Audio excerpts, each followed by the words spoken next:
Get him, kill him. On the rock, Bobby. I got him.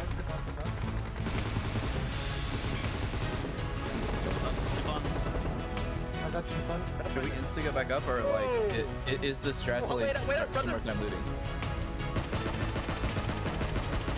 I stole a knock. I got another knock on that too. Knocked on that. That's an enemy. Enemy. Vehicle. Nice. I'm gonna do it for you. Oh wait, that's Tyler. That's Tyler. Oh. This is them. Oh, there's so many people here. So bad. I hit him out. They're so low already. Yeah. On, man! I got killed by Rolex, but we got Tyler. Rolex just with the hammer. He was not in. I thought it was a maggot.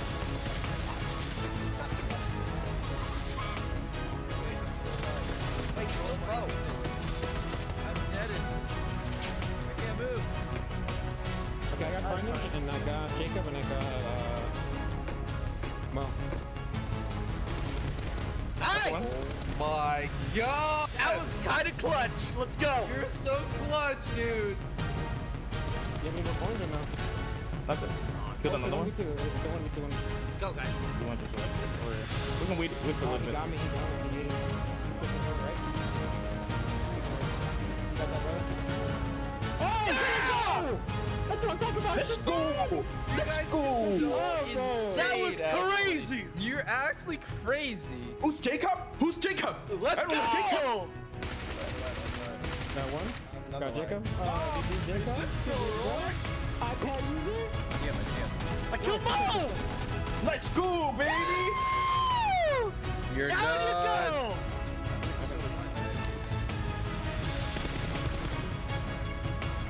One more.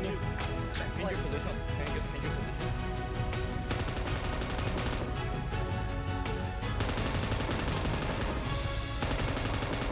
Nice.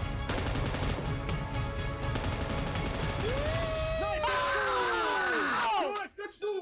Clutch. It's been 2 years since I played professionally, man.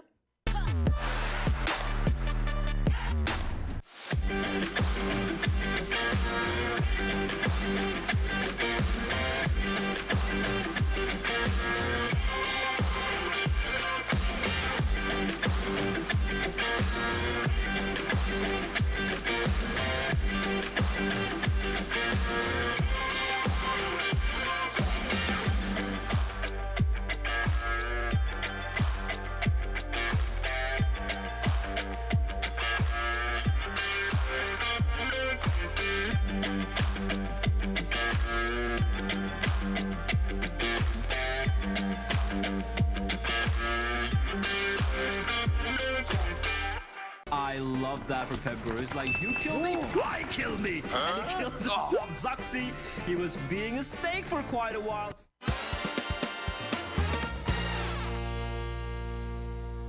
Help me! Nope.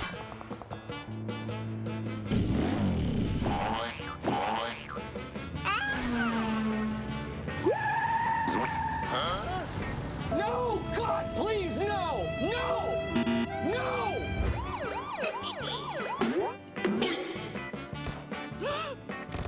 Goodbye. Nope.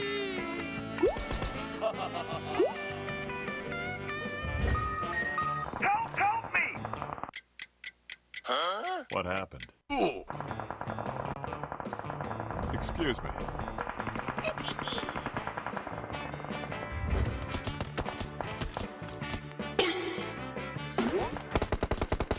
Huh? I love that for Pep Guru. It's like, you kill me, I kill me. And he kills himself. Zuxi, he was being a snake for quite a while. George, they deal with it regardless. Lord now, last. Huh? How is he not dead? He rolled under the tires there, but Nikhil goes. He knows. Just the other player do it! chasing. Make Only your managed dreams to right. come true! Looking for the run down, but no. Nope. Tires on. Ooh. Set behind the tree, and he is taken down. And come on.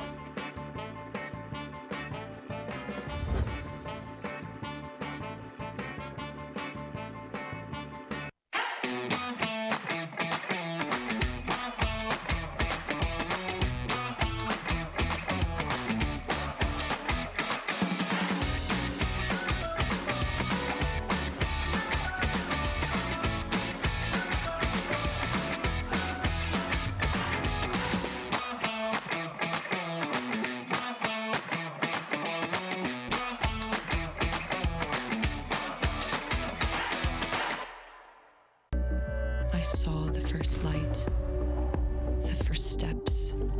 Now I see much more. I capture Earth in all its beauty. I see action. I see drama. And I see it in the finest detail. Moments of inspiration. And the first steps. I am the 1+9. PUBG Mobile fans around the world, welcome to the 2021 PUBG Mobile Global Championship. To the top teams across all regions, we have a message for you. The Middle East. You have proven your worth.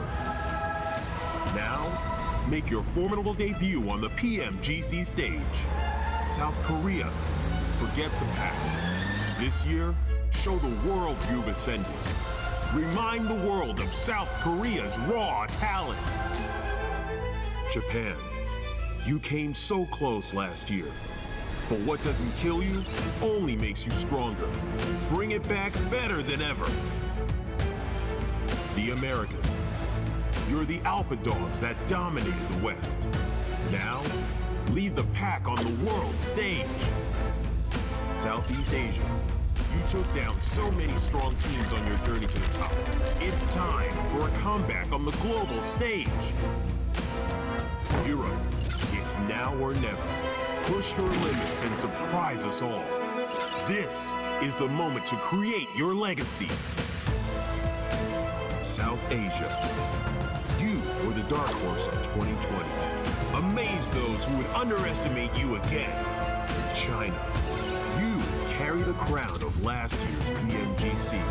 Now, with everyone's eyes on you once more, can you secure back-to-back victories? PMGC needs a champion. The world needs a champion. Who will stand victorious in the end? Who will be next to glory?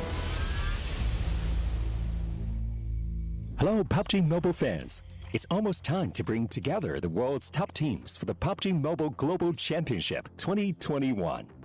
This year's PMGC has a total prize pool of $6 million for teams and players, and tons of great rewards for our fans as well. PMGC will consist of 2 stages, League and Grand Finals. The League phase will last from November 30th to December 24th. During the League phase, teams from the Americas and Europe will compete in the West League, while teams from Asia and the Middle East will compete in the East League. Each league, 20 teams will compete on Tuesdays and Wednesdays for 16 slots to compete on Friday, Saturday, and Sunday in that week's Super Weekend. The total Super Weekend scores over the first 3 weeks will determine which 16 teams will compete in the PMGC League Finals during the final week. The top 9 teams from the East League Finals, the top 6 teams from the West League Finals, and a special invited team will advance to the PMGC Grand Finals. The PMGC Grand Finals, which will take place on January 21st, 22nd, and 23rd, will determine the PMGC 2021 Global Champions. Who will be the next to glory?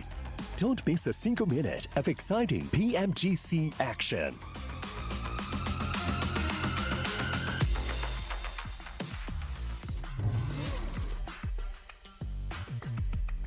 Welcome back, everyone, to the PMGC, the PUBG Mobile Global Championship 2021. It is the East League, and it is the East League Finals, more importantly, and not to mention it's the final day of the East League Finals. I know it's a lot of East, it's a lot of League, it's a lot of Finals, but all you need to know, at the end of the day, we're going to have our 9 teams through going into our Grand Finals kicking off in January. A lot of money on the line today, a lot of pride on the line today.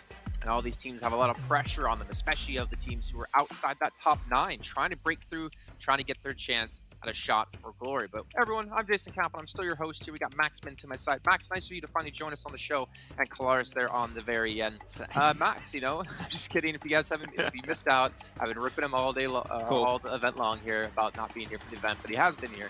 But Max, I mean, we're into the final day here, and it is getting really rough for some of these teams. I mean, Bigatron, for instance, bottom of the table, they need a hell of a day if they want to qualify. Yeah, I mean, until yesterday, there was still an opportunity for the teams in 15th, 16th position to make a comeback. Now, when you're looking at BTR, they actually have a 41-point difference between themselves and 9th position. So one good game is not going to cut it. We need to see the big comeback of BTR today if they want to make it in that top 9. And Kalaris, I mean, the question is, for a lot of teams, can they even do it? Can they even pull off a day? 6 matches separating them from the end of the entire event.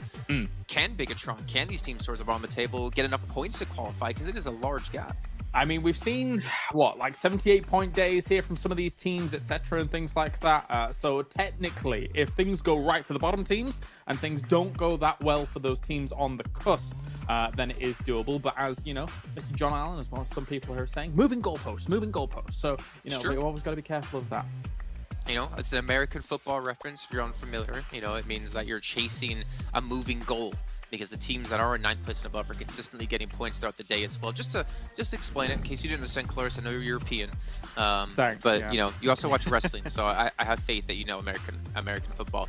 We can see the format of the entire event. We're into the league finals, so it is 6 matches a day, but these teams have been playing out for 3 weeks straight, max, onto the 4th week, and they got to be getting a little bit tired, a little bit exhausted, but some teams, it seems the longer form tournament, into the 4th week is where they start to perform, like Damwon Gaming. Yeah, it's been a great step up from Damwon. We looked at their player stats as a whole, and every single player on their side has been performing at a similar level. So the team as a whole stepped up, especially Juni. I think Juni is definitely the rising star we've seen from the South Korean region as a whole in this PMGC event for the Eastern Conference. So great step up from them. Also, D Xavier, we were talking at the start a little bit of inconsistencies, going up and down all the time. Well, now they've got actually 4 top 4s in a row, 2 of those actually resulting in a win.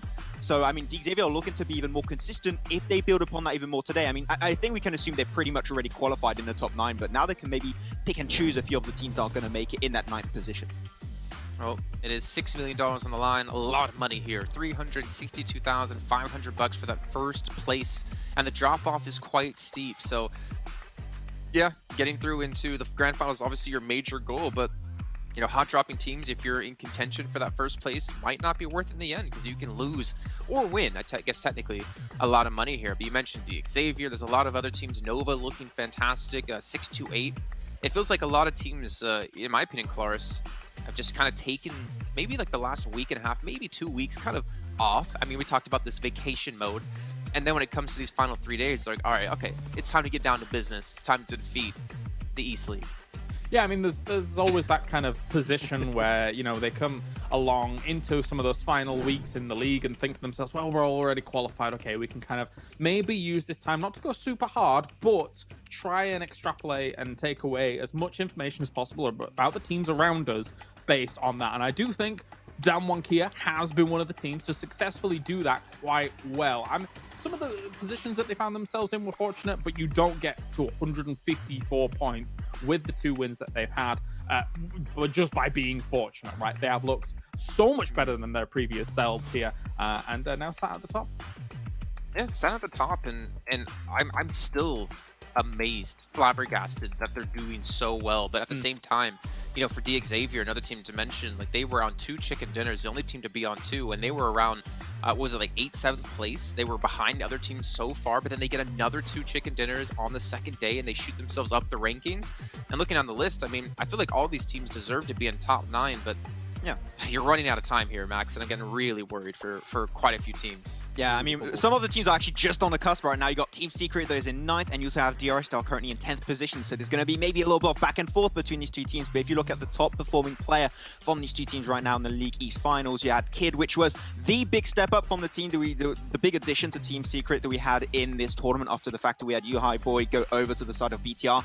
Kid, I thought was a little bit silent at the start of this tournament, but I think he's really stepped up in terms of overall fragging power in these finals. I think he can still bring a little bit more, not only for himself, but as Team Secret as a whole. So I would like to see Team Secret hopefully get a win throughout today, because they're just way too close for comfort. I mean, they need it, right? Yeah. First day for them, 3 third places, brilliant stuff, getting plenty of kind of eliminations from that. Yesterday, though, they barely cracked like 15 elims. And there's teams that are getting that almost in a single game here. So Team Secret, whilst they had a brilliant start and were, I think, even top 3 in day number 1, now it is not looking pretty for them. They need to solidify a position in this top 9. Yeah, indeed. And honestly, I'm going to be perfectly blunt here, gentlemen. If Secret play like they did yesterday, today, they're not going to make it. I think so. That's kind of unacceptable. Like, you can't be so up and down. They did make the third super weekend. We saw a couple teams not make the third super weekend, and then when they actually came into the finals, they stepped up drastically. I don't understand this fall from grace for them, but, you know, as you were saying, Max, it might just come onto Kid's shoulders here because he has been a real stand-up player and getting better over the course of the event. But for Secret to not make it into the grand finals would be quite a shock. Yeah, sorry, Blank. Unfortunately, the duo of Fredo and Jumper has not been performing as well as of recent times. So Jumper not able to really get that high KD as of right now. But the main issue I see with Secret is that every time if we see them make it to the late game, they are just not as a full stack squad. They just don't have 4 or 3 members. They just have the numbers dwindling out so early, and that just hurts them drastically because then they can't get those big elimination games if they do not have the numbers to take those fights or defend breaches. And they just can't get placement points either because unfortunately you have to fight for those positions in the late game, and they just can't make it happen without having those 4-man stacks. So I think Team Secret, I already talked about this a little bit earlier, despite them having really good macro, they rotate extremely well. When it comes to fighting, that's where I think they struggle the most. So I want to see that in particular hopefully improved upon on this day, but it's very close cut here.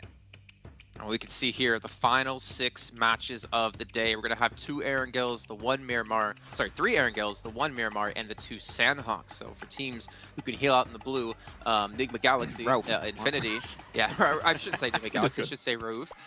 This is a chance, again, to build up some solid points, and we're going to find out if teams can really bounce back. But to remind you guys at home, again, another time, because this is probably the last day I get to do so, OnePlus, our amazing sponsor here at PMGC, going to remind you about them well, I can't say one last time. There's 3 more times I have to say, maybe more if I feel like it. With flagship performance and immersive 120Hz display and hyper-touch technology made specifically for gamers, the OnePlus 9 and 9 Pro is your best shot to climb the leaderboards.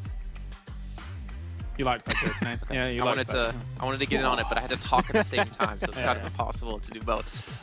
But gentlemen, I mean, looking over the course of today, I can't imagine the pressure you're under as a team. Like, the thing is, like, I don't think as talent we kind of understand what they go through of playing an entire year and obviously their entire careers, right, to get to this point.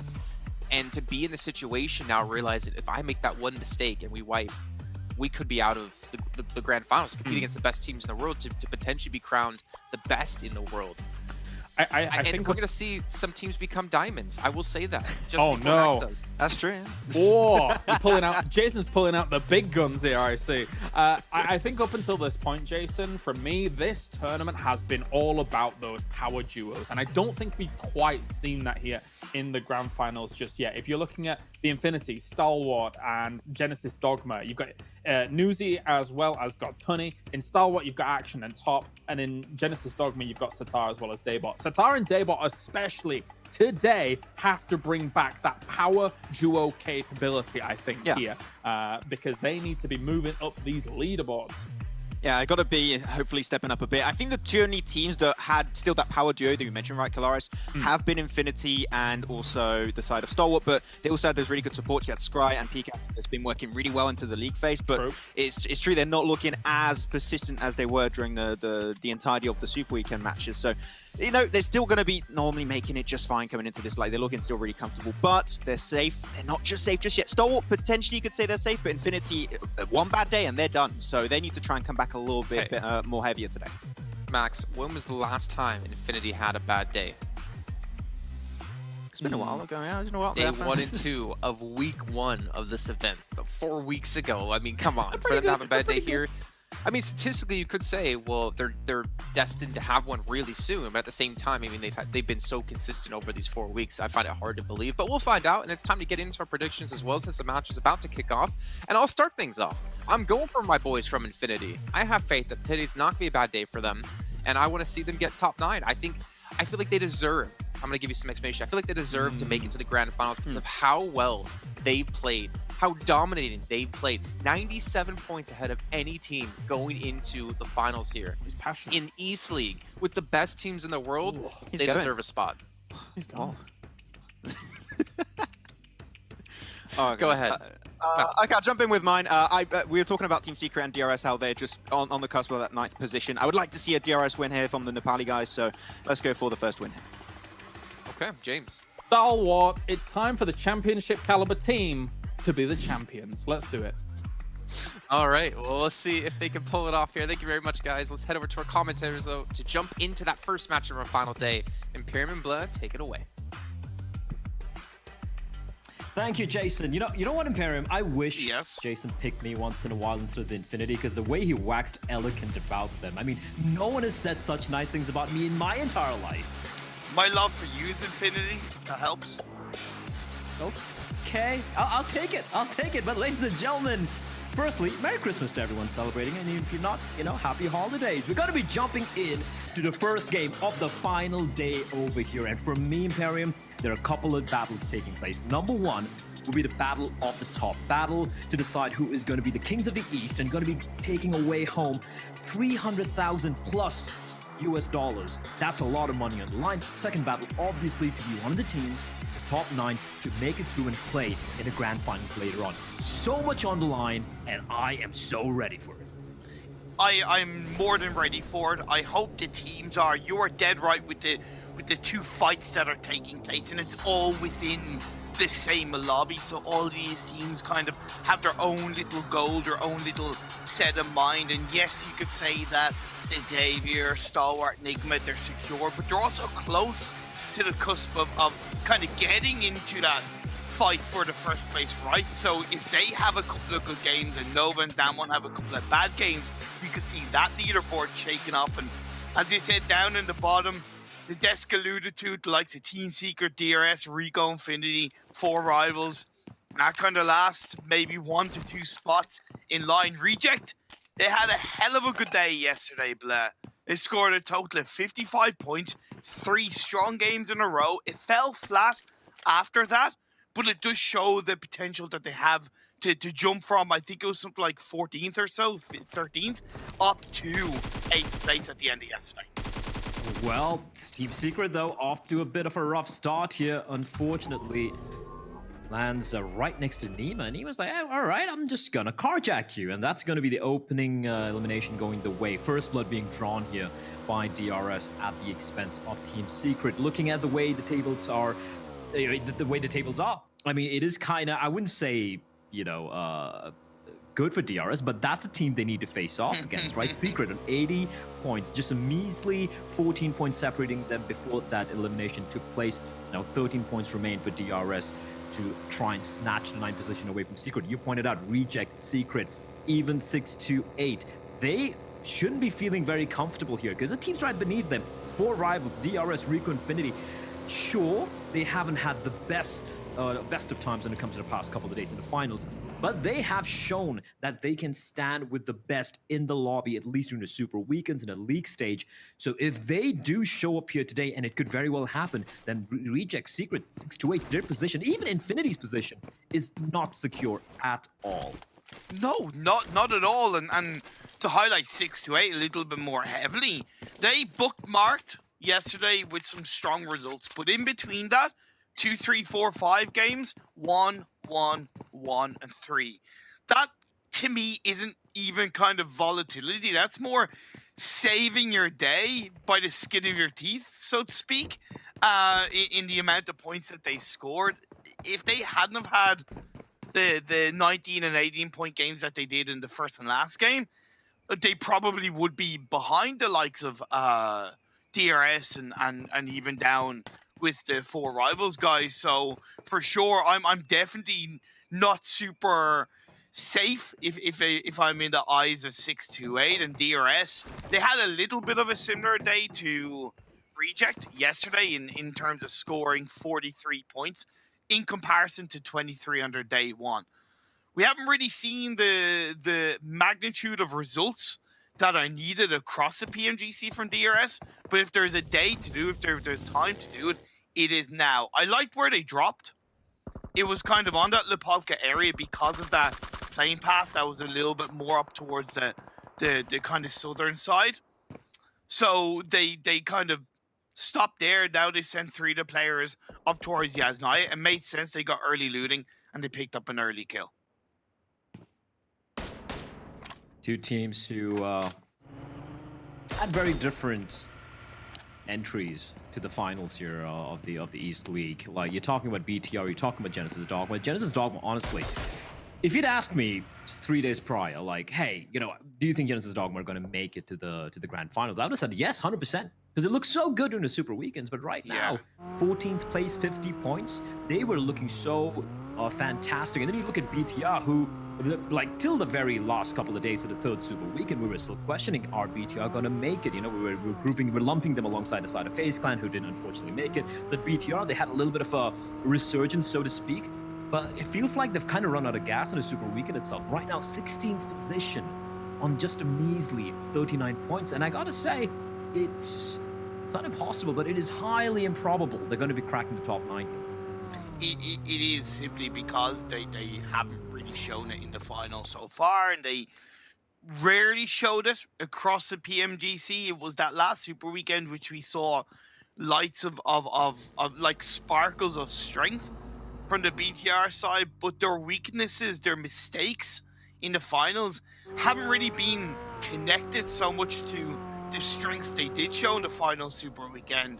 Their rotations have been poor. They've made silly kind of tier 2, tier 3 level mistakes where they allowed Nova to get ahead of them and they got absolutely wiped by Nova. They've went brazenly into the circle at times. They've just had some odd decision making, and I don't know why, how, who, what, or where exactly in terms of why they're doing these things, but they just need to forget about the last 2 days. They're consummate professionals. They've been around the PUBG Mobile game as players, as a team, for at least 2 years.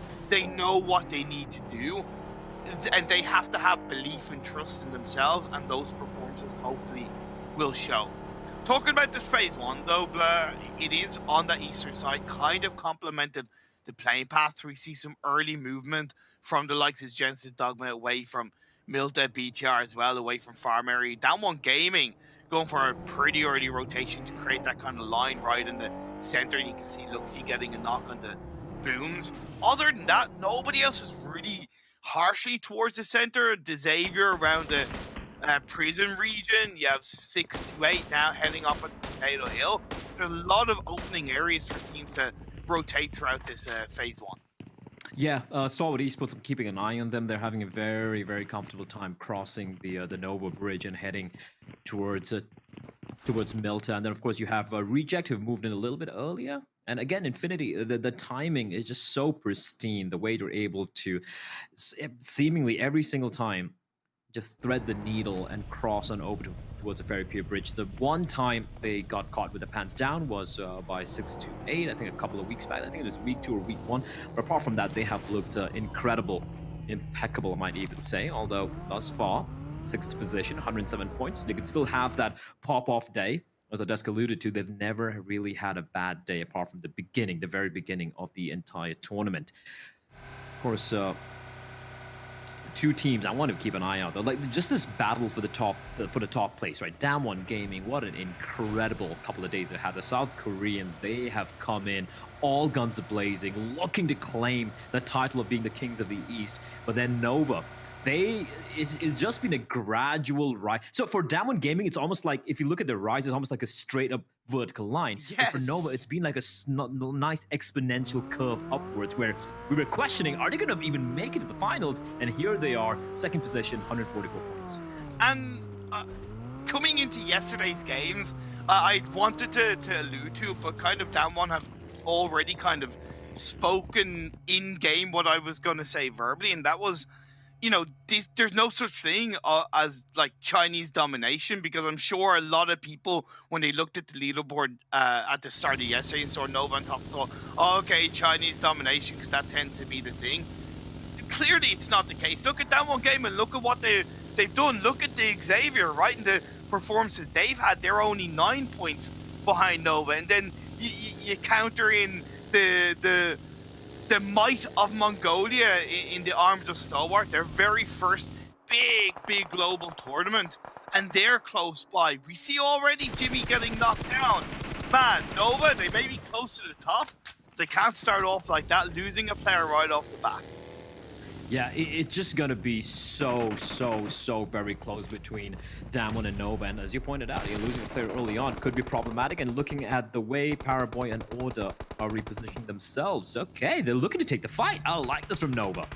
I like this challenge on towards MS Chonburi team right now in the 15th position.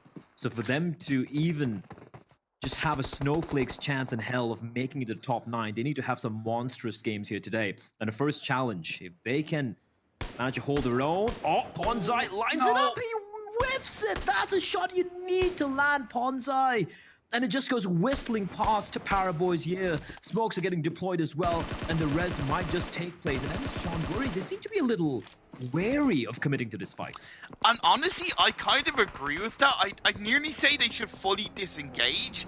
I don't mind them not pushing this fight in a major way if Jimmy gets knocked once again. QCI goes down. They lose 2 for the price of 1.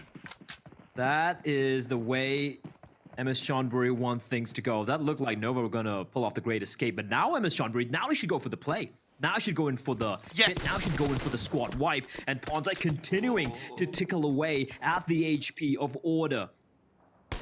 Order and Paraboy. We know how capable they are. Don't go on your own, Jasper. Don't go on your own. Okay, okay. You're not full sending it.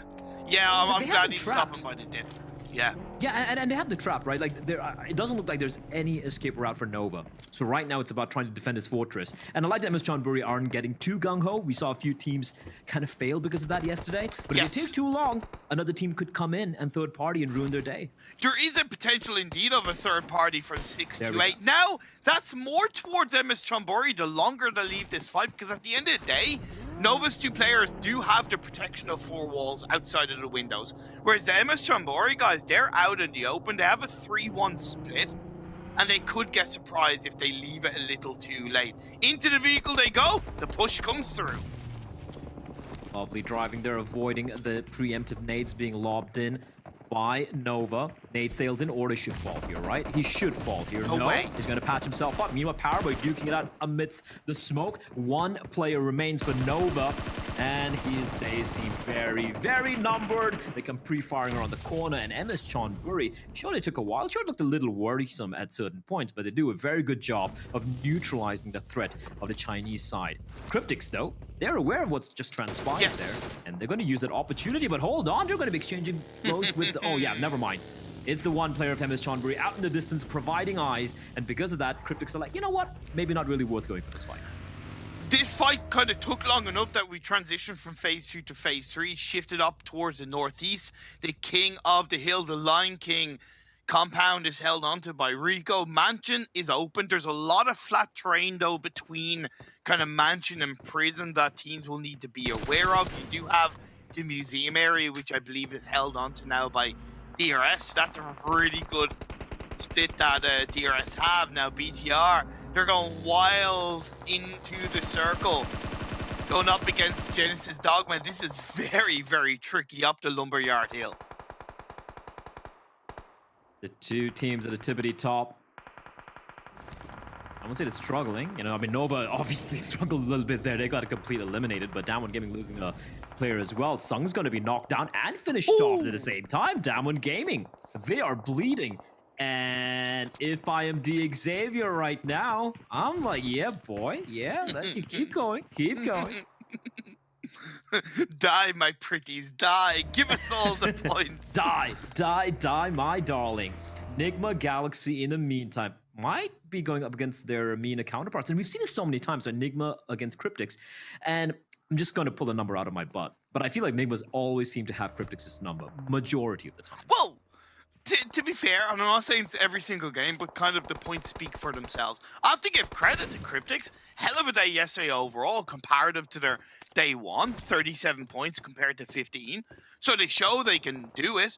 But yeah, compared to Enigma, who've risen up time and time again and have proven their worth, between those 2 teams, it has for the most part been Enigma coming out on top. But Cryptics have a good position, and it's not really a position that Enigma can massively push on unless they get, I would argue, 2 knocks. 1 knock doesn't secure a push from where Enigma are because it's so flat. You're going to get bombarded by shots if you go in vehicles, right? So right now, they're probably going to both coexist until phase 4 pops off. Infinity going up on towards the very tippity top of the Prison Hill / Lumberyard Hill. It's down on the southern edge, and it's just Infinity doing what overall Infinity does best, which is biding their time, waiting, scouting on the edge of play, knowing behind them is secure, they can focus fully in front of them. I feel like Infinity basically play like the old DRS, except better. You know, taking a sweet time, not really taking too many fights, as you pointed out, playing at the edge of the circle, moving in slowly, sometimes a little late as well, but always managing to just ruin everyone's days. I do spot Reject, who somehow, even though they start off, and I do believe they were towards Ferry Pier, they're right on the eastern side of Prison, which is an insane rotation, having somehow avoided any skirmishes. It's a bold rotation as well, because the plane was kind of down south towards Milton Power, and even though the circles haven't like stayed towards there, they're taking a risk because they're presuming that the south edge of Lumberyard and Prison Hill is free, and it was. So fair play, good call. It's worked out for them, and they even to an extent have a little bit of a free pass line into the eastern edge of the circle, albeit it's not massively secure. Oh man, this is just a look at the amount of teams and players making their way into the zone from the southern side from Shelter. And because of that, a number of bodies are gonna fall. They're gonna hit the floor. Genesis Dogma caught out in the open. They're at least able to trade. And 628, unfortunately, are getting third party by Enigma Galaxy from the distance. The 628, the Chinese side, they're struggling a bit here. If it was a one-on-one fight between them and Genesis Dogma, it might have panned out. Meanwhile, MS Seanbury going up against the might of DRS, but DRS are getting annihilated. Mafia Ninja has everything to do, and in a blink it and you miss it. MS Seanbury just wipe out DRS, not even taking a single like death. That's insane. Two team wipes already. I respect as Genesis Dogma go out as well. I have so many things to talk about with regards to that, but I gotta give credit to DRS for going for that push onto the compound. Maybe they could have scouted a little bit more. It doesn't look like they did. But MS Seanbury, defenders of the compound, the kings of the compound, it's still inside the circle. Let's go, MS Seanbury. Is this gonna be their day? Are they gonna make their way into the grand finals? Man, I'm here for it if that happens. But Genesis Dogma 628. When you have this kind of circle shift and there's open fields pretty much all on that south side, going for straight quick rotation on that circle shift is 9 times out of 10 a bad idea. It doesn't matter how many vehicles you have, because everybody behind you and who's already in front of you solidified in the circle has free shots on you. There's nobody else really distracting them. And that's what happened to both 628 and Genesis Dogma. Kind of silly play, to be honest, from them. Well, I mean, they do get punished for it, right? And exactly. Man, listen, if MS Seanbury can have that day where they claw their way from the 15th position right now in the overall standings and to make it the top 9, I'm just gonna be blown away. It's gonna be a hell of a fairy tale run coming in from the side. MS Seanbury, or I think they're 14th position, I beg your pardon. I'm not too sure where they stand right now. But yeah, 8 eliminations, all 4 still alive. They still have control of the little compound of theirs. They're still tickling away at the 2 not members of the Xavier. And I gotta say, it's not looking very likely that a res could potentially take place, because Rico Infinity are going to be joining the fray, and they could completely ruin the Xavier's attempts to go for this revive. What I find interesting about Rico Infinity is they are not playing Fidan. They have their sub YWZ3, and that's the first time I believe he's playing. I hope, obviously, I hope Fidan is okay. I don't know why they would make this change so late into the tournament. You know, again, I just hope it's okay. Either way, they need to trust in their decision. Just something I observed, and indeed the Xavier under a hell of a lot of pressure. 4 rivals going up against Infinity. Mela gets the opening knock. 4 rivals, not a team who have a lot of work ahead of them. Almost like climbing Mount Doom at this point in time. Not going to be easy. Mela, low on health, but very brave. Just going to be lobbing in the nades. Just shy of getting the kill confirmation. He's going to be lobbing in a couple more, and finally he's going to patch himself up. is just going to be trying to keep those two members at the edge, because the zone's going to be shrinking on and it's going to try and make their life miserable. If you look at the remaining members of Infinity, the rest of them are well entrenched inside of the zone. MS Seanbury now trying to go for the rotation. They're going to skirt on around, but it could get very risky. They could be facing off against multiple teams. They could easily get third parties. The Xavier going to unload onto MS Seanbury, and I do believe they have lost Bonsai. Cryptics, you need to start making some noise. You have a divot, but you can't allow teams to get around you, because if the circle shifts away and you need to move out of that divot, you're going to have Reject, you're going to have Team Seeker, you're going to have Infinity. Why are you prone down in that dip? Make some noise. Say, hey, we're here, and get some opening knocks. I know the risk is that you alert people to your position, but in my eyes, the benefit will be much more highly rewarded. MS Seanbury need to start moving out, but it's not going to be easy for them. No, they're just a moving target for every single team right now. Jasper, last man standing for MS Seanbury, and I gotta say his days seem very, very numbered. In the meantime, we have also lost Damwon Gaming, the current kings of the hill. 0 eliminations. Well, yeah, just rough about Damwon and Nova, and for the Xavier, they had a chance here, but down to just a two-man squad. I'm not too sure they'll be able to capitalize on the fact that Nova and Damwon got eliminated with 0 points to their name. Reject, in the meantime, getting harassed by all the nades being lobbed in, although Team Secret do lose a member. The second one getting knocked as well. That's a beautiful shot coming in from Newsy with the Arctic Warfare from the distance, and he's going to finish off Jumper. Team Secret down to just a one-man standing. It's all on Fredo, and Reiji is looking for him.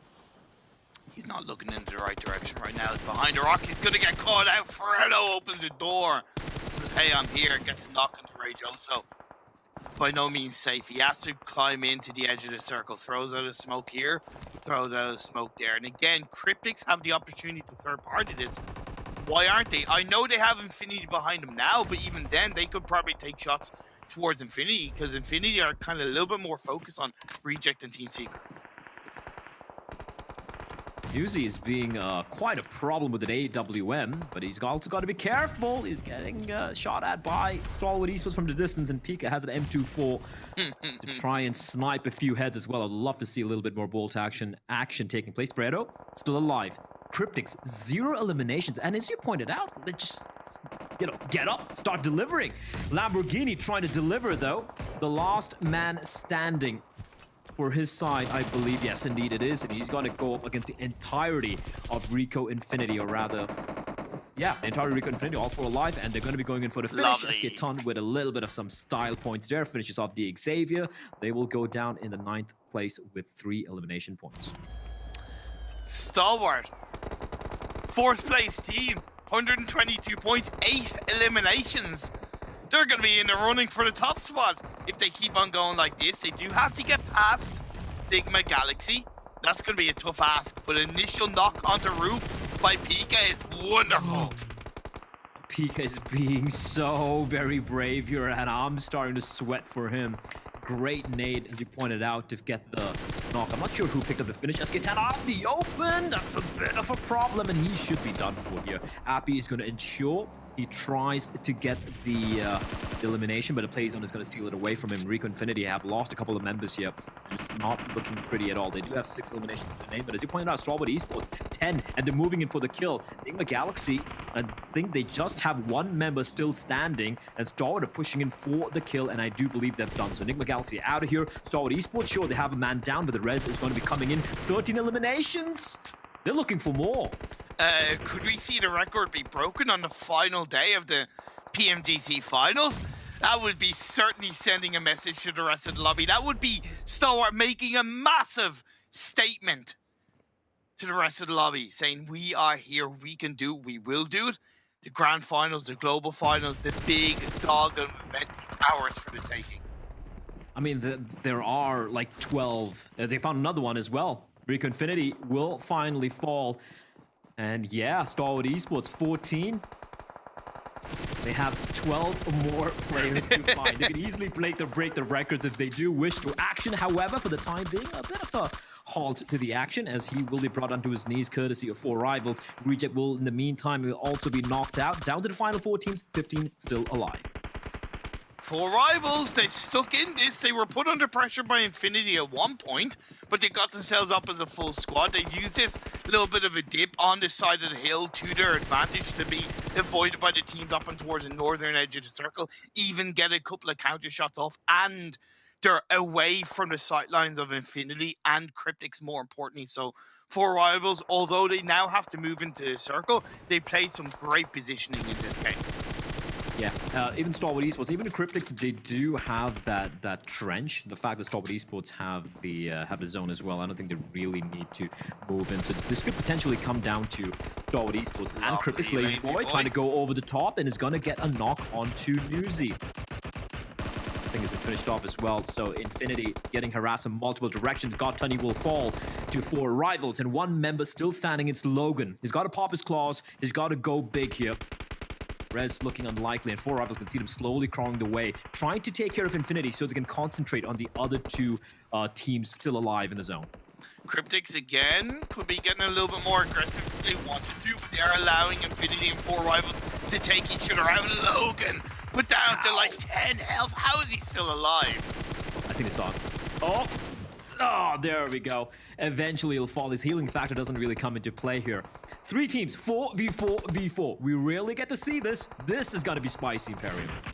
14 eliminations for Stalwart, 8 for 4 Rivals, and finally 3 for Cryptics. Man, I'm so happy with Cryptics. Another MENA team possibly making it in to the global finals. That could happen, but Senke goes down. That's not good for them. Yeah, losing a member now. Clearly with a 1-player disadvantage. 4 Rivals taking fights on multiple fronts. They're going up against Stalwart, they're going up against Cryptics, and they're the one team don't really have much cover. They're the one team who's also outside every single player outside of the zone, but they manage to creep on in. Rithal providing a little bit of suppressing fire, but Top is gonna find him, knocks him down, and quickly finished off as well by Action. Now the 4v3v3 advantage for Starwood Esports, although they just have these smokes to obscure the vision for 4 Rivals and for Cryptics.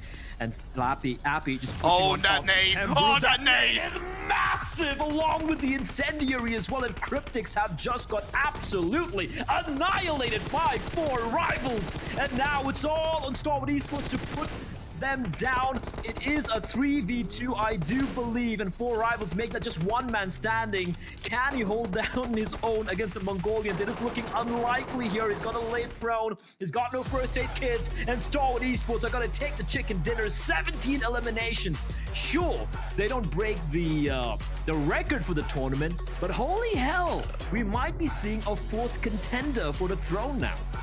32 points. 32 points in that one game for Stalwart. God damn it. This team is just so good. They played it perfectly on that northern side of the map. They played through Mansion. They were aggressive. They were proactive. Yes, again, a good few teams made a couple of silly mistakes, such as kind of Genesis, Dogma, and Stalwart. Most notably, I would argue Team Secret as well. Kind of reject to an extent. But man, that fight onto Enigma, for example, that was really kind of the actual, like, the idea behind how Stalwart were playing that whole game, and they deserved a chicken dinner. I have to say, 4 Rivals did a hell of a job, but that's where I was so fearful of Cryptics not being aggressive enough. They allowed that team to get close enough where that dip, it's good, but it's at risk of nades, and they paid the price in the end. Yeah, for Cryptics, I really feel they needed to do more considering where they're placed on the table, right? When you're given the zone, you have the positioning, use that opportunity to strike. Exactly. And I felt like, as you pointed out, they took a little too late. Great work from 4 Rivals, mind you, and unfortunately, it didn't quite pan out for them. Stalwarts were just a little bit better, and the timing panned out for the Mongolians. But valiant effort coming out from 4 Rivals as well. They needed the game like this. They did. They were just slightly ahead of Cryptics, so indeed 2 points for two good set of points for 2 teams who are kind of fighting to climb the leaderboard and get into that top 9. I have to say, despite Cryptics not doing enough, it was a good base result for them. It was a great result coming in, and I'm sure James is happy because James said, you know, Starwood Esports need to start playing like the championship team that they are, and they indeed have.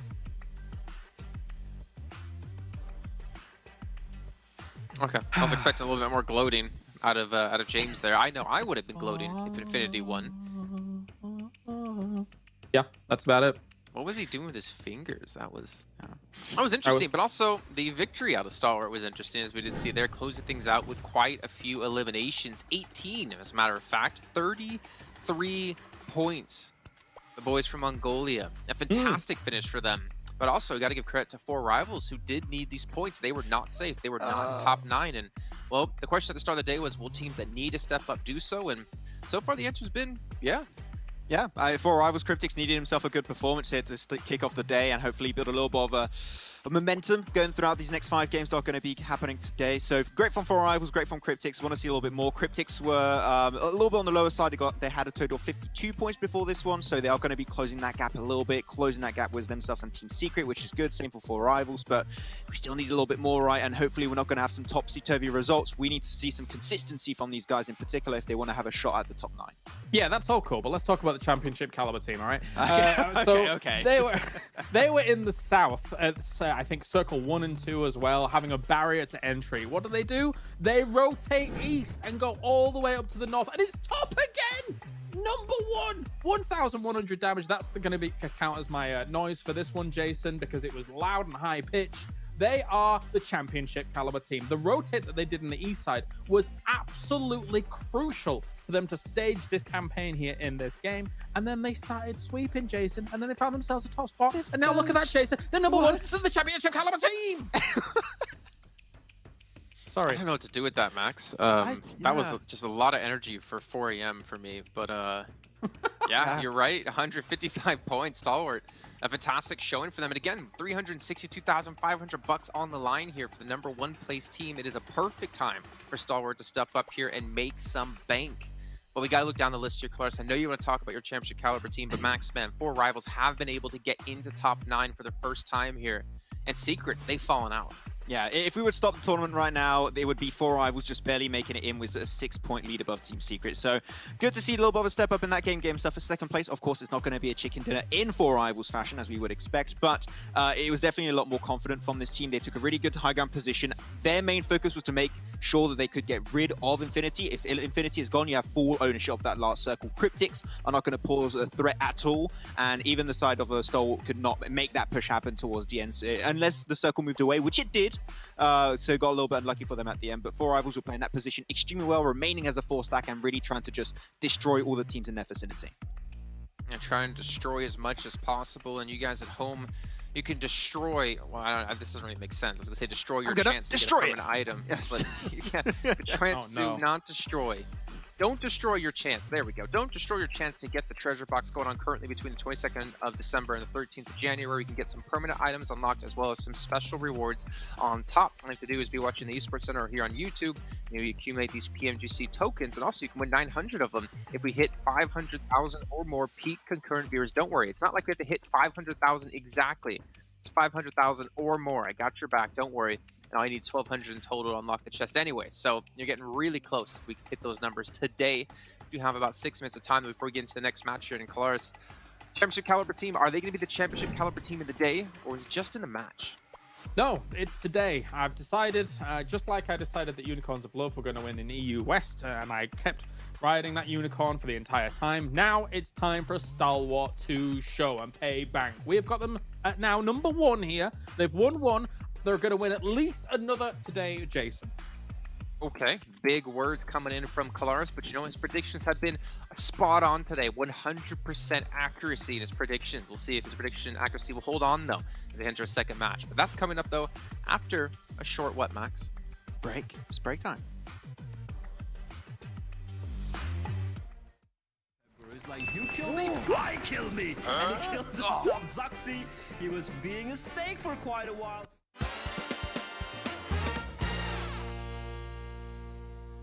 Help me! Nope.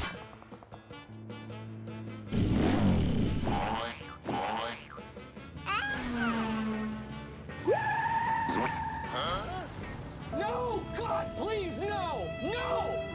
No!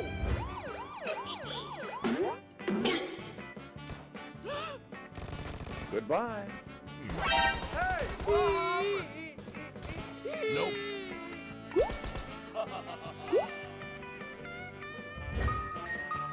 Help me! What happened? Ooh. Excuse me.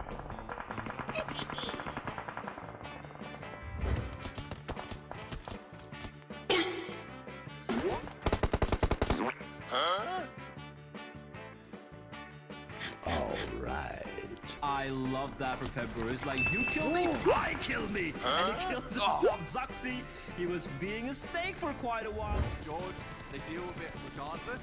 Lord now, last.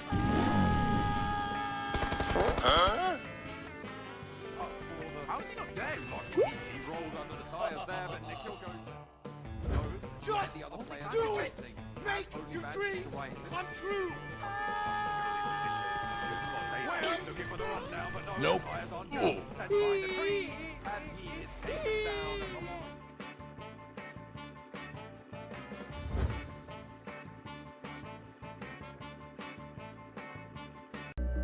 I saw the first light, the first steps. Now I see much more. I capture Earth in all its beauty. I see action. I see drama. And I see it in the finest detail. Moments of inspiration. And the first steps. I am the 1+9. Welcome back, ladies and gentlemen, to our final day of the PMGC League stage here in 2021. This is the East League in particular. We still have West to come up there after this show, and by the end of the day, we'll have at least 15 of our 16 teams participating in the grand finals, and we do have a special announcement, actually, at the end of the show of the team from India. So make sure to stick around for that. I'm not going to spoil it just yet, or if you follow me on Instagram, maybe I'll spoil it to you in DMs. Who knows? But, you know, J Kaplan won instead of an L. But we're going to be heading into our second match here in just a few moments here, gentlemen. I believe we're going over to Sandhawk, if I'm not mistaken. And things are going to get a little bit rough for some teams out there. Sandhawk has definitely been proven to be one of the most difficult maps when it comes to being consistent, just in general, when it comes to PUBG Mobile.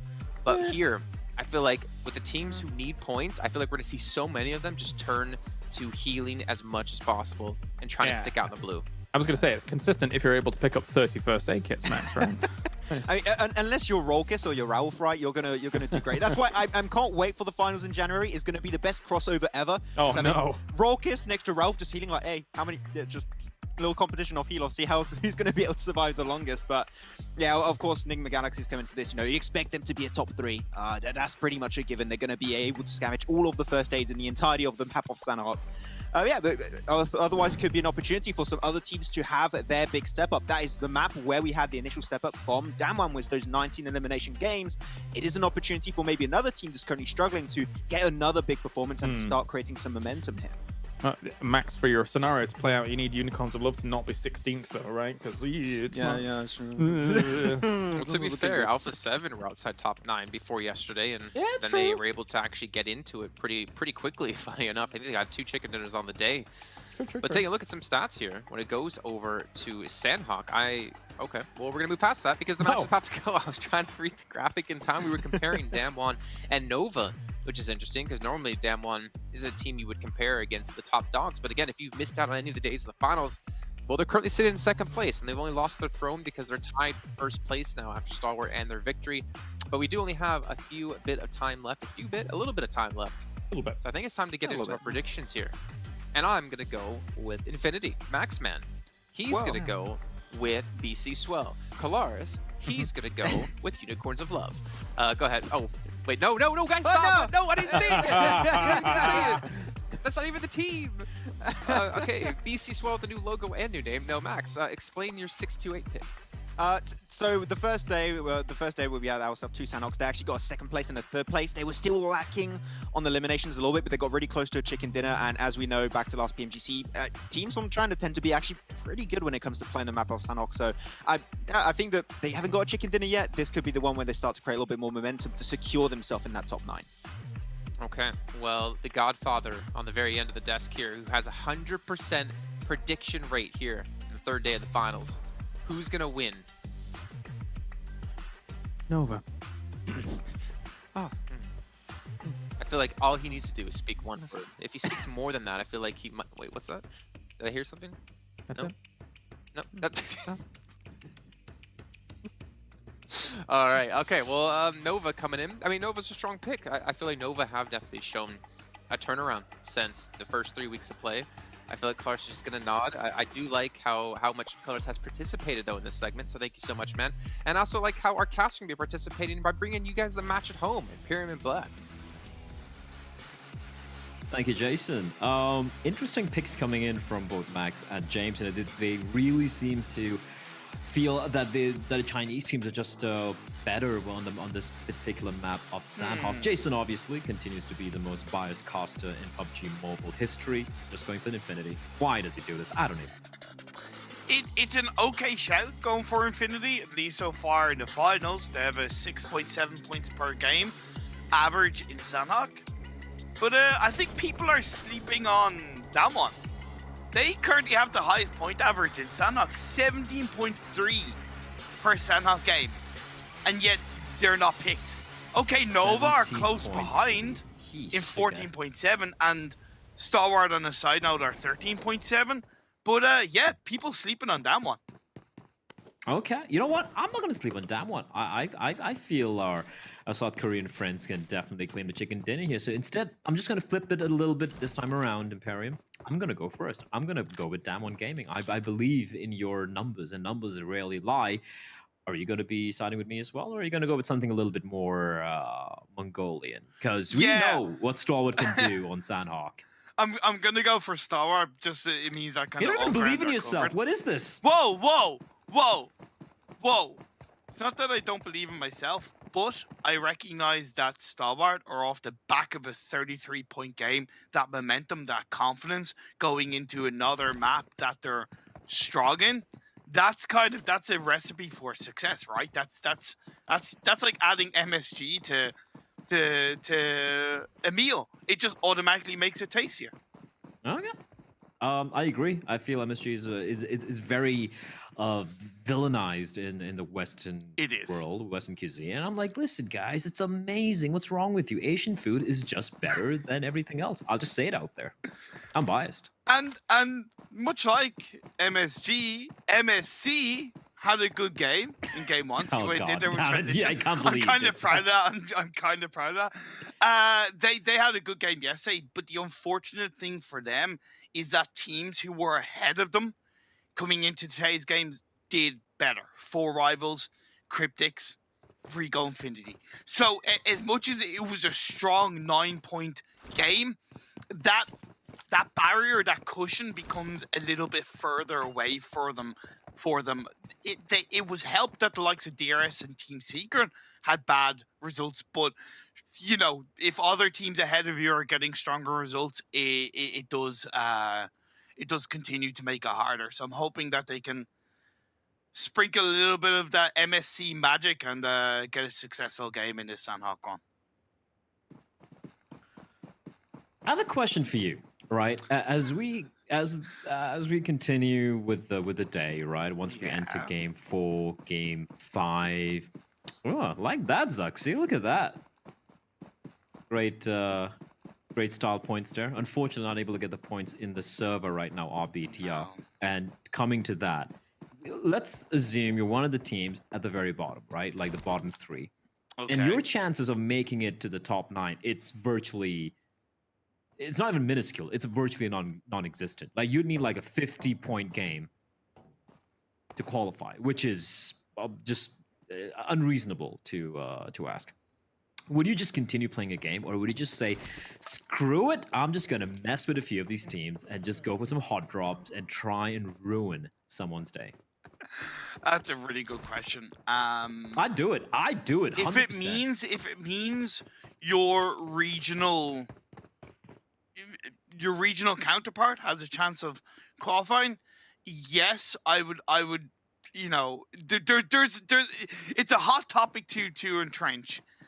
When you got nothing to lose, you can be quite dangerous. If that means hot dropping, if that means having a major game and taking points away from teams that kind of need it a little bit more heavily, yeah.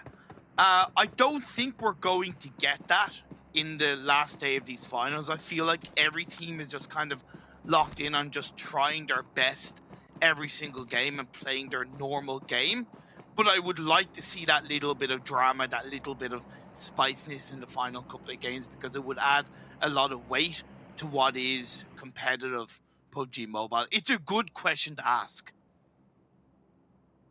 We're going to be finding out if that's going to be the case. And I really do hope to see that BTR hopping and skipping. They come into Rico Infinity's stomping grounds, completely unaware where Zuxi and Luxy and a member down already in Rico Infinity. They already taste the blood. Nade's going to be sailing in from Prestigo. Fortunately for Luxy, he did manage to reposition himself. But now Rico Infinity, they know where BTR are, and they should be going in for the wrap, or maybe not. They're taking this one slow. They have so much to lose, both these two teams. Time and time again, BTR have made these mistakes. Time and time again in the finals. Unprecedented. I've never seen them make a consistent amount of the same mistakes. You know Rico drop here. You know that. And if Rico had looked at the VOD from yesterday's, they would have seen that you guys drop on that kind of coastal line. So therefore, technically, there's a team to hold on to, right? There's a team to wait for. And you walked right into their trap. Hook, line, sinkered. Take care then, bye-bye now. Like, you couldn't ask for, kind of, with all due respect, easier kills onto BTR right now. Luxy could try and at least get some... Oh, they're getting bullied. Yeah. BTR are just getting absolutely slapped around like a little kid, you know, from kindergarten, and just wound up in a bullies, you know, a football field, a high school kid just beating them down. These are free kills. You said it. Yeah. These are free eliminations, free points coming in. Prestigo, yeah, sure, the knock does take place. Doesn't really matter. There's no trade. Rez going to be coming in for Rico Infinity. They have all 4 alive, and BTR, they're just gifting points. It's like, you know, a care package, and it's just down to who finds it in the server, and you get free 4 points, and it's sad. It's sad. It's depressing because I want them to perform, and right now, speaking of unaware, Cryptics are so unaware as to where Booms is, and Boom will strike. He's going to find Senkai and the rest of his teammates as well. There's one right behind him, and I like this from Booms. He's not being too Rico. Okay, he dodges the fucking lazy boy trying to run him over. No, don't get baited. Is getting shot at as well. Somehow he survives, and this is a very interesting fight here between Genesis Dogma and Cryptic. Satar from the distance trying to be a problem, but what a spray, a laser beam from Marshall, but he will be knocked back down to his feet by Booms and quickly finished off. Cryptics, they are not in a comfortable spot at the moment. Perfect. Another knock comes in from Booms. Clinical shots. Oh, the back of a solid 13-point game. In the previous one, Cryptics are not looking the best. They're down to just Lazy Boy. Lazy Boy, Senkai still alive though. He can try and get the res while all of them are hyper-focused. Lazy Boy able to get a knock in return. Senkai now up on his feet. The last man standing, and he's gonna find 2 knocks. 1v1. Nice little versus Senkai. He does it! Senkai clutches it for his team. Incredible from Cryptics, and he even has time to go for the res. Genesis Dogma, they have dropped the ball, Imperium. They had that. They had that squad wipe. Oh my god. Talk about never giving up. You know, that was fantastic turnaround by Cryptics. It ideally shouldn't have happened, but the one thing that made it easier, and this was probably the biggest mistake that Genesis Dogma made, is that Satar got knocked. He was the backline player. He was the one that was kind of putting the kind of long end pressure on. Arguably, he probably shouldn't have been so far away. However, at the end of the day, he was there. He could have made a difference. The second he got knocked by Marshall, that made it just a little bit easier for Cryptics to get back into, because it became a lot more of a close quarter combat fight. There wasn't that off angle to put suppressing fire onto Cryptics. But either way, that clinical 1 health left from Senkai, that could be the reason why. I know Cryptics have a long way to go, but that could be the reason they make it, or if they don't. However, they might not. Yeah, they're not making it. Yeah. They're not making it. I like the way you set it up there.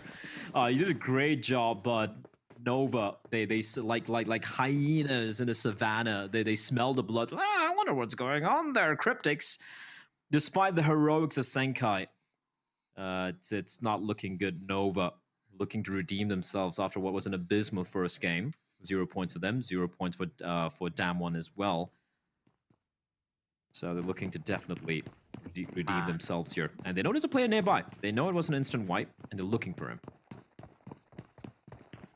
Is it worth them looking for so long, though? They do lose a couple of core positions inside this phase 2. Has shifted down to southeast. This is probably the most southeast circle we've had in these Sandhawk games, I would argue, across the whole of PMGC. It could shift, of course, in phase 3 back up to the northwest, but with Kampong heavily in play, even the edge of docks, you have Quarry right in the dead center. This is a tricky circle to maneuver around. There are a lot of kind of peaky hill areas that you're able to control. That's why I think Nova should maybe look to disengage away from this sooner rather than later. As El Chapo, the solo player, if he's able to disengage away from this and in any way loot up Painan and the compounds around Painan and pick up a few heals, he could pull off a bit of a heal strat.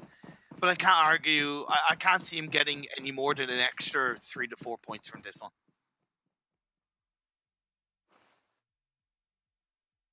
Well, Chapo is basically just lying, just completely prone, just holding his breath, hoping Nova don't hear him. But if you're Nova, though, right, like you said, you know, how long do you stick around? Yeah. At least one thing they're not doing is when we saw a couple of teams do this yesterday and even the day before, where they're just like a 1v3 or something, and they just go in willy-nilly, just one player just running in and giving those 1v1 duels, allowing their opponent to potentially pull off the clutch. At least that's something Nova aren't doing. So kudos to them for that. Looking at the circle, though, second one, you know, 20%, about 20%, 25% of the zone still in the water, which is something you rarely get to see in on Sandhawk. Could make things potentially interesting if it does start to, if the third one starts to form towards, let's say, Kampong. Exactly. And this phase 2 shift was really good for the likes of DRS and Team Secret, but they do have to think about the likes of 4 rivals, and that direct eastern coastline is by no means safe. So I'm a little bit more worried about Team Secret because they have a bit of a 2-2 split. However, that 2-2 split is allowing them to get a lot of information directly on the eastern coastline, where 4 rivals stand. Jumper, Fredo especially, with eye shots and Kid a little bit deeper into the center of the circle. The Xavier on that northern tip of Quarry, Reject down on the southeastern side, Stillwater on that kind of northwest hillside. A fantastic place to be if you're 6-2-8. A lovely spread, good control. Phase 3 is about to pop up. It shifts over to the east. This becomes a little bit spicier. I like spice. I love spice. And yeah, that zone, man, I love it. Got a little bit of water. It's good. Yeah, right. And you got this little huts on the stilts on the beach as well. Infinity coming in from the northern side as usual, coming a little bit late. You know, always aware about their surroundings. Pop on a tuk-tuk. You know what? I'd pay money for Pop to drive me around a tuk-tuk. Have you ever been in a tuk-tuk? No. When I was in India in 2019, I never got the opportunity just because the event, it was just kind of mainly there to do the event. Yeah, haven't had the opportunity to go into tuk-tuk, but I'd love to. That was in New Delhi, right? Yes. Yeah, I would advise you not to take a tuk-tuk in New Delhi. Okay. I've been there, and Hey, listen, I was like, I don't even have my life insurance on me. So anyway, basically, you're inviting me to where you live, and you're going to take me around in a tuk-tuk? I'll take you around. You know, Van was a nice place. The traffic's so bad, you barely move, so there's no risk of actually getting into an accident. As Infinity going up against Rico Infinity, the 2 Infinities, and Rico Infinity able to get the first knock and the finish on towards their namesake, so to speak. Newsy with a nice nade. A little too deep, though. Not quite able to find Prestigo. It's going to be tough, kind of calculating it over that little bit of a ridge to connect perfectly onto Prestigo, and then that gets a lovely back-end knock onto Logan. One of the Rico Infinity players is knocked, but he's more likely going to get revived, especially now. One thing that I love about how Rico played that is they didn't automatically jump to go for the revive. They were very focused on getting control of this fight, getting that potential second knock, second kill to really drive Infinity away. Now they can get the revive, although Sick Ton is down to about 30 health. Newsy's able to get a couple of shots off as he looks to try and disengage. But overall, once again, a very clean team-focused fight from Rico Infinity. Yeah, and listen, if they can continue this particular trajectory on this map, and they can have that one pop-off game, they're right now 11th position, mind you. 74 points, 4 rivals and 88. 14 points is nothing if they have a good game. This could be the one game they need. So all eyes are going to be in Rico Infinity, at least ours are, for sure. 6-8 in the meantime, they have somehow managed to evade any potential battles. But right now, they seem to... They don't know where DRS They is, have but... to know. They have to presume there's teams in that bit. Yo, Now they do, but they would have had to presume because, you know, it's simple math. Sometimes things are actually quite simple, right? Especially if you've done your research. 2 + 2 makes 5. DRS dropped by Camp Bravo. Team Secret dropped by Le Quai and Camp Hong. The circle is in the dead center. 2 and 2, they're going to be in those buildings, right? That's just something that 6-2, I'm sure, we're aware of. But the next circle does go over to the west, puts a little bit more pressure onto DRS and Team Secret, but more so where they are against each other and less so where the other teams are around them. Because for the likes of 6-8, their focus now is to kind of really protect their northern side, which is in a great position away from Rico, away from potentially the Xavier and even Stalwart. Yeah, this particular battle between Rico Infinity and 6-8 could be everything, but it could both of these teams could be screwed because Damwon Gaming's still there. They're in the blue. But which direction do they take to make their way into the zone? That's the question. They seem to be looking to avoid the fight currently. As we have a nice pan of the battleground. Starwood Esports on the western edge of the zone. And you picked them, and I'm not too surprised because, you know, especially when they have so many players alive late in the game on Sandhog, 8 times out of 10, Starwood Esports, they get a chicken dinner. Can they get the back-to-back is the question over here. But for 6-8, if someone managed to find their way, at least a couple of them, into the zone, the question is, Rico Infinity, are they going to take the fight, or are they just going to opt to just try and go for some of the other parts of the surroundings, which is not occupied by 6-8? I don't like that 2-2 split from 6-8.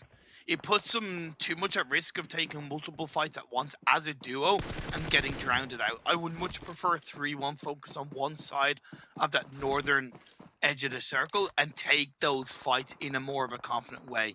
Hopefully for them, they'll be able to be benefited by the fact that Rico and Infinity as a duo, as 2 teams along with Damwon might be kind of taking each other out.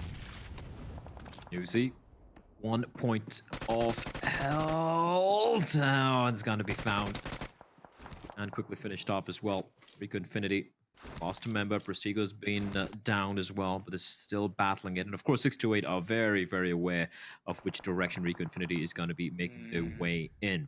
MS Chonburi, though, I was keeping an eye on them. They have managed to, at least the majority of them managed to find their way into the zone, but they will potentially have to be going up against Nova. And even when they move on into the zone, Reject are lying in wait. Nigma are coming in outside the circle. Powerboy is knocked. MS Chonburi. Nigma outside the circle. Good. I'm not surprised. I know, right? It's a beautiful combination. Reject right now are in a fantastic spot compound that's a little bit more into the circle on that south side. They'll be able to gatekeep the likes of MS Chonburi and Nigma. That next circle does shift heavily away from them up towards the northeast, right into the arms of 4 rivals. Couldn't ask for a better shift. Ooh, yeah, 4 rivals are very happy. Even DRS, right? About 30% of the 30% of the compound is within their control now.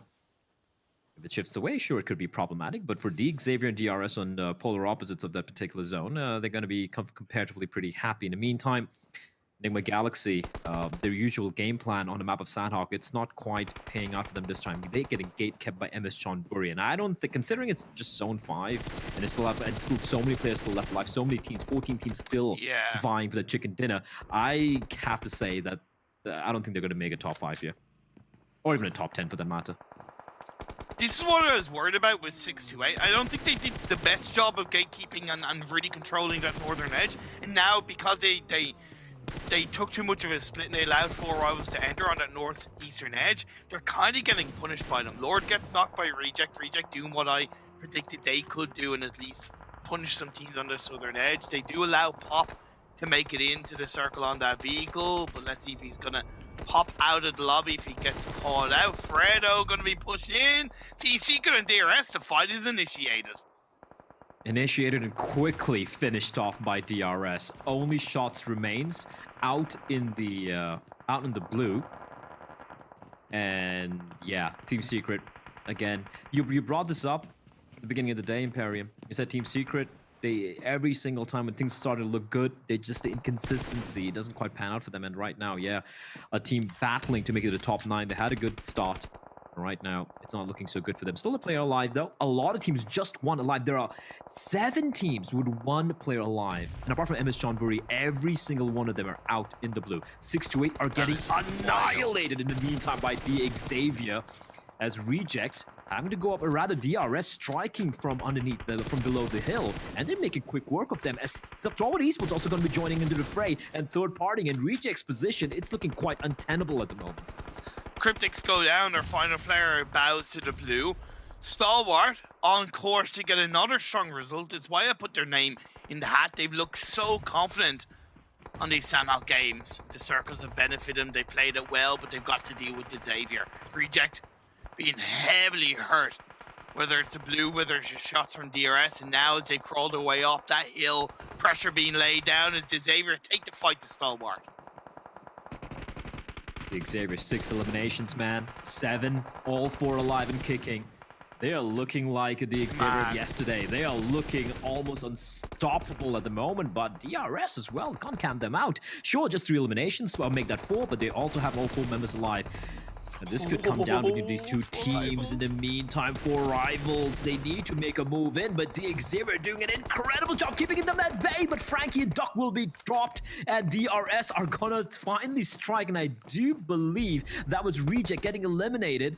And now a bit of a lull in the action as everyone's going to try and patch themselves up. But MS Chonburi are just completely dismantling the Xavier, who had 4, now they're down to 1. We lost so many players in a matter of seconds. So many teams. The Xavier had like a full squad, and now they're down to 2. Oh, they got the res. Do keep themselves up together. Duck's got to patch yourself up, bro. Pemburu. His last player, 4. He has to wait. I know. How long, though? Crosshair trained on Mafia Ninja. He spots Galton as well. He's looking for the 3rd. Now he sees Nima. They have no idea. They have no clue. And the distance, shots are still healing out in the blue. AJ, a little bit of noise being made. And now Pemburu knows where all 4 players of DRS are. If he pulls this off, it's going to be He has to move in. Oh no! Oh no! He waited too long! Oh, that is so unfortunate for Pemburu, and in the end, DRS, it looks like they're gonna claim the chicken dinner because there's only 1 more player left alive and is nowhere in the zone. And DRS, the real soldiers, it took a while, and would you believe it? 9 first aid kits this late. Dude, like, how much did he have? Did he come in an ambulance? Like, you need to loot a hospital to have that amount of first aid kits, because Ruff has been in the blue for the past 45 minutes, okay? This is ridiculous from Nigma Galaxy. Okay, here's how it goes. Roof, level 3 backpack, okay? He has 20 ammo, 1 smoke, the rest is all meds. That's how Ralph works. That's what it is. Don't give me ammo, give me meds. It's incredible, and hey, look, it works pretty much every time. Don't get me wrong, they don't have the strongest average in Sanhok. They really don't. They're kind of a middling team in Sanhok with an average of 7 points per game. But it's still a solid average, right? There's no, you know, there's very little volatility on how they're playing because the med strat, it works, and they're making it work. What's a movie or the meme where it's like, you gotta keep getting away with this? That's a meme that comes into my mind when I think of the Galaxy. Eventually, Roth would fall. When they were getting gate kept by, I think it was MS Chonburi. Yes. Or was it Reject? I think it was MSC, yeah. When they lost 3 members, I thought that's it. I'm like, yeah, Enigma Galaxy's their game plan. You know, today it's not going to quite pan out. What the hell do I even know? Get a second place. Bit of an anticlimactic end, but the real soldiers, DRS, they needed a big game, and they found it. They found it, and it was overall a deserved win. More circle luck than they've had, etc., etc. We've waited too long for a real soldier's chicken dinner in my eyes. We waited too long for that DRS highlight at the end of the game with that chicken dinner in mind. The thing is, though, they need to keep it up, right? They absolutely categorically need to keep it up. They were coming into this game down in 12th spot. They'd kind of dropped out of a direct battle for 9th with the fact that 4 Rivals and other teams did good. Unfortunately for them, 4 Rivals are keeping their performance up. That was, I think, a 3rd or 4th place result with the number of eliminations for 4 Rivals. That is very strong, but DRS, I want to see this continue. Yeah, like I remember you and I talking about this during the break before the game as well, where I was like, I'm not really believing in DRS right now, but looks like they have come to play here. Sure, it's just been the second game of the day here, a big performance, but they might have cracked the top 9. I'm not too sure, but to talk about all the points and how the standings are right now, of course, we have the desk. Gentlemen, take it away. I don't know what to say about that. Enigma Galaxy, their go-to strategy, it works out for them, it seems like most of the time, but it is definitely not, and I'm going to probably get a little bit of hate, the most entertaining PUBG Mobile to watch. But it is a valid strategy, and again, if you're trying to make an extra 50,000 bucks, you know, I would do exactly the same. I'd be doing the exact same thing that they were doing. But DRS, taking the chicken dinner, at least 22 points, 7 eliminations, but Xavier, again, just trying to solidify their place in the top 9 even further. Look, Jason, I was 1 game too early on my prediction. It's fine. It worked out at the end. They got himself the win here. 22 points total for DRS. Able to also remain as a 4-man squad until the very end, which is great, but it made it a little bit easier because at one point, I think it was pointed out by Blair and Imperium Blair in particular, you had 7 teams healing as a solo in the blue. Like, they don't hate the blue anymore. They just embrace the blue right now. They just live in the blue, which is... bored in the blue. We were expecting it to get worse over time, but I didn't expect it to get this bad. Yeah, weird, isn't it? I mean, even before this game, just so people know, Ralph has 6,000 healing, and that I don't even know how much he's done yet because we don't have the exact numbers across the board. But I think by the end of this, because we have another Sandhawk coming, Jason, in this finals, Ralph is probably going to have 10,000 healing, which is actually ridiculous. So yeah, we'll see where that ends up. Pretty sure that's more than some people have in the entirety of the event. Yes, I think, correct. Yeah, pretty sure. he could have died 100 times over if he gets over 10k. Like that's how do you do that? Oh, well, when you loot an entire hospital and you fill your entire backpack with medical supplies, you can live a long time here, as we found out. But we can see Frankie going to be the MVP. 7 eliminations. That's a lot of eliminations considering the amount of damage he actually did of 782. Yeah. For DXev in particular, we talk about dynamic duos, right, Kalaris, a few times. I think that right now, when you're looking at the dynamic duo of DXev, it is Frankie and Lamborghini working hand in hand. It's just great to see these 2 players together. At this circle, there was some circle luck involved, but they were taking the eliminations. Being given a circle and actually using the circle to your advantage are 2 different things. So credit to DXev where credit is due. They did get themselves some really good opportunities from time to time, but they could have maybe had a little bit of a better opportunity towards the end there to maybe gun for that chicken dinner, but still holding on by just barely 1 point ahead of Damwon, able to now take away that 2nd spot. And Xavier, if they keep getting these top placements every once in a while, like even Stalwart's not going to be safe on that position. Xavier could be first. Well, speaking of, first, let's actually maybe look down towards the bottom of the table because some things are shifting. Reject falling out into 9th place now. We can see 4 Rivals able to get up to 8th, and DRS actually able to tie Team Secret as well. So things are getting really spicy towards the bottom, and I'm really curious to see how things will work out in the end when we have finished off, because we still have 4 matches left to go, which means there's more chances for you at home to win the treasure box or to unlock the treasure box to get some permanent items. Maxman, we were told that the analysts need to talk about this as well, so I'll let you do this whole thing. Give you a little practice at hosting. Oh, okay. Look, you look at this pan. Do you want this pan? Well, go get the permanent rewards right now. You can choose 1 out of 3. You can get some cool gear. I already have the gun, and I can tell you it's the best skin that I have, so I recommend it 10 out of 10. There you go. I don't have the script. I don't know. Keep going. We're not done yet, Max. No, There's what? another Oh, screen. come on.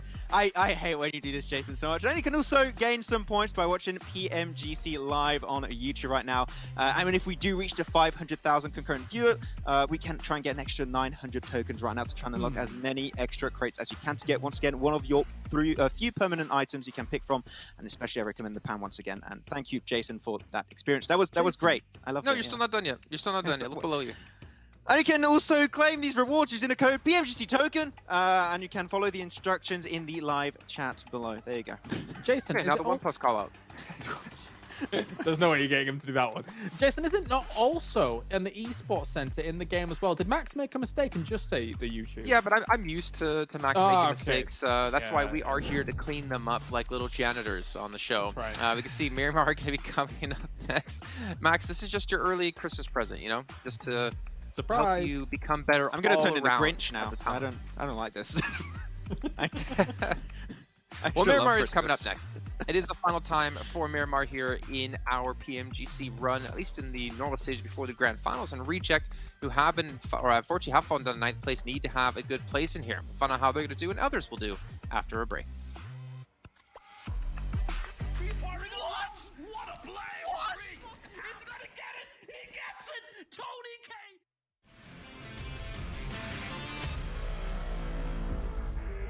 Movement on the vehicles, and Frankie, a prolonged spray coming in from Ponzai, but he will be finished off by NC2. Stalwart now against their the counterparts in the name of 628. The two STEs going up against each other, but 628 have a massive advantage. It's a 1 versus 4 for Scry, and as incredible as this player is, it is looking very, very unlikely. Happy about this one. Somehow they've managed to keep all their players up. It's been rough though. I think a lot of them are down. Sadly, this is why Damwon here is towards the bottom of the tables, is that they are just crumbling under the might of Nova at the moment. Wow, that's brutal. That is brutal. The nades just keep pouring down, and that is Damwon here eliminated from the game. 3 teams remaining. One gaming. A nade from 628 will connect onto Tony K. Looking to be stolen away by Fadan. Is there anything sweeter than a normal elimination? It's stealing an elimination away from another player. That's a double knock by Fadan. Rico, what is up? Right next to each other. Shifu seems to be aware, but Freak's fully patched on Shifu. He jumps a corner. He goes No! to Freak, but he's more than ready as Freak on a sliver. 1 HP. And Freak he's only got bandages, so to real life, if times is right, he knows it's there on the corner. Molotov. Yeah, that's gonna flush Freak out. Comes Brief firing. What a play! What? Freak absolutely ruins that Ice Guy's days. Yeah, Emma Chonburi have evacuated the premises, and Tony K. Okay. KKK. Tony K. If that M249 could shred them, he's going to go for the play. Oh, I love that. Tony K finds one, runs back up again. Now Scry. Let's go for the res. Going for the long reload. It takes about half an hour. It's like assembling an IKEA table. He's going to come peering around the corner again. Another knock with Tony K. He's found 3 members of Stalwart Esports. It's going to get it. He gets it. Tony K. The 1v4 against Stalwart. What a beast.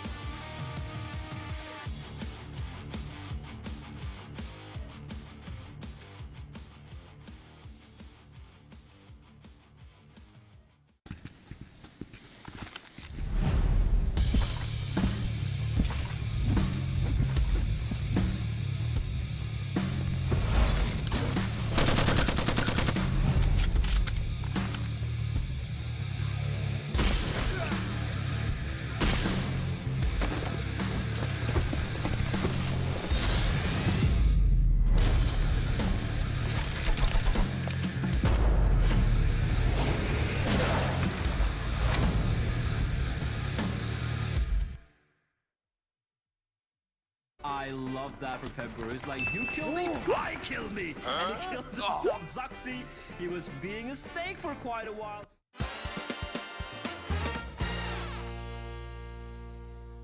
Help me! Nope.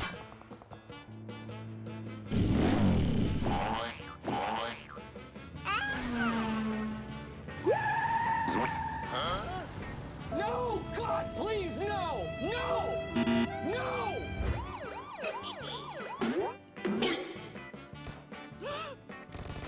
Bye. Nope.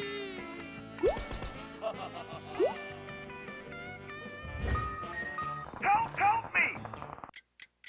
Huh? What happened? Ooh. Excuse me.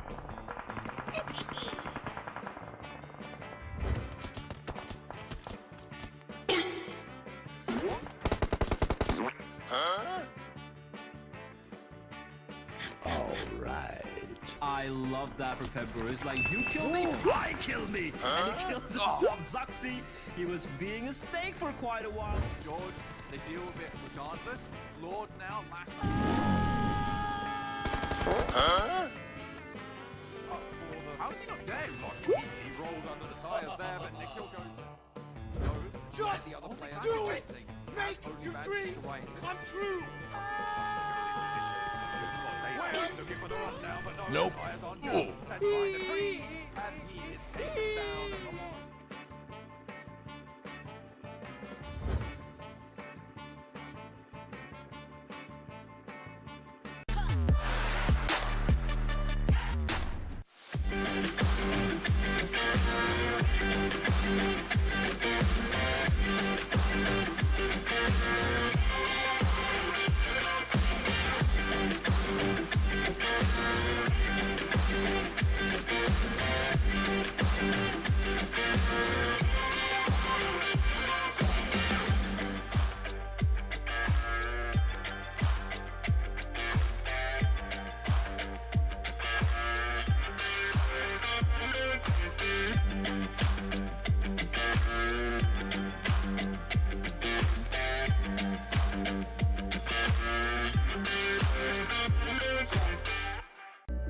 I saw the first light, the first steps. Now I see much more. I capture Earth in all its beauty. I see action. I see drama. And I see it in the finest detail. Moments of inspiration. And the first steps. I am the 1+9. Here we go, ladies and gentlemen. We're about to hit the halfway point here of our final day of our finals. PMGC 2021 East League. What's up, Cloris? Your hair looking good? Spectacular, absolutely. It's not quite as tall as yours, but you know, I'm trying my best. That's because I'm losing mine, so I gotta use this to compensate by getting like grow out. But speaking of losing things, Maxman, your predictions have been pretty off today. But then again, it's pretty hard to predict a team out of 16 teams, especially with how wonky all these matches have been. But let's focus. Miramar, only match we're gonna see it, only time we're gonna see it today. And we have had a lot of movement down towards the bottom of the table, and for me, that's what's really scary. Actually, the top of the table is great. You know, winning $362,500 is amazing. Dropping a second, you know, losing around 100 grand, that does suck. But at least you're gonna play in the grand finals. At least you're gonna have a chance to win, you know, over $1 million for the entire event, right? Yeah. The teams who are around that 9th place position, they're just trying to even just get to the show. And some teams have to not make it. And I feel like we're still going to see some major shifts over the course of the day. Yeah, I am going to spoil my prediction here. I'm going for Reject, right? They have been known as the team at the start of this PMGC, especially the first Super Weekend, that was extremely strong on this map of Miramar, extremely consistent, having some of the best macro, taking those fights extremely well every time. Now in 9th position, there's been a little bit of up and down from this team, right? And you don't have many more games. Now you can see on the screen, you've got 4 more games to get those results and potentially get just enough points to make in that top 9. Reject, we need to see that Miramar prowess we've seen in the past, right? Otherwise, these next games might be the reason they don't make it, which would be so sad because they've improved so much, Jason, as from Bluebees now into Reject from last PMGC, and them not making it again would be just so unfortunate to see. I mean, of course, you compare them up against Damwon, like Japan and Korea. Korea with Archer last year didn't do that well either. I mean, Bluebees, I think we can all agree, did definitely do better than Archer. But this year around, it seems like Korea seems to have everyone else's number. I think it's actually not even. It sounds very, very big, grand, and things like that, but it's very much a cultural thing as well. When it comes to South Korea versus Japan, South Korea has had esports infrastructure for a long time, and better than everywhere else. Better than everywhere in the West. better than everywhere in the East, and that does include Japan as a whole. So I think, you know, there's the pedigree there for the South Korean teams, and eventually, you just give them time, Jason, they are going to dominate games. Yeah, 100%. I mean, we've seen it happen so many times across so many different titles. And also, as we mentioned before, like, mobile gaming isn't massive in South Korea. And this is a really good chance for them to put them on the map when it comes to this kind of esports. So we'll see if they continue to do so. And obviously, with the points they have, they should be into the grand finals. But it's about the other teams not trying to qualify, like your Rejects, like your DRS. And DRS with that victory are able to tie up against Team Secret. And that's a team I never expected to say might not make it into the grand finals.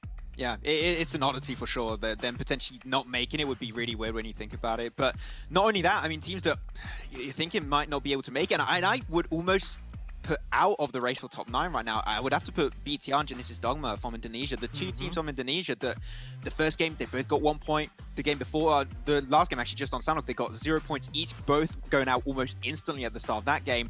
These are not the results we expected from these two teams if they wanted to aim for that top 9. If it keeps going this way on the next, I would say, 2 games, they're done. It's 100% finish for them. So we need to see a comeback like Illico Presto. It needs to happen here right now.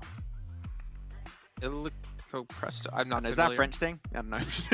Might be. Is that? Yeah, it's probably Harry a French Potter. thing. Is that what that is? It's just an expression. It's about. It's fine. Okay. Like, well, we'll move on from that. We'll talk about OnePlus. Max, I hope you're ready. No. Talk about OnePlus here. I'm going.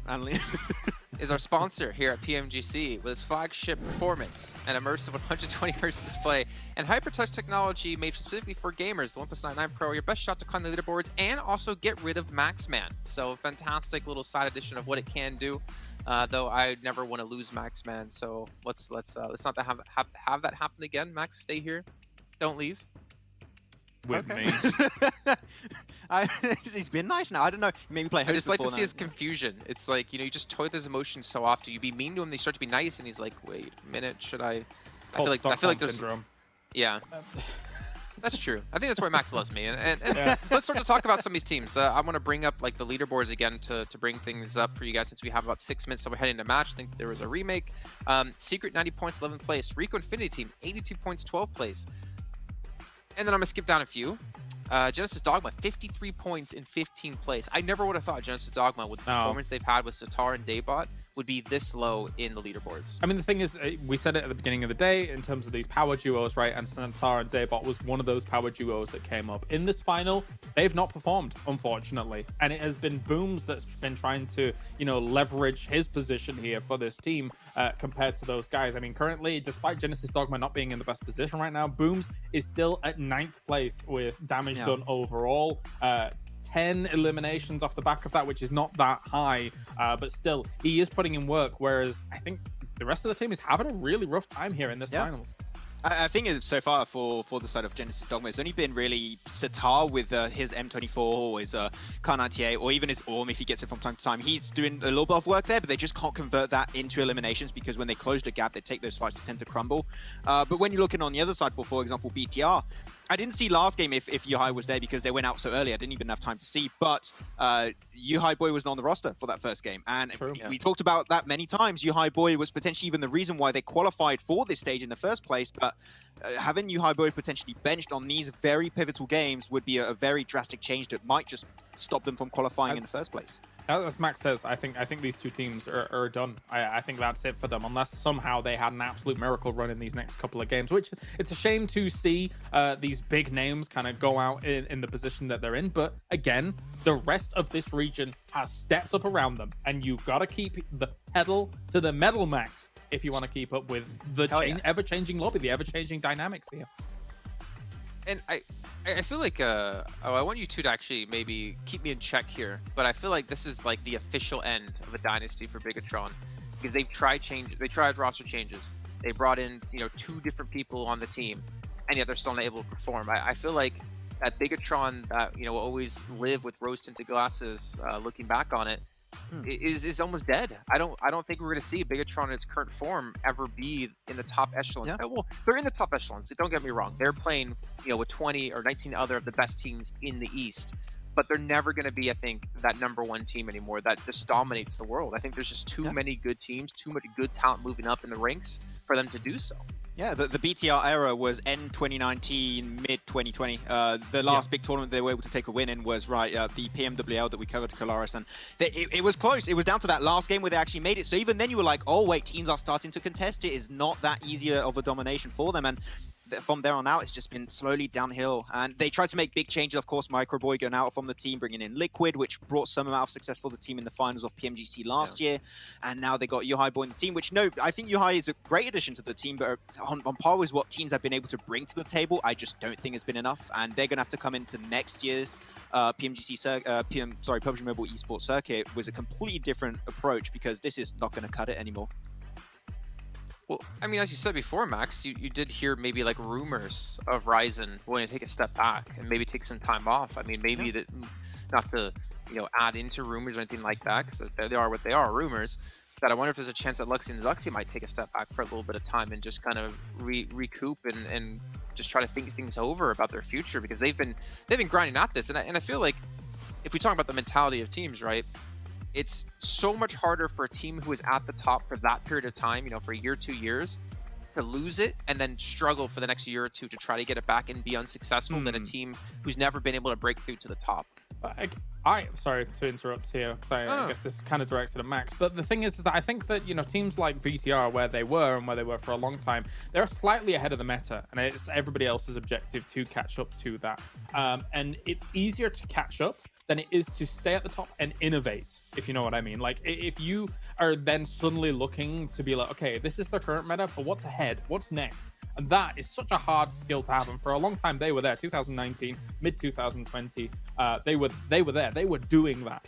Now, not so much. I mean, they got second place in PMPL Southeast Asia. That's very commendable in terms of that finals. But the global stage, yeah, I think there's a lot of hunger from a lot of these regionals, a lot of these teams, and it is hard to innovate against that. I was directed towards you, Max. I was going to let you go there. But yeah, I fully agree. I think it's really hard to innovate if you're one of the top teams, right? And you talked about the hunger of other regions that have been trying to aim for that position, and they want to be the next BTR. I mean, the legacy of BTR is never going to be forgotten, even if they do not make it to the next stage and they just can't quite make the cut in these next 4 games. So they've still been great, but they laid the path, I think, for these teams to try and innovate as much as they can to be on par to what BTR done in, as we said, end 2019 and mid 2020. So yeah, it's unfortunate, but the good thing is that you can have so much more talent that every year, every single tournament is brought into the scene. So I mean, BTR, we're always hoping to see them come back strong, but at least we're going to have a 100%. New generation that's going to be even better, even stronger. I can't wait to see play here, Jason. I mean, the question is this now the legacy, not the legacy, but the reign of Nova? I feel like if they win here for PMGC in total, right, in the grand finals, it definitely is their framework to their legacy. But the problem is, I feel like, is that Nova and Chinese teams in general don't play enough against international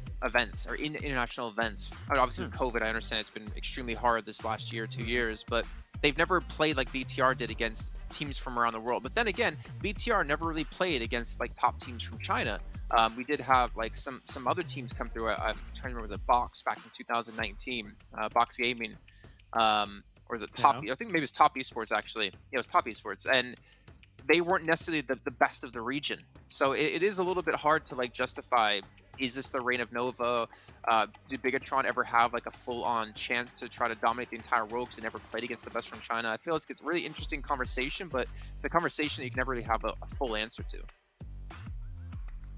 Not until maybe everyone's back on, an international stage all together, everybody's there right then and there, and having that fight off against one another. Because again, if you've got a long form LAN, huge LAN, like they get the opportunity to do so in China right now, then as we see that evolve and that meta evolve in that chamber, then we'll maybe see.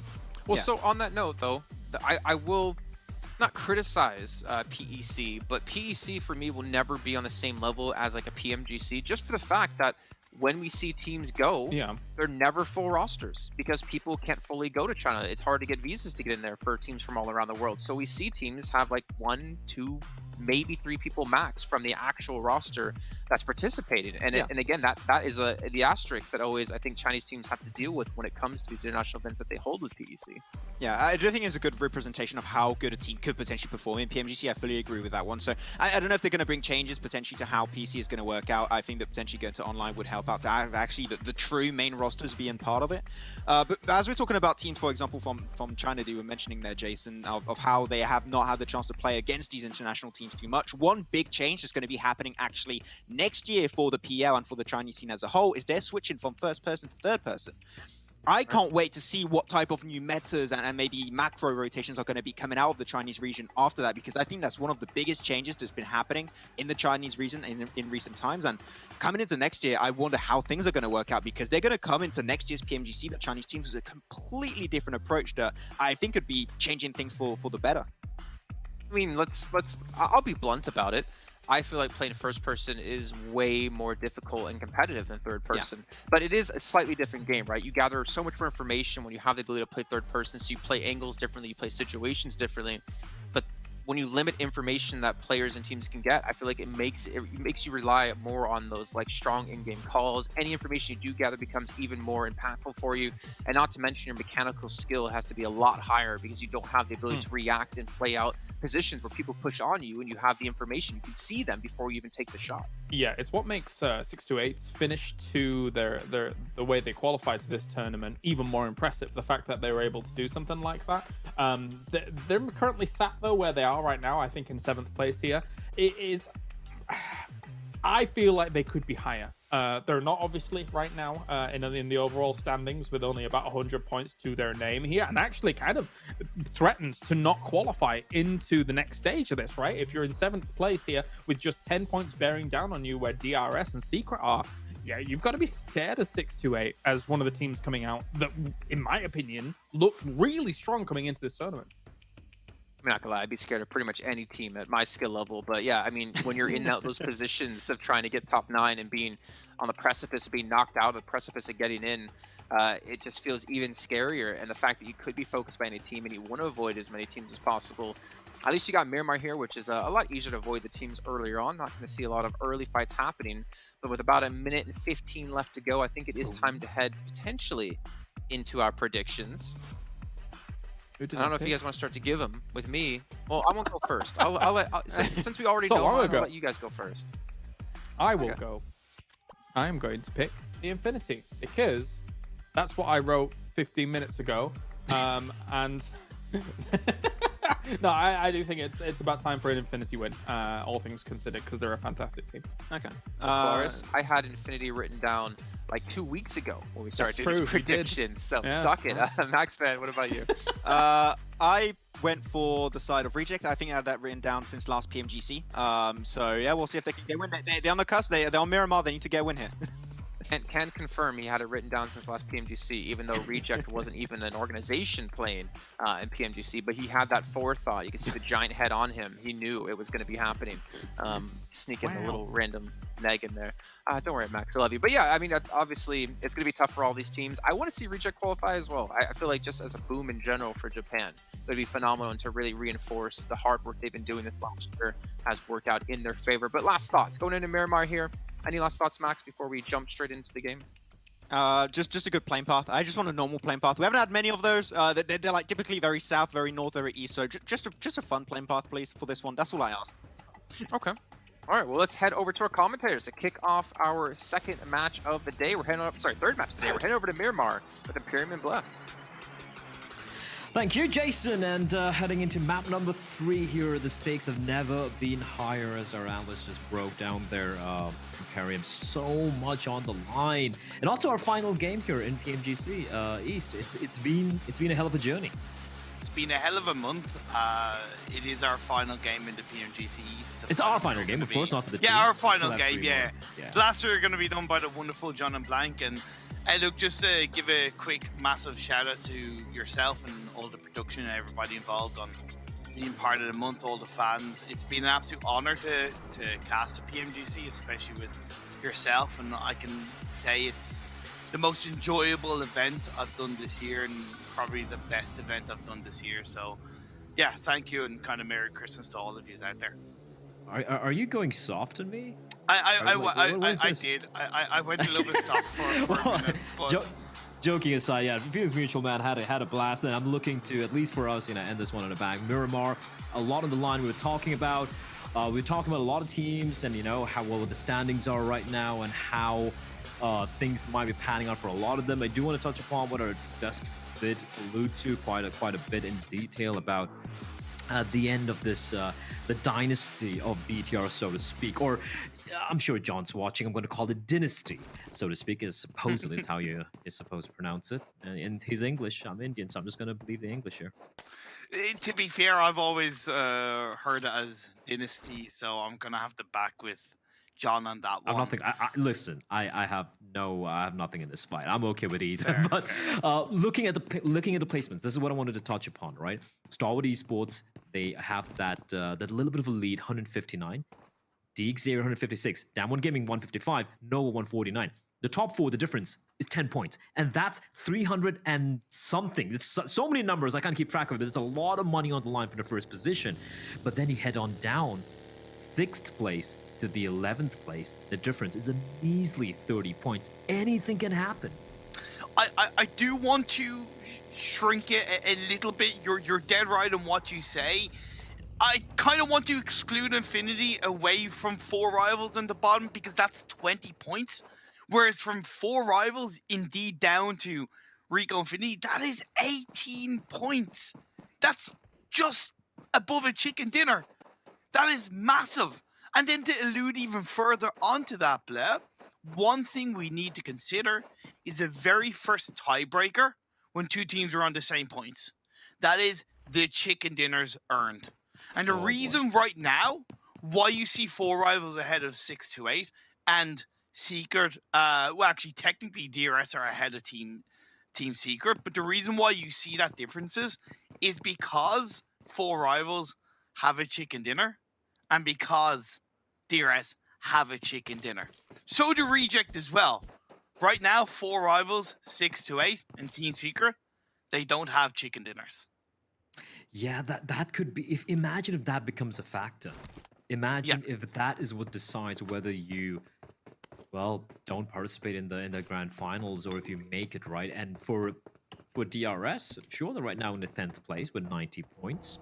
Reject, the team above them, 94 points. But you look at 4 rivals, they yet to get a chicken dinner, 6-8, as you pointed out, yet to get a chicken dinner. Just one good game for one of these, the earlier 2 teams I mentioned, and a couple of bad games for the latter teams, and boom, immediately we have a flip, and that chicken dinner coming into play would be just heartbreaking for a few of these teams. So yeah, they would definitely be looking for a chicken dinner over here. Looking at the zone though, it's going to be a bit of a more north than northeastern, right? To Astoria Almada, we got Tierra Bronca, Cruz del Valle, quite a lot of places where most of these teams have already landed towards. Los Leones, just out of the zone. We do, of course, SMS John Burry and Reject, who could potentially be going up against each other, but a bit of a quieter start here on the map of Miramar. And looking at a zone, I don't really expect too many early conflicts or even ambushes taking place. One thing that I find interesting is that the playing path was quite south in comparative to the other Miramar maps we've had in the finals. And BTR have gone to Puerto Priso. I don't know if Reject were predicting this or expecting this. They've changed to their normal south of Los Leones drop. It seemed like they all went there anyway, so maybe they were expecting BTR to go to Puerto Priso, but I do find that observation a little bit interesting. As of right now, in the center of the circle, you do have a couple of teams, 4 rivals, their normal drop spot in Hacienda del Paton. You have Damwon Gaming, and then you have Nova just a little bit south on their spread across the Minas Generales area.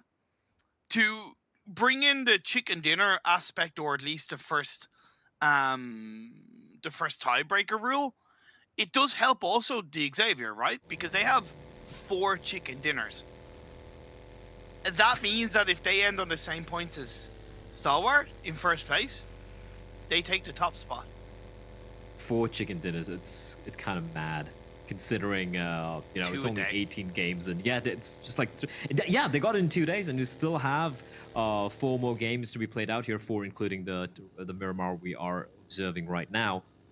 That's just as nuts, man. Like at the end of day 2, there was 12 games played, 4 chicken dinners. That's quick math. That's I think 33%. 1/3 of games. Yeah, just insane. Ooh, a quick left turn from Lazy Boy. Able to avoid the shots from Lord. Enigma Galaxy.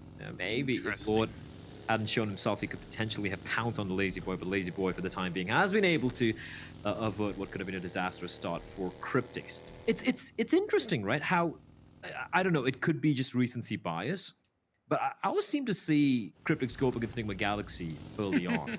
Doesn't matter what the map is.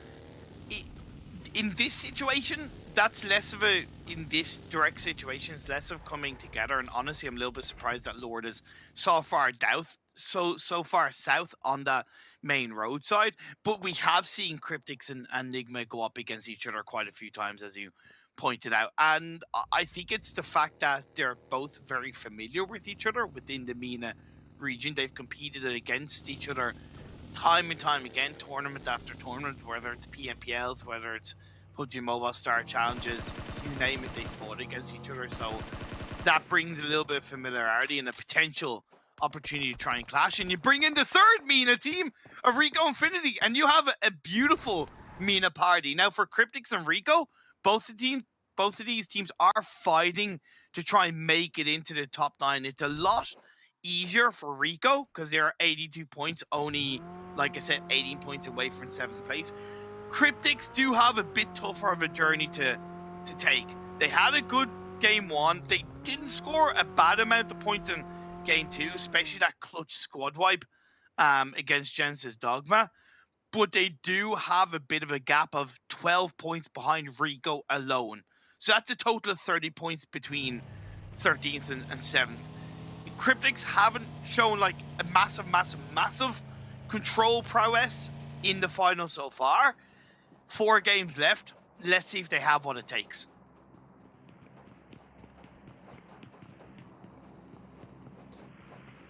Indeed. Regional rivalry is something I do enjoy. And yeah, for quite a few of these teams, opportunities, it's slowly going to dwindle away. You know, you always have the mentality, it's all right, boys. We lost 1 game. I mean, we didn't really deliver here. 0 points in this game. We still have 3. We still have 4 remaining.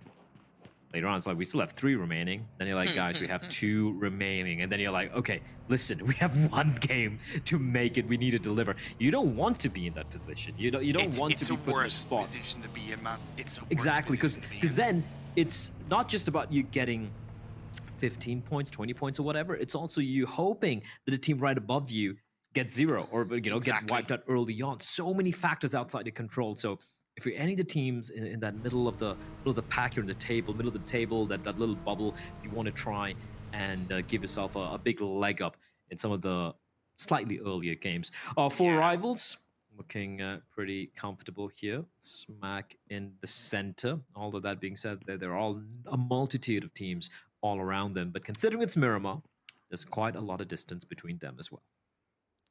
Yeah, the centering up in phase 2 is good for even the teams that are now kind of outside the circle, such as BTR, Reject, Rico Infinity. It's a little bit more clustered on that western side with the likes of Stalwart just making their way outside of San Martin. You have DRS on that kind of northwestern edge. I don't really like where 4 rivals are positioned, being perfectly honest. The good thing for them is that it is the center of the circle, so they can kind of wait another couple of circles before they might have to move. But the thing is, they really don't get that much information. I think it's a bit of a false point to be in. They're completely hidden from seeing where 6 to 8 are. They do get a little bit of information down south. But yeah, I'm kind of worried about 4 rivals despite them being in the center. I'm more worried about MS John Burry right now because Member has been knocked down. Nova, one of the Twin Peaks, both the Twin Peaks, in fact.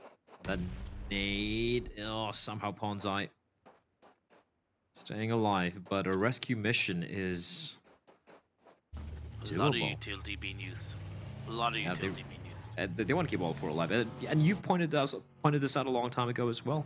Like, on a map like Miramar, even if you might be a 3-man squad, you want to have all 4 alive, but never mind.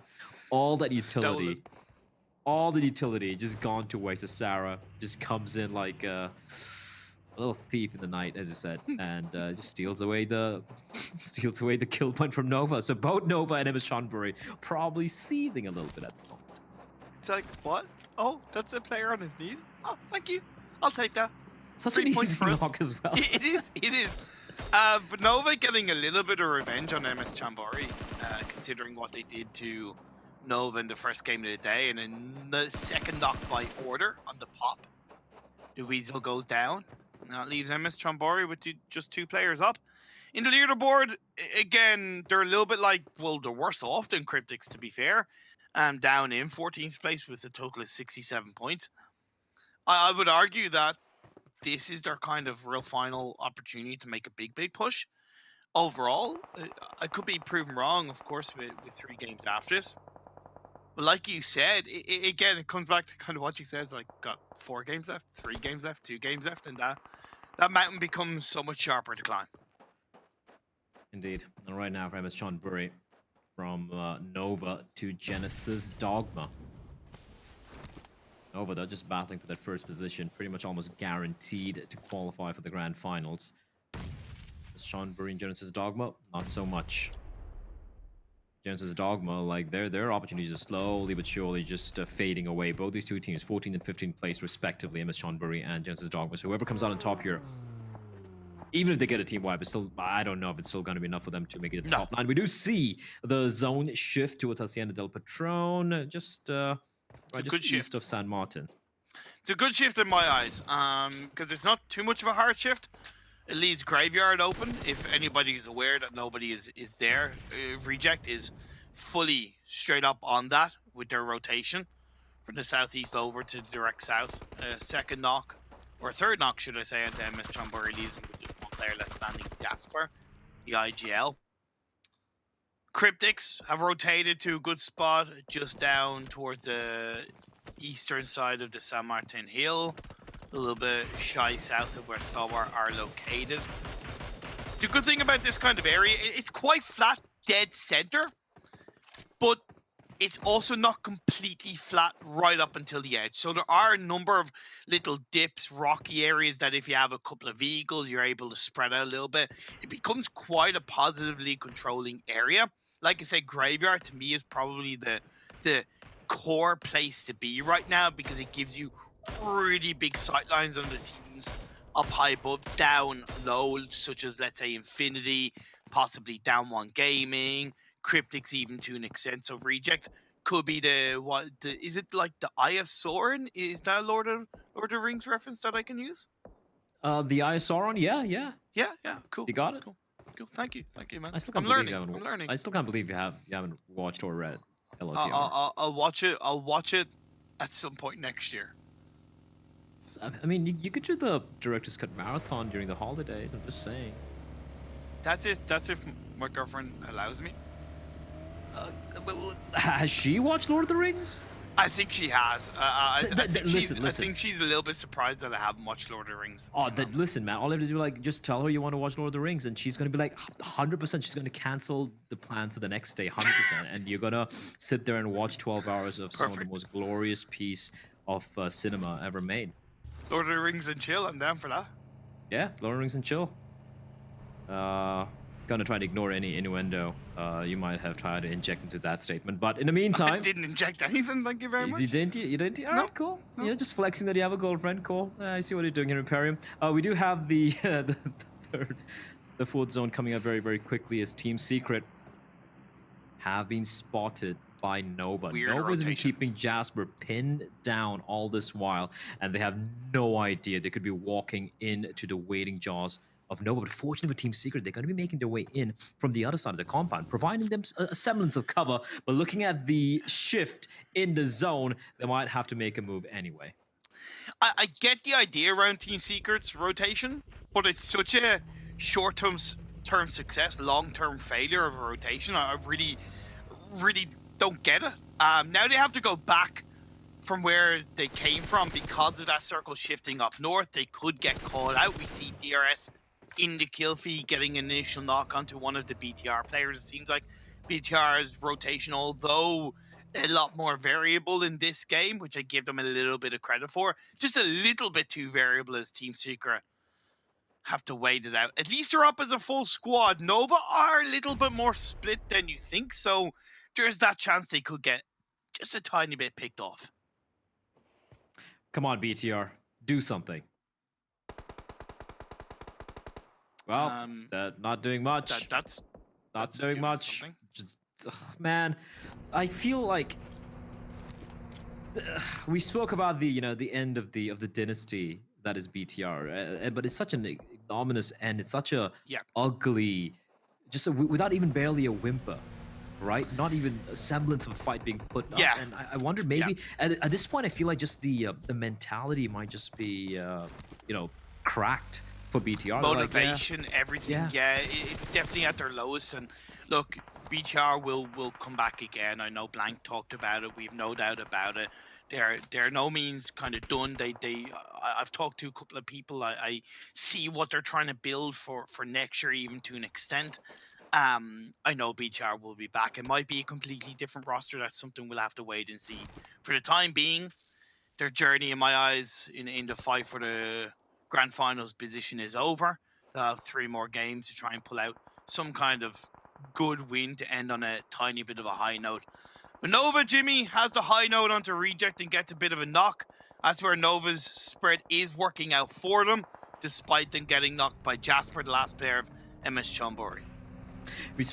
How fortunate are DRS that we know they're right now in 10th position. They need those points, and the team they have to go up against is BTR. They gotta be just thanking the lucky stars. To an extent, yeah, right. Like for all the teams you could go up against, you go up against the one team who has just been just so down in the dumps thus far in the grand finals. Reject, the res will take place. If you kept your attention focused on the kill feed, we did see quite a few players get knocked down, primarily from Reject, Nova, and Rico Infinity. MS Chonburi still the one-man squad, still live out in the blue. Nigma Galaxy once again. These rotations make me so scared for Nigma, but they make their escape. Lord, though, caught out, left behind, and found by Newsy, down on his knees. And Nigma Galaxy, for the time being, are a 3-man squad. As long as they somehow get the rest, no, it's not going to happen. I definitely get the idea around Nigma's rotation, because sometimes we talk about these wide rotations. We talk about these kind of going from the north directly down to the southeast, those kind of big brain rotations. Sometimes that kind of direct, full send it in is good, because some teams aren't really expecting it, right? Because they're focused on, let's say, a team that is already in front of them. They're not really thinking about it. It probably was a little bit blind for Nigma. They're lucky to get away. And this next circle shift does fare pretty well for them, despite being a 3-man team. They've gone ahead of Reject, gone ahead of Down One Gaming. But again, there is a lack of information in terms of where the other teams, such as Genesis, Dogma, are, so they need to be careful. Newsy, oh my lord. Just unloading in the direction of Cryptics, and they're just down to 1 member right now. El Chapo, the 1-man, still on his feet. Newsy still making life very miserable for him. Down One Gaming, bear in mind, they have somehow managed to keep most of the teams most of the members of their opposing teams at bay. And they still have a 4-man squad. Newsy going for a brave rotation. Mainline himself with the 2 members still standing for Infinity. He's going to be going in for the rotation straight through. In the meantime, Powerboy getting the knock onto Nigma Galaxy's Roth. And even though they went straight into the center, it's not quite working out for them. As Stalwart Esports taking the fight with the Infinity and quickly taking down Mela. Infinity down to just a 1-man squad. Play zone able to finish in the meantime. And it's going to be Team Secret almost catching out Daybot. Fredo's low in health. Kid is knocked. iShots needs to pull out a glorious knock. Jumpers on the back line.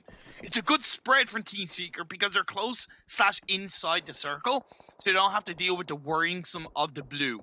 Genesis Dogma lost a player at the hands of Nova, so they're down to 3 players. They're less likely to push it, but I'm a little bit surprised they aren't pushing it, because in my eyes, they're also a little bit like BTR in terms of nothing to lose in the overall standings.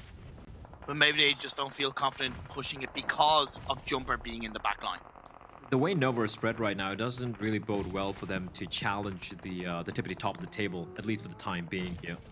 Down to just a two-man squad, both of them spread very thin. You can see Powerboy and QCL pretty far away from each other, so if a knock does take place, there's no chance for a trade, no chance for a res as well. Divine comes charging in on his buggy, almost on a suicide mission, and that's going to leave Duello all alone here. But he has a bit of cover. He might even get the res on a Divine. Now, for Team Secret, they can lob in a few nades to try and make life miserable. They don't really need to commit to this particular hunt. They have a great spot to work with here. And shots, even though he's been knocked down, the res should be coming in. Secret doing a great job holding on to this lovely. Lovely nades being thrown out by eye shots. Indeed, you're dead right. They don't need to worry about pushing that. They can allow kind of Hamodi if they have any idea or potential of a player coming in from behind.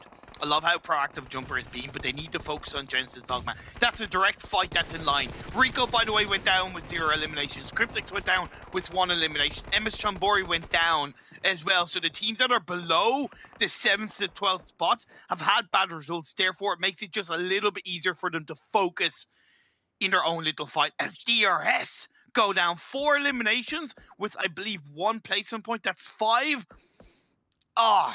It's again, it worries me that it might not be enough. Oh, the angle from Hamodi! What an angle for him. He saw all 4. But he also has to be wary of Damwon Gaming. Looking his direction, he is just chipping away at Team Secret. And now Team Secret have to be worried about this. They also have to worry about Genesis Dogma across those few huts. Damwon Gaming, though, taking fights on multiple teams at the same time. 6-8, the Chinese squad trying to make their way up, but they're getting pinned down not just by Damwon Gaming, but by Genesis Dogma across the map. 4 rivals, a hell of a day so far. Day 1, they got a total of 4 rivals, got a total of 29 points. Day 2, 35. And the first 2 games today, 36 points. Big uptake from them, but they need to keep it going. They're down to 1 player, 1 elimination point. They need to stay alive. Team Secret, as a pack, like a pack of coyotes, going to be pouncing upon the members of Genesis Dogma. They're going to find one. In the meantime, Hamodi from the distance still harassing players, lying prone. Team Secret grouping up together, trying to dissipate the danger being posed by Genesis Dogma, and a couple of members still standing for Nigma Galaxy. Hamodi, though, somehow out in the open, hasn't been taken down yet, as D. Xavier Rab is trying to go for a desperate gamble with that rotation. Perfect. And he's managed to do so. D. Xavier, 4 standing, 5 eliminations. Damwon Gaming, all 4 standings, 4 eliminations. They're potentially gunning for Starwood Esports' position there right now. Chicken dinner number 5, question mark? That could certainly be the case. But right now, Team Secret wiping out Genesis Dogma. They need to deal with the solo players and get into the circle. Hopefully, Free can get taken out by QC1. That'll make it a little bit easier for Team Secret. The last player from 4 rivals is stopping Team Secret from entering in, along with Hamodi's hanging by their side. Oh, 1 bullet! 1 bullet is also not needed to eliminate Nova. But he's still alive on 1 HP. Hamodi will finally be finished off, and with that we say goodbye to Nigma Galaxy. 7 eliminations. Considering for how long they were a 2-man squad, they're going to be pretty happy with that fact. Oh, yes. The D. Xavier, in the meantime, losing a member. That means slight advantage for the time being for Damwon Gaming. Oh, no. And look at this for QC1. He gets so important. And not able to get elimination, but doesn't matter. He's done the damage, and Damwon Gaming are going to use an opportunity to strike. And Secret, they're out of here. Damwon Gaming, 7 eliminations, 4 alive, potentially having to go up against D. Xavier, who's the only team who could potentially ruin a chicken dinner game here. 6-8, 4 rivals still going strong. They only have 1 elimination point apiece, but 8 to 10, possibly 12 placement points could be very much on the cards for these 2 solo players. Well, actually, 6-8 do have 2 players up, so it's a little bit more likely for them. The circle has shifted away from both of these teams. Hell, it shifted away from all teams. So what was looking like a very strong spot for the Xavier has been ripped away from them. And they tried to preempt that by just pushing in, but Rab is maybe jumping the gun a little bit there. Damwon Gaming knew the Xavier had to go for a wild rotation, and I gotta say, Chicken Dinner number 5 looking very unlikely right now. Damwon Gaming don't really have to commit to any fight with anyone else. All they have to do is just keep their guns, keep their crosshairs trained in the direction of DXavier, because the zone's already moving in. They're out in the open. Duck's been taken down, and Frankie's the last man standing here, and I kind of feel he's just going to try and play the heal battle, because Sung is going to keep him pinned down. No matter what's going on the other side of the map, Sung knows there's still a member alive here for DXavier. Take nothing for granted. You see the knocks, you see the single confirmations, but you don't see the full squad. Confirmation is Penbora, picks up one, puts Yu Yang on his own.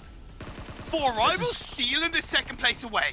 Oh no! 4 Uni comes in, finishes him off, and now Yu Yang falling, and that is going to be DXavier. Frankie still healing out of the open, but Damwon Gaming, the South Koreans. Fabian coming in to finish off the job. Not quite, but doesn't matter. The blue, Papa Blue comes in and finishes it off for him. A well-deserved chicken dinner coming in from the South Koreans. Damwon Gaming, they reign supreme, and if I'm not mistaken, right now this game of leapfrog to get that first position, that 370,000 US dollars. It's not stagnant at all. It's not stagnant at all, and I love everything about it. Damwon Gaming, take a bow. Take a damn bow, because it was a tough game for them. They were kind of positioned in between the likes of 4 rivals, in between the likes of DXavier, so it wasn't an easy game. They had to be proactive. They had to play the Damwon playstyle that they have shown across the finals. You saw the amount of eliminations they got, and even right up until the end. To be fair, they gave DXavier a second place because of how frantic they were on picking up every single kill they could, whether it's on the 4 rivals last player, whether it's on the last player 6-8. It was just like, yeah, we're just not taking anything for granted. And I feel it really, it's even cooler for me, because we had the desk talking about, like Kilaris was talking about how, and we talk about the South Korean region when it comes to esports, primarily in the PC esports and all of that, going back like 20-25 years, they have a legacy of esports excellence. And despite the fact that, mobile games is not a very big thing over there, a team like Damwon Gaming out of nowhere just coming in and delivering like this, man, if they're gonna be big in mobile esports as well, I'm telling the rest of the world who probably don't know about South Korean supremacy in esports, just be very, very afraid. I'm so excited, but the fight for the top 9 does continue on, because Team Secret did get a half-decent result. So did 4 rivals, and so did 6-8. Well, I think that's it from us over here. I love the Santa hat as well, by the way, Imperium. But from my end, of course, from Imperium as well, a very Merry Christmas. But don't go anywhere, because we have 3 more games remaining. And trust me, it's going to be some bond bonus out there. But for the time being, we're going to be heading straight to the desk, where, of course, we have Jason and 2 wonderful lads.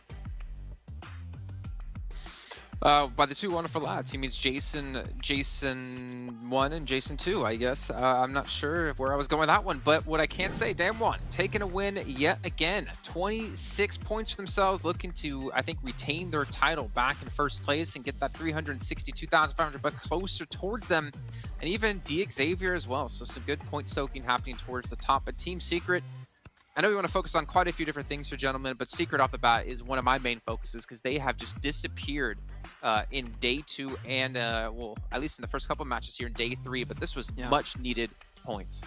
Yeah, and also the fact that they outperformed by a significant amount Reject, that was, before this game, the new moving goalpost at 9th position. Team Secret might be able to push himself back in top 9. We'll have to see if we check the overall rankings to see if they were able to actually overtake that position, but that was a very well-deserved performance from Team Secret, able to get a few extra points, though.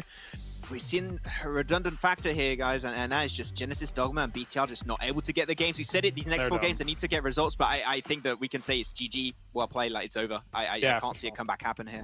Yeah, it's been rough, been very rough as we take a look further. And Freak, Nigma Galaxy, I mean, kudos to them for trying to make this send. They didn't really have much information on making the send towards the middle, but, they found themselves an all right spot. Not a few points coming off the back of it here with the Elims, Jason. You can't fault it, considering that they were in no man's land. They were in a really rough spot. And when that kind of thing happens, yeah, sometimes you just got to make these sends. Yeah, and obviously Nigma Galaxy, like, they should be safe top 9 as well, so they have the grand finals to look forward to, but they're still trying to fight for a buttload of money, and they're only 19 points behind Nova. But, ooh, Damwon, 181 points.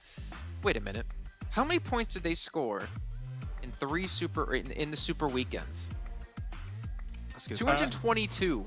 They've almost scored in the finals the amount of points they got across the 2 super weekends they played in. Like that's just really a showing and a sign of like how much they've stepped up here in the finals. They could actually beat that number. They could easily beat 222 points with the next 3 games remaining. So we'll see if they can try and beat that amount of games. 18 games alone would be huge. But especially the one thing that I loved in this game was how Damwon were playing their position where they had a really strong compound next to the road to the west of those late circles. They sent Fabian forward to actually scout, get information in that circle, because that circle is pretty rough to play. You got to have a very good understanding of the terrain and how to play those positions. Sending Fabian forward to get information and then instantly send it on the northern side of the road where you have the perfect dip here, Kalash, to get the information on the teams down south was so well executed, and the timing for them to push out of that position at the end also was pixel perfect. Like, it was so well done. The bolt through from the east side to the dip that they eventually take is crazy. I know, Jason, you want to talk about this, but I don't want to. I want to talk about the game.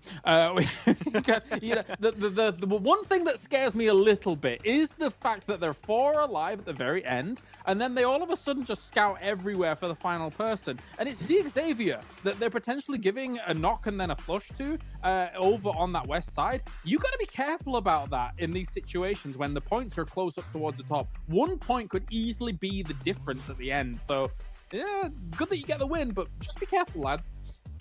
All right, well, Max, you know what time it is? Oh, please no. Please no. He's trolling you. I'm muting. Yeah, he's trolling you. Okay, well, since Max won't do it, I will. The Treasure Box still going on until the 13th of January. If you guys are watching the Esports Center over on YouTube, you can earn PMGC tokens that you can use to unlock treasure boxes and also get some permanent items unlocked for yourself. We hit 500,000 peak current viewers. 500,000 or more, I will say. It's not exactly 500,000. That's a little bit impossible. Everyone will get 900 of those tokens, and we need 1,200 in total to open up one of those chests. So make sure you guys are letting your friends, your family, everyone know about it. I know Max forgot to remind you about letting them all know, but I'll do it here because that is why I'm the host. We can use PMGC token as well in the chat. Max looks so happy. But he's going to be happy because he's going to be getting his pan unlocked, and he's going to be throwing that thing at his enemies all day long when playing some PUBG Mobile.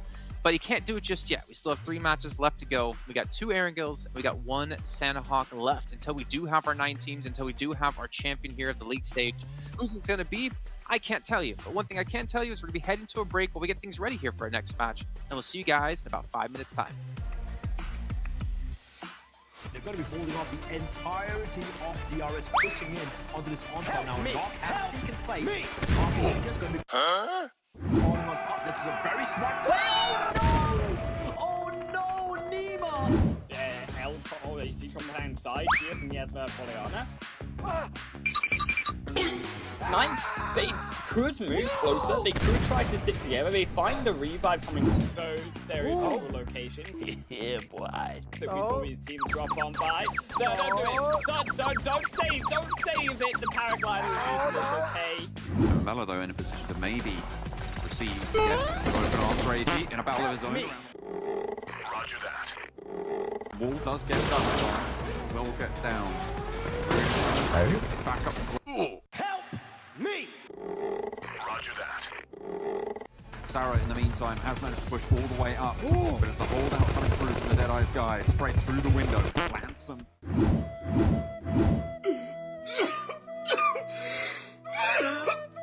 Just starting to make their way outside of Pachinki, which I would argue is a little bit too late.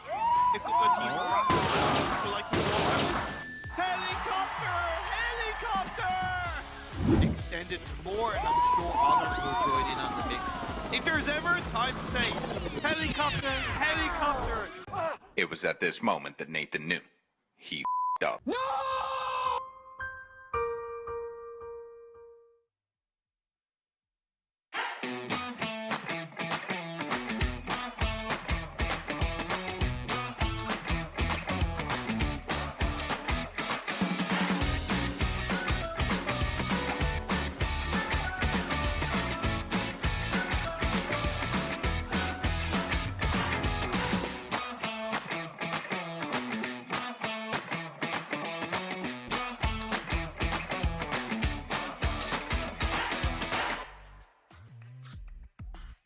One of these days, we're going to get Max to do that dance here live on air, but today will not be okay. It will be the day. I wanted to see more of the hip movement, not the head and hands. Stand on not family friendly. We're not now. What's not family friendly about dancing, Max? Wow. We'll see what type of dancing we're talking about here. We'll see. Just, you know, dancing to music. I don't know what you were thinking. But I know what you were thinking, at least in one sense of, oh man, Bigatron, Genesis Dogma. I don't want to say it's over. I know you kind of want to close the final chapter on them, but technically, if they win out the rest of the day, they can still qualify. It is possible. It's very unlikely. We know the infamous, like, oh, mathematically speaking, they could still qualify. Well, yes, okay, they could still make it until the very last game. If they eliminate everyone in the lobby, Jason, yes, it is still possible. But from the tendencies we've seen so far, I don't think so. You know, Max, I think it's funny because your curse has been so good this entire event. Maybe it was misleading you to lead you up to this moment where it's just going to come back in full force and just destroy you. As you said, Bigatron can no longer qualify, and they just win out the rest of the day. I mean, think back to a PMPL not too long ago, back in Season 1 here earlier on the year. They had to win out the final day to get into the next stage. I think it was into the finals, actually, if I'm not mistaken. Yeah. And, well, can they do it again? No. No, yeah, no. Oh, man. Now You're making me think. I was thinking for a second, but no. I closed this book last week, Jason. I don't know what you guys are talking about.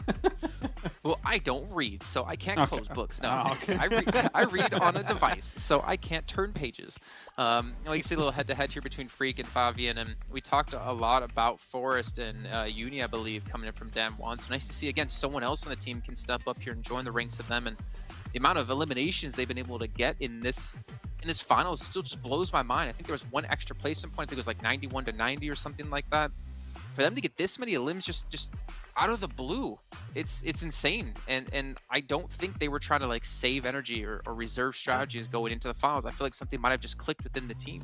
Yeah, it's just something that when you look back at their last game, sure, there was maybe they got a little bit lucky in positions that they got, but they used those positions so well. Just even looking back on that last Miramar game, how they had the split above the road, making sure they got every single team in their sight lines, were just so well executed. So sure, maybe sometimes they get a little bit lucky and again those positions, but the execution is top tier, chef's kiss.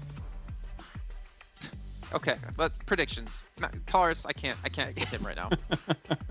I'm going with Stalwart because my previous Erangel went pretty well in favor of them. So let's go back to the basics. The championship caliber team is going to be the champions here today. Okay.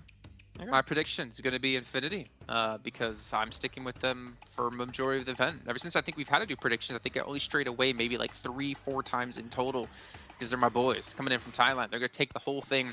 Max, you don't get a prediction because of your chef's kiss. That was very weird. Now, who's your team? Okay, I'm pulling a Kakashi. I'm going to be stealing Kalaris' technique, and I'm going to go with Stalwart. They had a good first Erangel game, so we'll see if they can get it here. Kakashi. Okay. Cereal? Well, oh my. We're going to have a conversation in the preview, Jason. We have to. Well, you know what? We're going to have a conversation in about 10 seconds because we're going to throw it over to our commentators to dive straight into the match. It's going to be John Allen and Blink to round up the last 3 matches of the day. And not only that, the last 3 matches of the tournament, Blank. We're here, we're right down to the wire, and it's all to play for in the middle of the tables, as well as at that top spot. I'm excited to get involved, to get in the action, to get amongst it. I'm involved now. That's what it's all about. And I can't believe that Jason doesn't know of Kakashi, the famous copy ninja. I'm sure Max is going to give him 1,000 years of pain after they head to their little break. But we are no breaks, all gas right now. Coming into Erangel, we have the boys dropping in. Genesis Dogma out the plane immediately. They're going down towards Milter, I guess, towards Milter Power, around that sort of area, generally. Normally what they do, Stalwart back over to Novo, and look at this, the Infinity, they're breaking out early. It's a return to Sosnovka. Most likely, that's what we're going to see here. I think for the Infinity, slightly unfortunate we haven't seen those same results that we saw from the old league play. But the Infinity, 124 points, it is a long way to go to get towards Damwon Kia's position, sat firmly at the top with 181 points after that last beautiful Miramar. I think that, it's possible, mathematically speaking, as Mr. Max would not be happy to hear me say. But I do think the Infinity, pretty much confirmed for myself in my head canon, that they will be making it through to those grand finals. Right now, there are some teams towards the bottom, though, John, that we are looking at, specifically Rejects, DRS, Rico Infinity team, and Team Secret desperately trying to hold on to that 9th place spot. It's very, very close. I mean, even all the way up to... I feel like the Infinity have made it safe at the moment, and Blank, I ran some numbers. You'll be surprised to surprised to know. I know, I spoil you. But we're going to be looking at a bubble predicted of around 119. That's what I had as my the actual number that came out. Plus, I had a ±4 on that. And Infinity do now fall outside of that boundary over these 16 games. And it's looking like we're on track to hit something like that. Hopefully, we're going to be seeing a couple of those teams push out and break out towards that boundary. So 6th place and upwards, I'm looking at as fairly set and secure, given that they still have point earnings potential. But even our boy Reiji over there is not safe yet, sat on 97, a full 22 points away from that bubble. Yeah, they still have a little ways to go. Our angle has not been going well for them here for Reject. And I think for them, you know, it's a case of solidifying their position down towards this spot on the southwest side of Erangel. A lot of times they're being caught off guard by the Infinity's position, perhaps even Galaxy coming down their way, or Bigatron. I think Bigatron, though, no longer really posing that threat anymore. I think Blair said it earlier, where they looked like they were floundering, to be honest with you, especially on Sandhawk. It is saddening to look at. And I think that we've had so many conversations before about Rico Infinity Team taking Paradise Resort. I'm just wandering right into that mess. You know, I just don't think that they're going to pose Reject too much of a threat. Though, I will continue to say it, you know, Reject, I'm hoping they make it in. I think with how far they've come, with the improvements they've made, I think they're a team that deserves to be in those grand finals. And I think that if it's just improvements we're basing that on, Reject all the way. All right, we got a backer for the Japanese region here. Blank is singing their praises, but they have double digits in their place rank right now, and that will not be good enough. They still need to chase that dream, Blank, just a little bit more. Look to the rising sun and run after it. Exactly. Akira Manaide for this team. They cannot give up at this point in time. They've got to keep going. Stay strong. Nova, on the other hand, looking at them, goodness me, what a change in performance it has been for these guys. And to be honest with you, I say a change in performance, that's strictly just from league play to the league finals. But in terms of their historic performance of sometimes underplaying their league play and then coming hot into the league finals, that is nothing new. Though, dropping down into 4th place, that is a bit awkward for them, I think, with Stalwart as well as Deke Xavier jumping over them, with Damwon Kia right at the top there, which we've got to say is a phenomenal result for that team. Absolutely. From a region, South Korea, that in general in PUBG Mobile hasn't had that massive breakout team yet. So it's great to see that they are really, really giving it here over in these finals. And it feels like they have been the decision makers, like they haven't sort of sat back as some of the other teams towards the top might have been, as we were talking about behind the scenes. It feels like they have been agents within their own destiny here. So Damwon sat at the top is a pretty solid decision. But I'm going to wrap back to the point that I just made, is that Deke Xavier sat here. I mean, I don't want to dob you in it, but I'm going to dob you in it. You're dobbing me in? I'm dobbing you in. You felt like Deke Xavier maybe didn't have as much as a proactive stance within their own standings right now. No, look, no hate towards Deke Xavier, let's put it this way, because, you know, even watching them at the World Invitational, I was very impressed by this team, and I still am, to be honest with you, and I think they have some great players in this roster, but I do think so far there has been a fair few times where the Circle has decided to give Deke Xavier a fair chance, and there's a few times where even Deke Xavier haven't been able to capitalize on that chance, but those chances still come.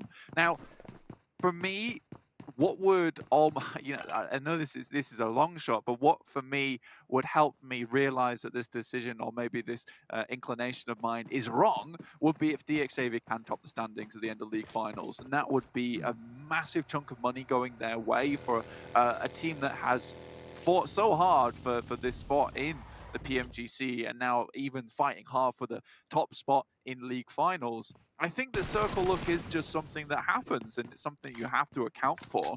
Ooh, hey, downstairs. It is something you have to account for. But at the same, yeah, I am. I love the basement. It's so good. Yeah, it's just peaceful down there, really. You're a basement dweller, aren't but stop it. I'm trying to talk about Deke Xavier here. But yeah, I think that if they can top the standings, that would be very good, and almost lead me to believe that, you know, they deserve to be in this spot. Not to say they don't deserve to be here. There is a fair amount of skill you do need to clean out a game. I'm looking at you, Four Rivals. So like, you can actually get that chicken dinner when you're given the abilities to grab it. That is a test of skill even in of itself. Looking at the map once again, though, John, Damwon Gaming immediately towards that center side, north side of Pochinki. They have just been sending it fully and reaping those rewards, but the Infinity's returned to that military base. They've sent across this bridge early. Again, against the reject positioning, which was loose, disparate around that ferry pier bridge on the western side of the island, and has not stopped the Infinity from getting that foothold onto the mainland. So they will not be able to stymie that, and will have to play with Infinity at their back on this push towards central Pochinki. A lot of those other teams, though, looking to move in. Genesis Dogma on the east, they've made a fast push, and they're now ahead of Bigatron, despite starting slower behind them. Again, just looking at our rankings over here on the eastern side of your screen, like the eastern side of your screen, the east side of your screen, your Genesis Dogma stand 55 points. You know, it would have to be the most marvelous performance at the end of the day. And this is something that I even talked about in league play, was the case of, can Genesis Dogma replicate this kind of play when we head towards the league finals, where you are specifically playing against the best teams? Is it as easy to manipulate positions around the map, maybe take out some of the teams that aren't doing so hot in the league play? Like, that seems to be the way I see it.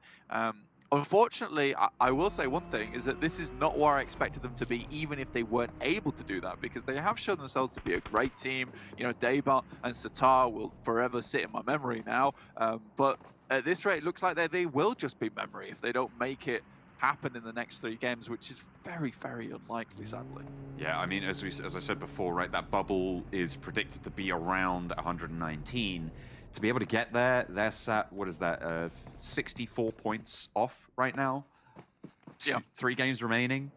20, what is it, 21 and a third points per game. 21 and a bit, yeah. 21 and a bit per game. That's chicken dinner every time. Yeah. Or at least second place with like 10 plus limbs. Do you see where we're coming from? Yeah. Like, it is not likely. And we won't even talk about BTR's totals, but the shift does go their way. So, you know, there's hope. There's hope, Blank. Please. There is some hope. Please. Yeah. Please, give just some points. And I think that is one thing that would almost not remedy the situation, but at least give some redemption to Bigatron, is to have a good game. You know, if FaZe can finish off on a chicken dinner before going home, I'm sure Bigatron can hit us up with a chicken dinner before they unfortunately do not go to those grand finals. Looking at the map, though, you got DRS and Team Secret. Both teams very, very much on the edge. You can see them there, DRS with 95 points and Secret with 102. These 2 teams have been duking it out between themselves throughout the entirety of the tournament.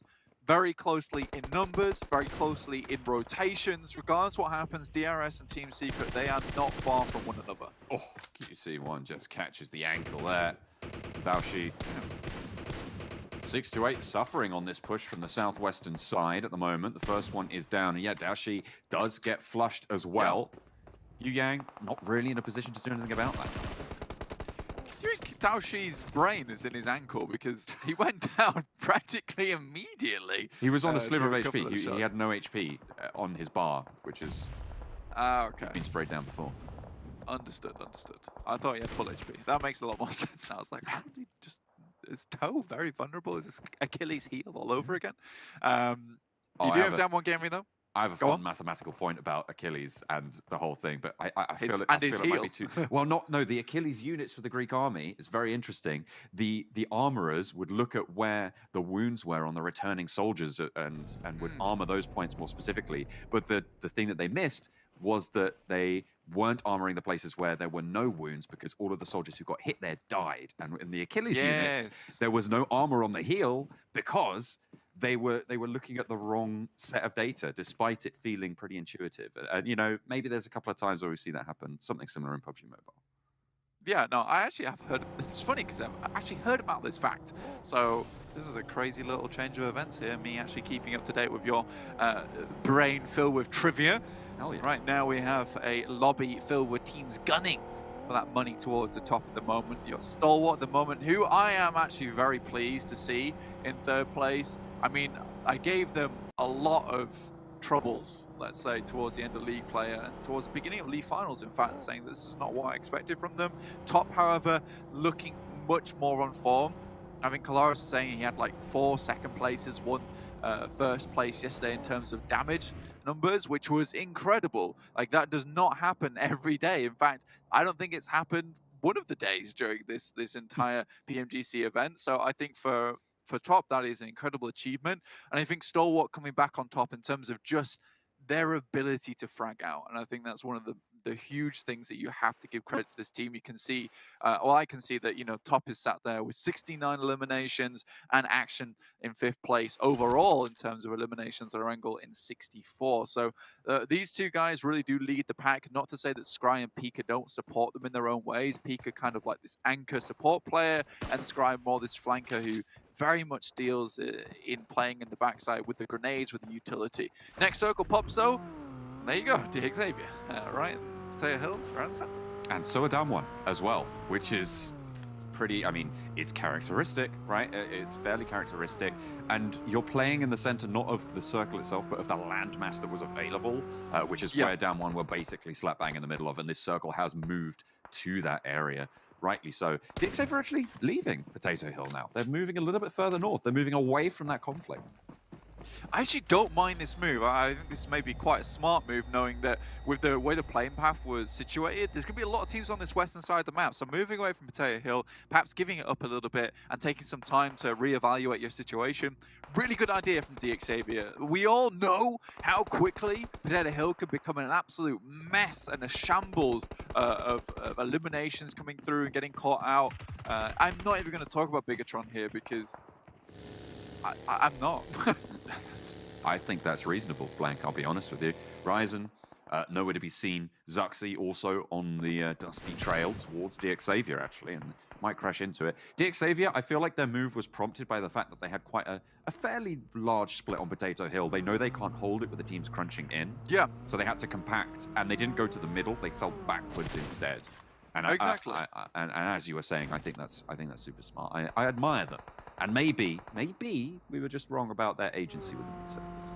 Well, exactly. This is what I'm saying, is that they're still an impressive team, but it's how they play these circles. It does take some modicum of ability to actually get towards the end of those games and clean out a chicken dinner, right? And I think for DX Xavier, coming in from that northeast side anyway, like, you know, you've cleared a lot of those positions. You know, most likely DRS are going to be Team Secret's going to be down towards this eastern side.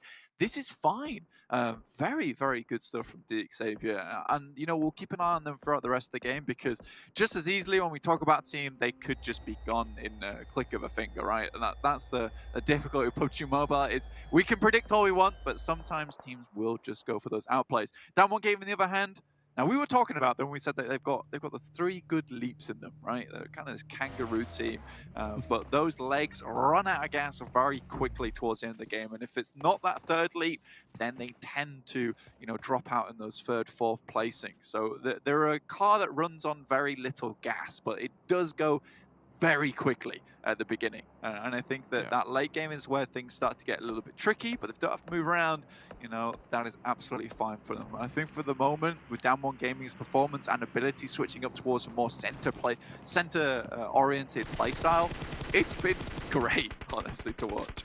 It has been fairly entertaining, and we were talking about their position as maybe similar to that of Tang Jiabao in the league stages, in the earlier stages of this tournament. You know, people will start to figure it out and play against it. But Down One have got those leaps in them, and as you brought up, I think yesterday or the day before, it feels like they are more aware of their surroundings, right? And as we say that, the circle slap bang right on the middle. Yeah, exactly. Now I can give DX Xavier some time for this, but similarly, Down One Gaming certainly do get the circle in this situation. This happened a couple of times. Even just last Miramar, it was basically slap bang in the center for them as well. Reject going against DX Xavier. Quite an important fight here for Reject. Most of the players are out of the way, though, and I think Regiosio being the only remaining player for this team, and Divine and Dweller will be finished off. Couple of points snaffled away there by DX Xavier on the eastern side as they cut across those rotations. And you're right, it is just Regi for Reject now. still, they're in 10th place and need to chase. So every game getting more and more critical to go down to 3 here, where everybody else around you has 4 or 3 players in the case of Rico Infinity with 1 down. You've got to be worried for Reject. They've got to get as far into this as they can. Stalwart up against it, 6-8 there. Yeah, 6-8's got a fantastic position in the Wizard Tower. It's going to be hard to breach it. And I think for 6-8, they're going to start losing members. Luckily, Pika's just be able to... Wow, man, he was crawling fast. You know, he's got little wheels on his feet as he comes on down. We'll be able to get him back up again. Ryzen making some big outplays, actually, right now versus DRS. I mean, they were world champions, Blank. Once upon a time, Ryzen was in the God Squad for that Bigatron win, and you know I remember back in Kuala Lumpur, they were like 100 points or something ahead of everybody else in the lobby, and they were just absolutely wiping the floor. I do think that whenever I think of Ryzen, I kind of think of this impenetrable wall. I remember specifically a play on Vikendi. I can't remember which team it was, but they sent into them, and Ryzen basically backs off 3 separate players in the PMGC. So he is one of these players you don't get away with easily. Mafia Ninja tries to make away with this one. He is now down to just his old self. Another story to Ryzen, but no luck really. Enigma Galaxy on the south side have a close-range scuffle with Cryptics. And it's going the way of Enigma Galaxy right now. Stalwart as well, trying to move in continuously against this 6-8 position. But they are getting shut down on these pushes. Pika falls out in the open next to Action. And the close push is good, but Yu Yang has equally been shut down. It's DXavier to chime into this fight back. I mean, maybe Scry can get into this and help out, but it's very unlikely at the moment. I mean, Pika, Action, I believe one of those players is getting res back up again. This fight is not going well, and this is the power of the Wizard Tower. It's very hard to breach from this position. It's all uphill. You have great sightlines if you are 6-8 here. Enigma Galaxy, though, getting shot from all sides. Down 1 Gaming as well as DXavier back on Potato Hill. I think this is a good move from DXavier. You know, they've cleared out that northeast side now. They know there's no one there. Move down towards Potato Hill and try and scout this out. And they've got much less of the zone towards their backside. Next circle, very, very central at this point in time. Down 1 Gaming still in it. And MS Jumbori with a good chance on the northern side. If they can clear out Ryzen, if they can clear out the remnants of Reject, their big task will be Rico Infinity team. But hopefully for them, if you're an MS Jumbori fan, certainly, Nova might have something to say about that. It's Nova sending up to the little compound there on their hillside. You can see them moving up really quite early, nicely as well, I might add. And finally, the fight in the farmhouses on the Pachinki Fields east side for Rivals and Genesis Dogma, both going to have to leave that position. Team Secret rocking up just behind. Rab is there, and he's been caught off guard.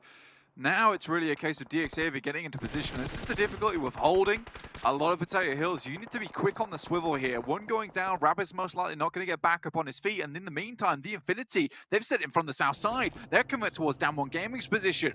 Potato Hill, again, like I said, it usually does become this mix-mash mess towards the end of the game.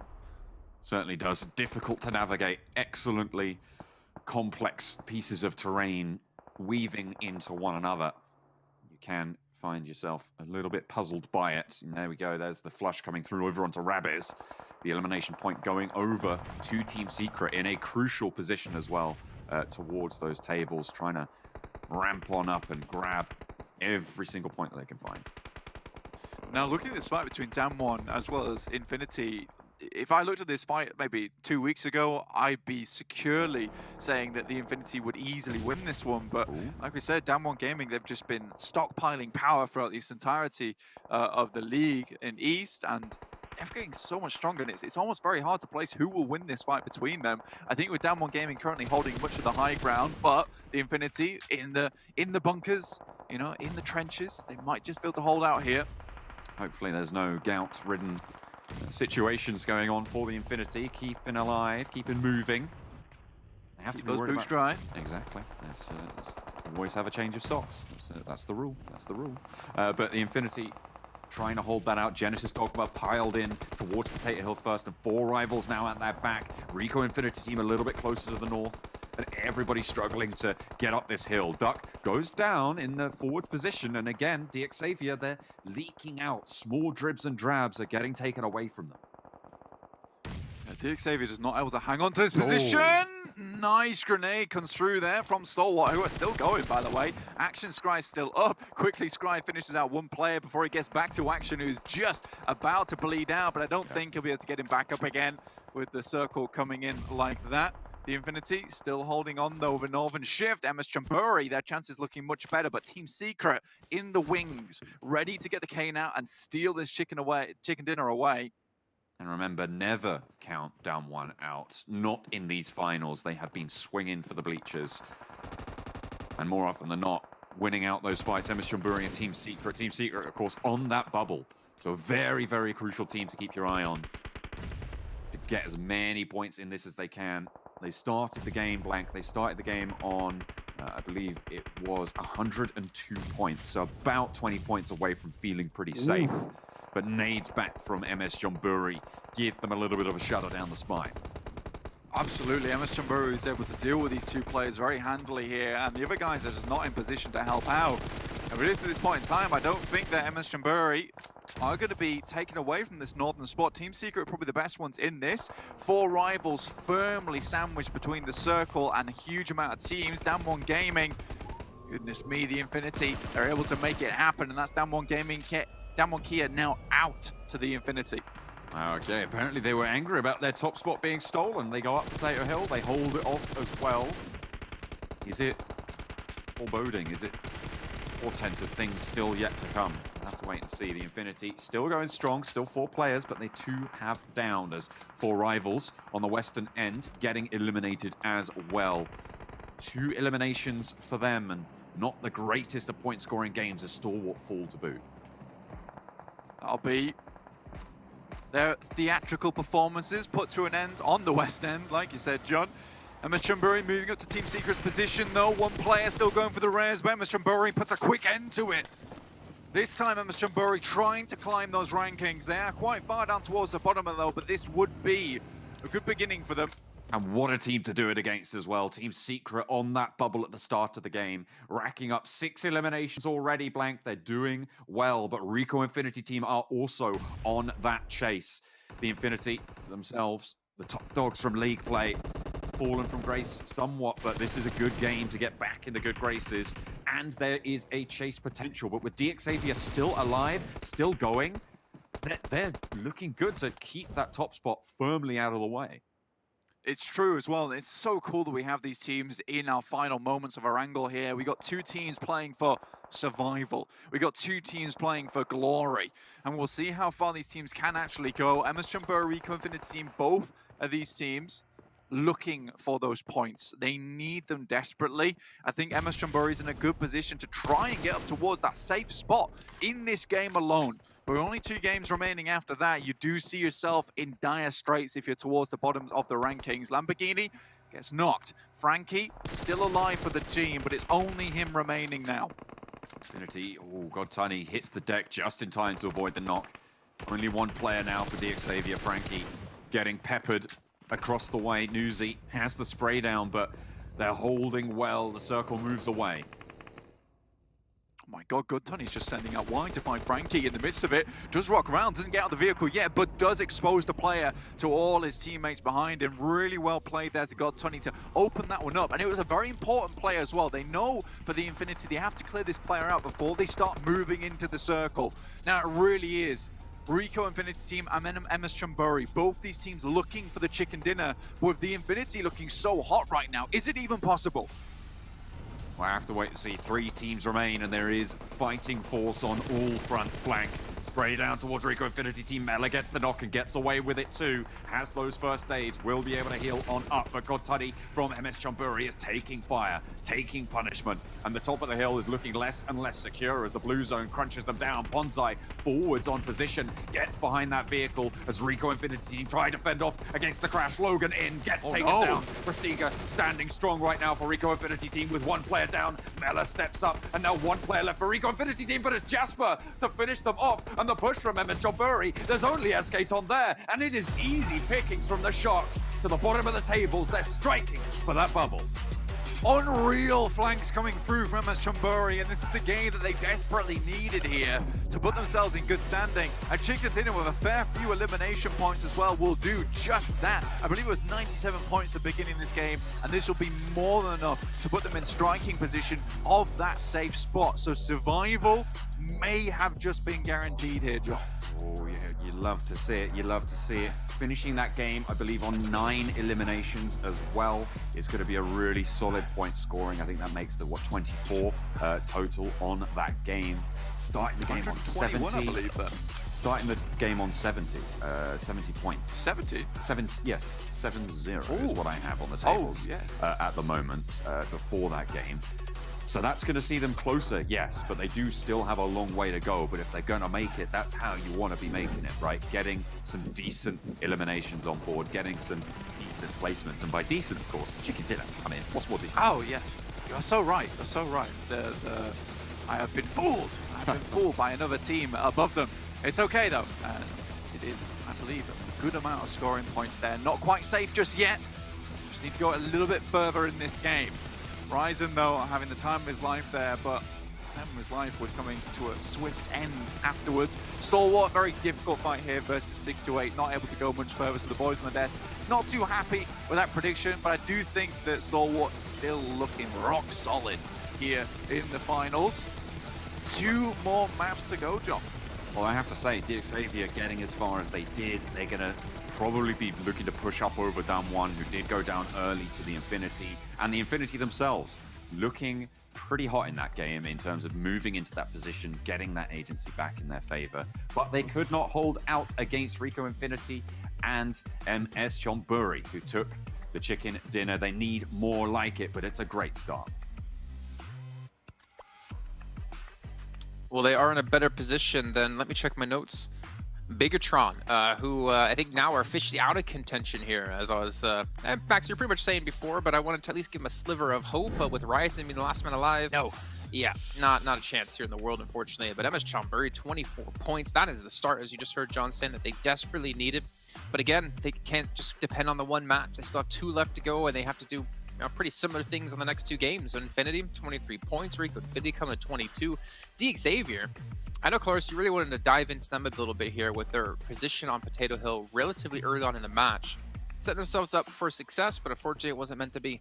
Well, it's them and Damwon, actually. Both teams that are also like very high up in terms of the standings right now. Also understand that, you know, in those previous circles, Potato Hill and controlling some of that spot, especially if the circle comes to you later on, is going to be really powerful. However, the circles did not go their ways. We are in hard shift galore right now for this tournament, and unfortunately it shifts north of them, and it's difficult. All of those teams kind of pinched up against one another, Max, here in those moments. Yeah, we did move away from the first page already. I do want to bring up once again, Rico Infinity were towards a lower position in rankings. They were actually before this game in 12th, I believe it was. And the fact that you can see on the second page, Reject not able to get himself a really strong performance, and Team Secret, I believe, only got 7 points that one. So they actually got himself a really good game where the teams that are currently serving as that gap in 9th position had their weaker performance. So I'd like to see on the overall rankings how close Rico Infinity are, but there is hope that in these last 2 games, and now Rico Infinity could just barely push himself above the edge in that top 9 to make it to the grand finals in January. So they're getting close, and Prestigio especially, right, Laris, has been a player we've been looking at for the past few months now, and he's been impressive every single time. He was one of the main reasons why Rico Infinity had a hold on that western side versus, what was it, Nova versus also 4 Rivals Infinity. He did a lot of heavy lifting there. It's close, Jason. Look at it. Ooh. I mean, all right, keep going. I mean, okay, so with MS Chombury moving up to 94 points and also Team Secret now being kind of that cut off where they're currently sat, of course, John has talked about, you know, where that is going to sit at later on down the line. But now there's a lot of teams in the running to still qualify in these next 2 games for that top 9. So it's 100% coming down to the wire here in these last 2. I mean, yeah, look at 628, look at 4 Rivals. They're at 112, so only a few points ahead of the 9th place position as well. So they are susceptible. I'd say the teams above them think it's around 140 so odd points. They should be safe considering how the matches have gone so far. And you guys should be safe as well. I don't know the actual viewer count we've been able to hit, but if you're looking to unlock the treasure box, you can continue to watch between the 22nd of December and the 13th of January and get some permanent items unlocked as well as some special rewards. The 500,000 concurrent viewers is what we're looking for. 900 PMGC tokens when you only need 1,200 to open up the box. So obviously tell your friends. And I believe we're going to be heading to a break. All right, ladies and gentlemen, we'll see you in just a short amount of time. Oh, now we're back. Okay, It was a short break, I don't know what guys. we're doing. That's Are quick. we going to break? Are we going to break? I don't know. 500,000 viewers? Yeah. All right, there we go. We're here. Hi, welcome back, guys. As you did see, we had about 2 minutes until we are coming back, though. So we don't have that much time to fill in for. I believe we can go to break, if I'm not mistaken. I didn't quite catch it there. As you can see, I'm still DJing it up right now. But if we are, then I'll see you guys soon. If we're not, we'll find out.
I saw the first light, the first steps. Now I see much more. I capture Earth in all its beauty. I see action. I see drama. And I see it in the finest detail. Moments of inspiration. And the first steps. I am the 1+9. Hello, welcome. Just join us. You've missed out on, well, a lot of PUBG Mobile, but if you are here now, that is the best time to be because we have 2 matches left to go before we find out our 9 teams representing the East League in the grand finals, and of course, the team taking home $362,500, or as I like to say, what Max has in his savings account. But gentlemen, we're gonna be moving over to Santa Hawk here for the last time actually in the entirety of this year. Actually, it's the last time we're seeing Sandhawk in this year. That's crazy to think, as it is obviously December 24th. Max, don't be too happy about it. But I'm a little bit worried. Nigma Galaxy, forget predictions when it comes to who's gonna win. Are we gonna predict who's gonna come in second? That's what I've down done. To the player name. Yeah. Damn it, Jason! He figured me out before I even got there. I can't. You're too smart for me. Too smart. Just predict how many first stage he's going to have also. I think that's a good one too, I guess. I say... Really? I don't know. I wish 35. we checked in earlier with him because we never get to see when he starts to do the heal off because he's just got have a Ralph cam in the bottom of the screen, just like Ralph cam whole every time.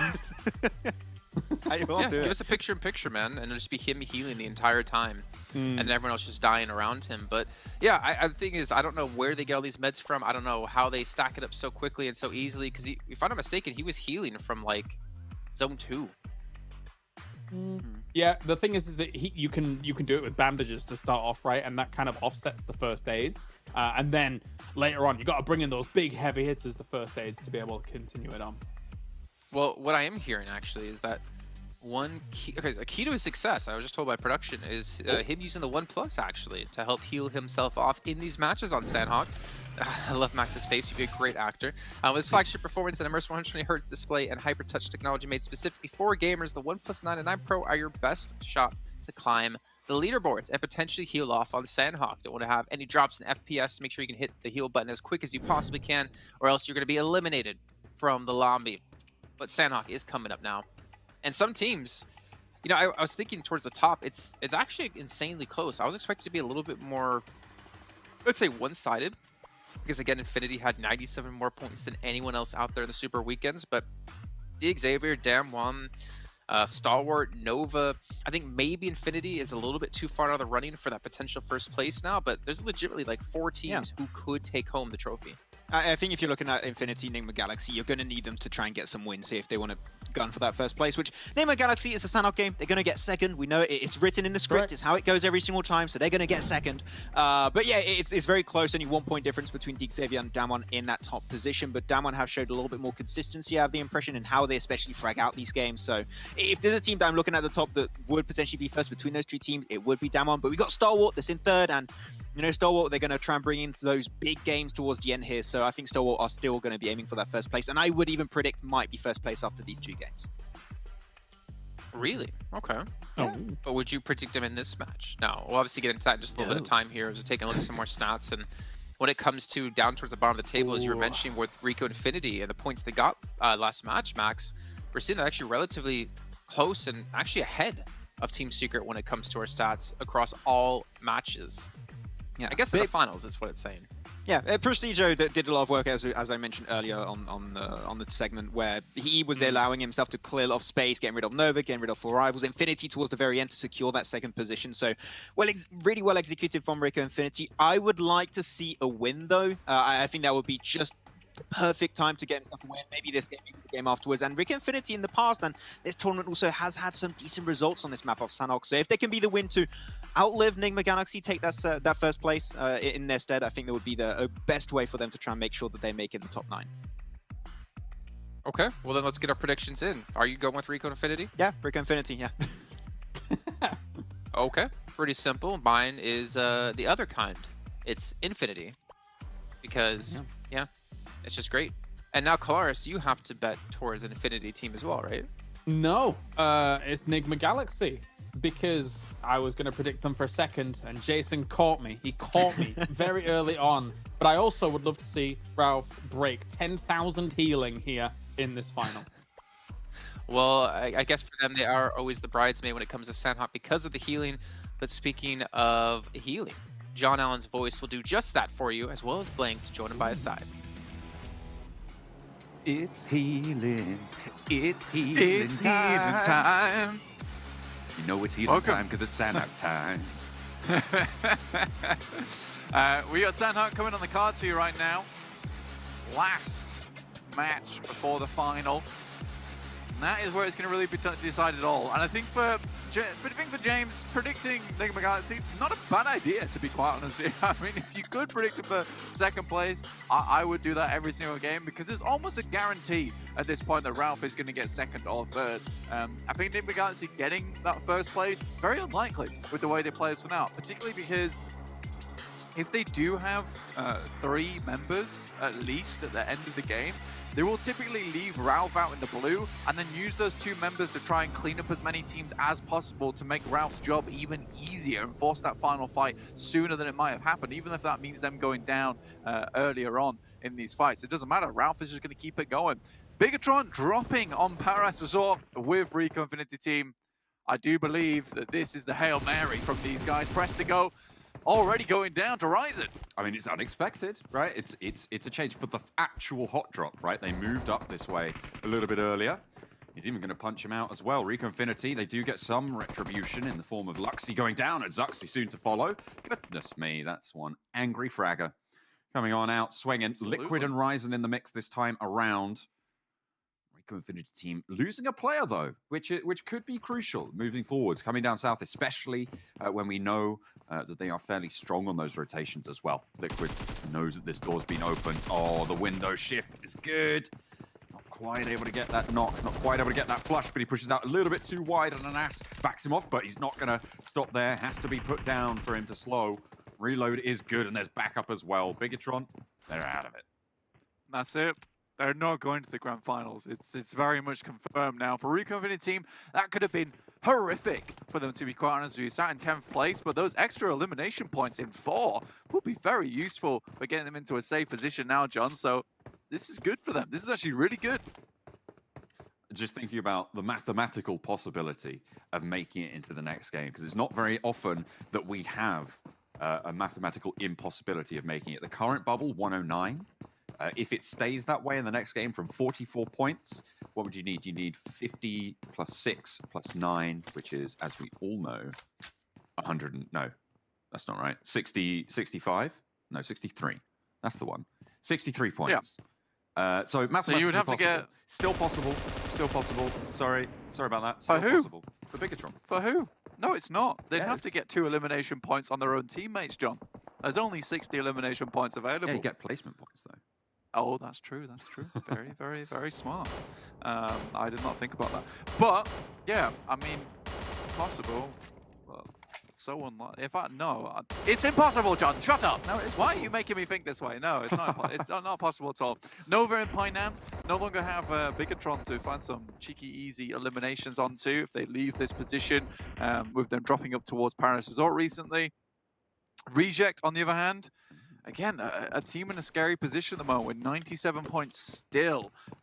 Having some points getting here on Sandhawk would be nice coming into the final game of the day, but with only a 5.3 average over Sandhawk total, you know, it's not the greatest of spots. Still, they have a fairly central position with this circle, which is, you know, teasing us with a Northwest finish. Yeah, I know. I don't think we've had a Northwest finish.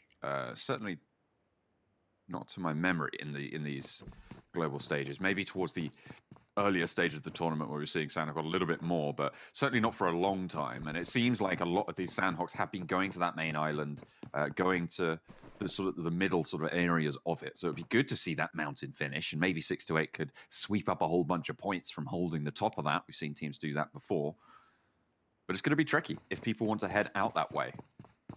Yeah, and I know you said your bubbles are 109. Look at this. Rico Infinity Team 108, Team Secret 109. So there is, at the moment, like this little awkward zone of 4 rivals being in 7th place with 112 points. Cryptics on to Genesis Dogma. Meaning that, to be honest with you, I think Genesis Dogma also not making it to the grand finals anymore, which is a huge change of pace for us considering the astonishing ability they showed in league play. But yeah, very, very sad. I think that if we have two outliers, the grand finals, it's Bigatron from past performances and Genesis Dogma from current performances. So very strange it will be not to see either of these teams in the grand finals, but I think that the teams in that top 9 will have fought tooth and nail to get there. I would like to see Team Secret make it in, because I think they're a team that have had that reform in terms of new players been added, Yuhai been taken out, sent over to Bigatron, and they've been able to make it work just about. I would say that the synergy isn't quite there yet, and they're not at that position to make those hugely confident plays, but they are getting there. They are getting there. Is it iShot's the only one who's really the longest tenure player in this Team Secret roster, I believe? Yes, I would say so, yeah. Seems to be. I think the others are much newer additions. Jumper coming in from, I forgot which team he came from. You do. That's the one. You do. You do coming in, obviously, as a star player there, so phenomenal for them to be able to step up. I mean, at 9th right now, they're on the current bubble. They need about 10 to 15 points more out of these next 2 games to be looking good to get in. First down to 6th at the moment on those tables, and I would be confident in saying that they are pretty much guaranteed to be 6 of the teams that we're sending from the East League to the Grand Finals later in January. But it's really from 7th down to about 13th that has a chance at making it into those last 3 spots. Yeah, so there's still a lot of variability. I mean, you can see there the jump from 7th place up to 6th place with Enigma Galaxy getting 145 points. Bing bang, you're done. Unfortunately, Top will just send one of Reject's players howling in pain to the ground. Oh dear.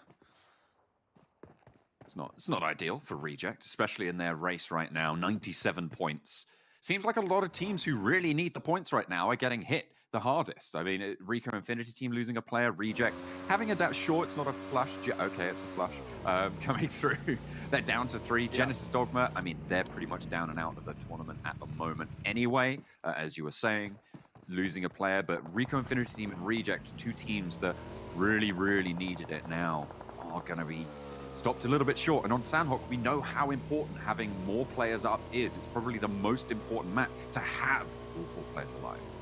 Exactly. Now, I know that we've talked about this 7th to 13th place fighting for those top 9 positions, but we've got to look at first, second, and third. Look at that. 172 points to Stalwart, 183, just 1 point breaking between DXavier and Damwon Kia, and that is a lot of money that it makes difference between these teams. If we're looking at just the first placement, that is $362,000 for first place, $145,000 for second, and $72,000 for third place. So there's some massive jumps in between those minimalistic points here in the league finals. So it's going to be very much down to the wire when we get to that final angle game, unless one of these teams has a breakout performance here on Sandhawk.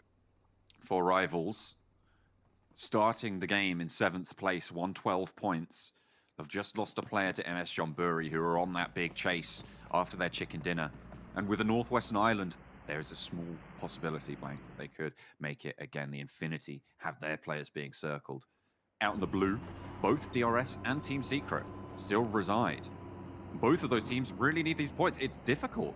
Logan, in the meantime, I'm not entirely sure what's going on there, but Jumper is going to find it. Logan opens the door and shuts a player down for Rico Infinity team. A lot of these bottom of the table teams, Blank, they're getting taken down. Yeah, it's very scary indeed. I think for DRS losing a player, Reject losing a player, Rico Infinity team now down to just 2. They do find a little bit of return, but the Infinity coming in hot and fast to this position. And Nas with a nade in hand. One of the star players from Rico Infinity being quite possibly one of the main fortifying positions for the team. Nade over towards Logan for an ass. Rico Infinity team on that chase. Newsy wants to push into it though, wants to get his teammate back up, keep Infinity alive. They know the value of having a full 4 squad alive here. An ass really trying to pick up the pieces as there's only 2 of them left after losing a player to Bigatron, after just losing another to Logan. What are you to do? And Logan is ticking away, which is going to force Newsy into this situation a little bit further. You can see Mela on the off angle there, a little bit further up the hill than Godtani, who's also on these hillsides. Logan pretty much done and dusted now. Yeah, Logan will be out. Not that it matters too much to the Infinity. I think if they had 2 breakout games here, perhaps maybe they get towards the top of the standings and get some of that juicy cash online. But Newsy going down to a NAS here. I think Rico Infinity understand how important this fight between them and the Infinity is. Sat in 10th place, 109 points total now with the defeats that they got on through. 5 total after their previous fight over towards Paradise Resort versus Bigatron. Right now, this is going really well, though, because now they've put themselves in a 2v2 versus the Infinity. And this is one hell of a hold on from Rico Infinity. Certainly is. 5 eliminations so far. A lot of points. I mean, the good news about a lot of the teams towards the bottom having these early little chips taken out of their performances right now is that everybody else is also having the same thing happening to them, which means that that group, that pack, that bubble doesn't push up that much further, so it becomes a little bit more achievable, even if you don't perform here. But what it does do is put the nerves right in you for the next Erangel. Absolutely. It is going to be biting when you get to that angle, knowing that, you know, one small slip up, one small mistake could be the difference between you making to grand finals and going home, which is very, very awkward. DXavier rocking up on this position just underneath the Infinity's spot over here. The Infinity still with potentially 3 players left remaining if they can get Newsy back up in this. But DXavier, they're looking to get a few more easy eliminations on board. This would set themselves up good versus Damwon Kia, who are down towards the southwest side of the map on that southwest bridge. Again, we still don't really have a clear idea where this circle is going to be ending, as it's headed up towards where the 3 rivers meet. So it's a bit of a tricky spot to play in at the moment for most of these teams. That confluence is always treacherous, Blank. And looking at the spread of players right now, obviously we've been focusing a lot on this northern side, but that confluence, that trifecta around the middle of that map that is very, very difficult to navigate at the moment. Reject hold both sides of it. Cryptics have the bootcamp south hill, and Nova have the southwest island main hill there, just to the east of Ruins. So those are the big dominant forces in the middle, but 6 to 8 hold the mountains. Currently the western bridge held by Down 1 and propped up by a duo from MS Jonburi. DRS, Team Secret out in the blue at the moment. You can see that on your map. Team Secret moving down towards the south side of the map, though, towards Nigma Galaxy position. It would be hilarious to see Nigma Galaxy actually get into a full 4v4. It's not happened very often. Ralph is already out in the blue by the time that strikes. Right now, they're kind of forced into this spot with their actual beginning position on the map. Team Secret struggling a little bit. This is a nasty circle. This is a mean circle as we head into our penultimate map of the day. Oh, Nigma getting caught. Nova looking for the push, and Freak does go down. Ralph only like 9 first aids. Oh, he's slacking. Needs to pick up a couple more if he wants to have that chance, but you can see he immediately turns around and maybe looking to disengage from Nova. They held a lot of this hillside on the southwestern island. Reject regrouped to this southwestern island as well. Reiji immediately shifted back down south flank as soon as this circle popped. It's a really good spot to play in for them. There is a lot of defensive capabilities. The issue is that when a team gets right up on the bank side of that river, it becomes a lot harder to keep them back and at bay. 628 is a team that knows all well how to play its position the Reject's currently in, fairly often actually heading down towards this spot. So 628 could be a problem in the future. Rico Infinity the other time, and they could not have asked for a worse circle. I mean, it's moved all the way away from them on that north side, and they're going to have to creep their way down into this. It is awkward, that's for sure. Anas, nade in hand. You said he was the prop for the position.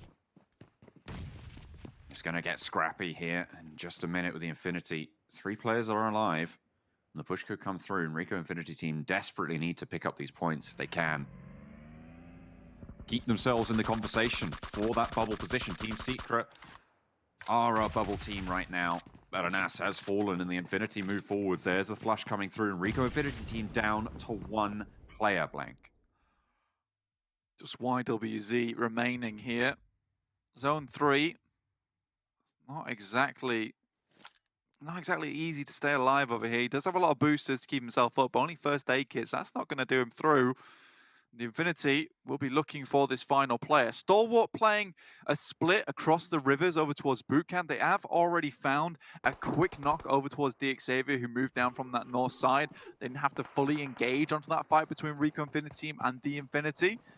We'll see how this actually ends up, because we do have so many big contenders here, not only towards that bottom side, but towards the top side, still in the game and in good positions as well.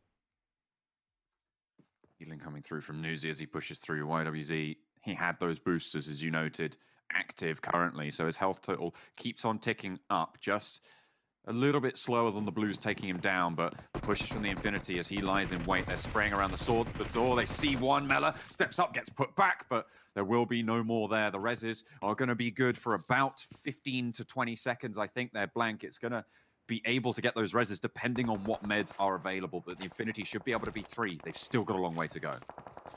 They should just be able to do it, but like you say, there is a long way to get back down again.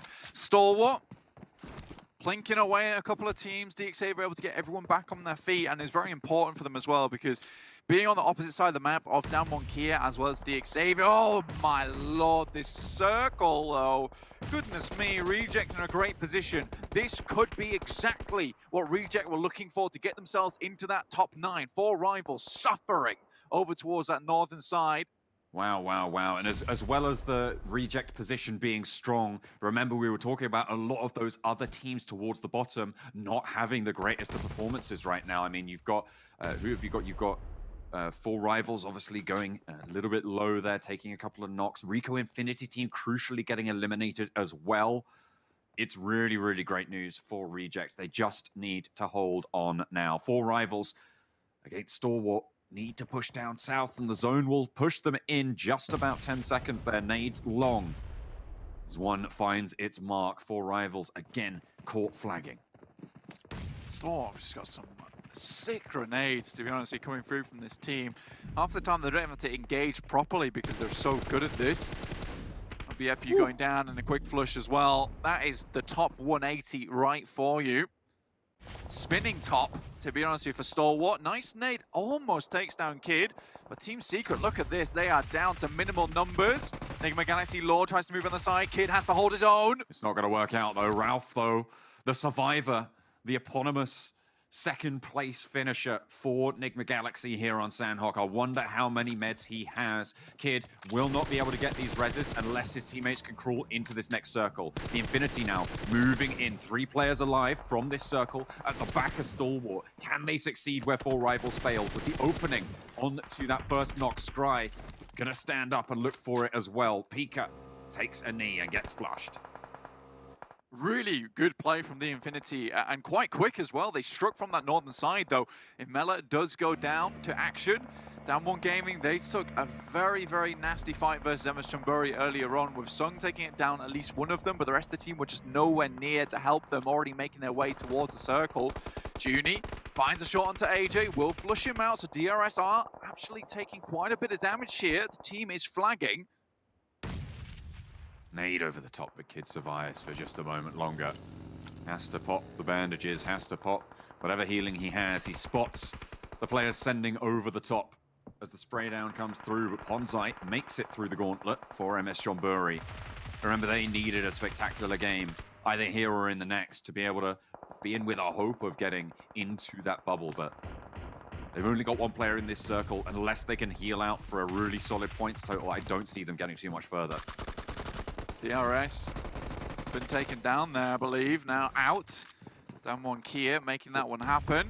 628 still the one that's northwest side moving down. Oh my lord. This next circle is brutal. It will really send these teams through the ringer.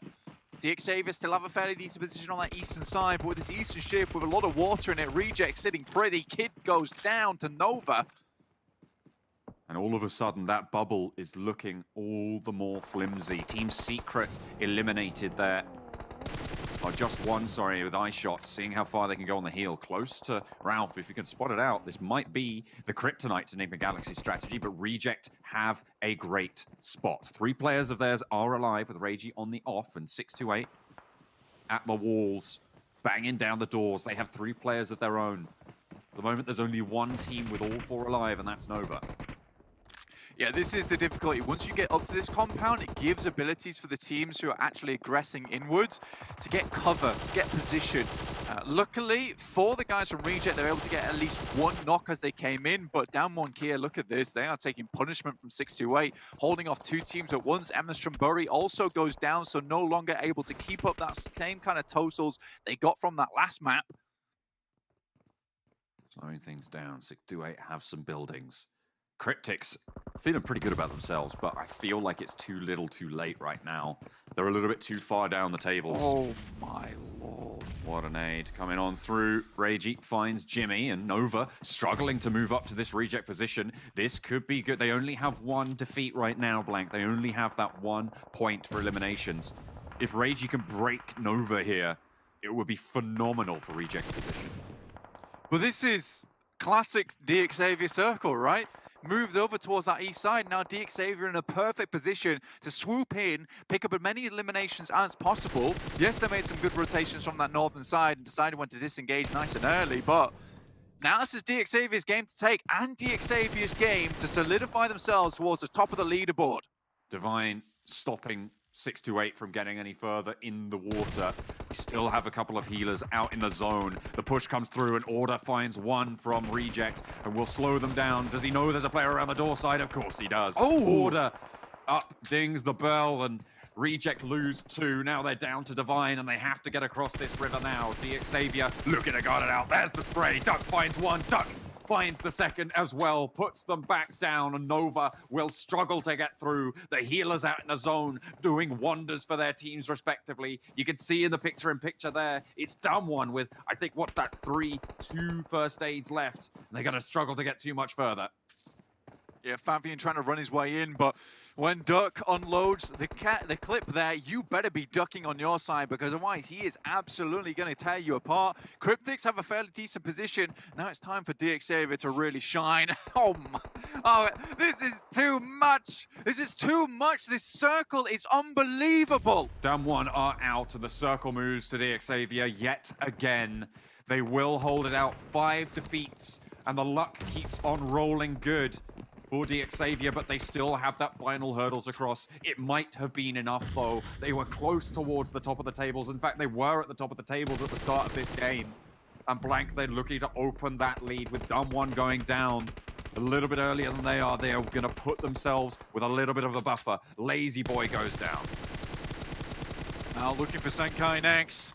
Duck still performing madly here. One will go down the side, and it is Rabiz. Lamborghini still on the backside. Marshall moves up, 2v2 now. Rabiz unlikely going to get back up on his feet. If Cryptics can win this game, it will be an unreal result for them. Slow and low on the bottom of the tables. It might be too late, but they certainly start to speed up. Rabbit is not really getting broken out towards, and there's still healers going. We have Team Secret and Enigma Galaxy both with chances. It's a 1-for-1 trade as the nades go back and forth. Senkai pushing up, one player to handle, 3 teams still alive as we still have Ralph going. Look at this guy go. There is nothing that he cannot survive through, but it is the push from Senkai as Duck might be spotted up the top. Senkai needs to find him, but no. DX Xavier take him down. Ralph. Enigma Galaxy gets second again. Blank, it's ridiculous what this team can do. Ralph, what a guy. Oh, the dance as well at the end, the disrespect coming through from Ralph. No matter the situation, no matter if they're under fire from Nova, whichever team, Damwon here, Ralph is always going to find himself a little spot to bring out his hospital gear and set up on a bed and lay easy until the end of the game. My goodness me. Well, there's the chicken dinner coming through from DX Xavier, though, and they are looking good as our favorites going into the final game of the tournament. Blank, I don't think DX Xavier won anyone's bingo card to take this top spot. But here they are regardless. DX Xavier looking for that cash on the line. They're looking for that $362,000, which is a huge amount of money. And the drop-off from there to second place, you're basically halving the prize pool down to $175. I think it's even lower than that, $145,000 for second place. So it is crazy how much this first spot means. But still, we have that fight for 9th place. We're still looking for our teams to be sent to the grand finals. And it's so close around that area. I mean, a lot of teams who are looking for a lot didn't quite find it. I mean, Rico Infinity team obviously going down earlier. You've got Team Secret who did heal out quite far, in fact, Blank. I think they went down in 4th place in the end. I'll have to double check exactly the timings of those. They came 4th place, Team Secret. iShots was out in the blue for a long time. And to be honest with you guys, if you remember anything from previous tournaments, you know that iShots was the OG medic specialist, all right? Ralph may have perfected his little surgeon room that he's got going on for himself, but iShots was the beginner, right? He set the pace, he had the bandages, and he was making the moves, and he was the one actually got a chicken dinner aisle, I think, from the blue itself. So he's done some crazy stuff, but Ralph is really innovating. I wouldn't be too surprised if Ralph is still healing at the start of next Erangel. This guy keeps on going, but DX Xavier go that little bit further, taking the second to last, the penultimate chicken dinner, and putting themselves in a great position to take the title. I don't know what it is, but the doctor is in. The man is just going off with heals. Kalaris, 23 points. DX Xavier, they should be in the lead of this entire event right now, and they're about to win $362,500. Yeah, I mean, I guess who can argue with it? Once again, this circle on Sandhawk was one of the most brutal circles, not only that we've had in the final, Max, but that we've had in the entire tournament, centering on this trifecta location and then just shifting over to the east as things go on. I feel sorry for the teams having to deal with this one.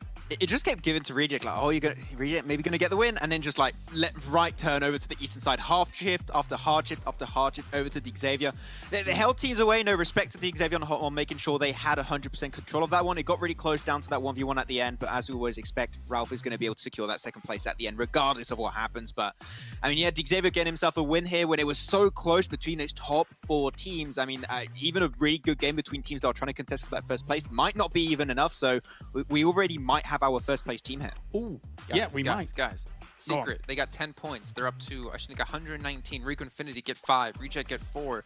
We're talking about teams, even 4 rivals, unfortunately getting 0. We're talking about 4 teams here who are in contention of holding on to top 9 or breaking into top 9. It's getting really scary here, and it's going to come down to the final match here. Obviously not for only just first place, but for 5 different teams. It's do or die. It's life or death coming up into this last game of the entire event. It's really, really close. And of course, you know, as we finish things off as well, and when I think we're going to Erangel, right? Look at that, Xavier getting themselves a 17-point lead now up towards the top. But yeah, you're talking about that cutoff point. There's a lot of talent that is sitting near that cutoff point, and it will be a shame to lose, you know, quite a few of these teams. But it's very, very close. Anybody can make it here. I would say anyone from DRS and above could still make it in there. 4 rivals. I know you can't close off games. If there's one time better than now, that might be now. You gotta try and get Do the it. win. It would be now. I'm gonna call it. I'm gonna predict them later on. We need to see the win, right? This is way too close for comfort. They've been slowly but surely falling out of relevancy in that top 9, overtaken by Secret 628. So 4 rivals, you need to hold on, man.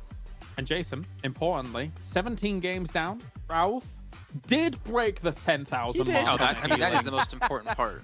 11,500 healing in 17 games. Well, also, just to note, beyond the healing factor, those numbers, the numbers for Cryptic still with a chance. 97 points for 97 points for DRS. Cryptic's at 87, so maybe Cryptic's is unfortunately out of the running.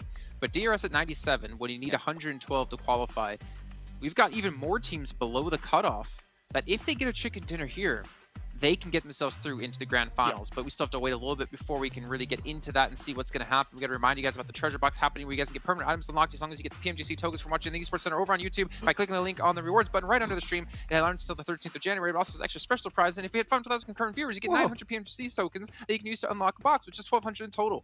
So that's how it all works for you guys. I'm sorry, I'm speeding things up because I want to get into this next match. I don't need a breath. I am just all coffee, all ready to get underway with this one, but it is getting very scary. I don't want to be in the position ever in my life to be one of these teams in this contention for holding on or getting into top 9, but this is where our teams become champions. This is where our teams really prove their worth, show their grit, and potentially make it through into the finals in January of next year. Max, this is gonna be tough. I mean, obviously there's 2 battles, right? Battles at the top for $362,500, but for me, my real focus is always going to be down towards the bottom of the table.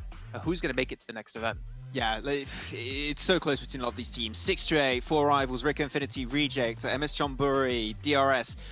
They're not sure to make it in. DRS did get himself a really strong performance today. Same for MS Chonburi. They did get himself a chicken dinner. If they can get themselves the double today, they might just put themselves barely in the top 9. But it's just so close. And as you said, I would hate to be in their position. This must be horrible for them. All right, well, horrible for them, great for us and the viewers to watch. We're going to head to a short break while we get things ready to go here for a final match of PMGC 2021 East League. We'll see you in a few. They're going to be holding off the entirety of DRS, pushing in onto this onslaught now. Knock has taken place. Just going to be falling on top. That is a very smart play. Oh no! Oh no, Nima! Help already from the hand side here from Yasna Poliana. Nice. They could move closer. They could try to stick together. They find the revive coming from those stereotypical locations. Yeah, boy. So we saw these teams drop on by. No, don't do it. Don't save it. The paraglider is using this as hay. Valo, though, in a position to maybe receive, yes, open arms, Reggie, in a battle of his own. Roger that. Wall does get done. Will get down. Back up. Help me! Roger that. Sarah, in the meantime, has managed to push all the way up. But as the holdout coming through from the Deadeye's guy, straight through the window, plants some.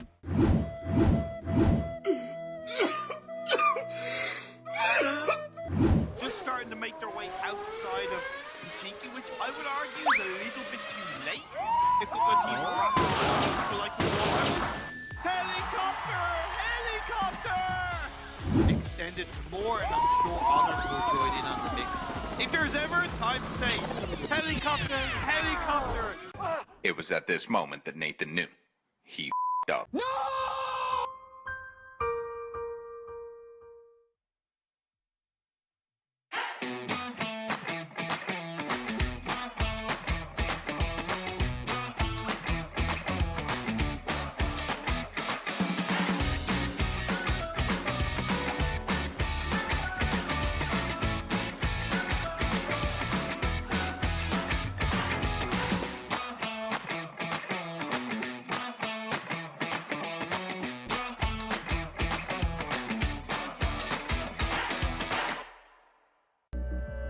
saw the first light, the first steps. Now I see much more. I capture Earth in all its beauty. I see action. I see drama. And I see it in the finest detail. Moments of inspiration. And the first steps. I am the 1+9.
It all comes down to this, the final match of PMGC 2021 East League, and the teams have one final chance to get points to either rank up in the leaderboards to get more money, to maintain a first place position, or just to live to fight another day at the grand finals of the PUBG Mobile Global Championship 2021 with 9 teams from the East League, 6 teams from the West League, and 1 team from India. And on that note, again, at the end of the show today, we will be able to talk about who that team might potentially be. So just a little bit of a teaser there, not going to spoil anything just yet. I did see 1 or 2 of you did follow me on Instagram, and I will be DMing you the exact information during this match. So if you haven't done that yet, well, you're missing out. But Aaron Gill, gentlemen, Maxman, and Kalaris, it all comes down to this, and I'm excited to see how these teams are going to play. Again, focusing on the teams who are in that contention position, I feel like they're going to have to play so safe to not give up that final game. The point gap is so close between a lot of the teams around that 9th position right now. It's in the air as to who's going to be able to barely make it in. So you want to aim for that chicken dinner if you're towards that 9th place right now. Unfortunately, there's no other way around it. A middling result will not be enough. It's not going to cut it. You need a big banger to close it off to make sure you are in that top 9 at the end.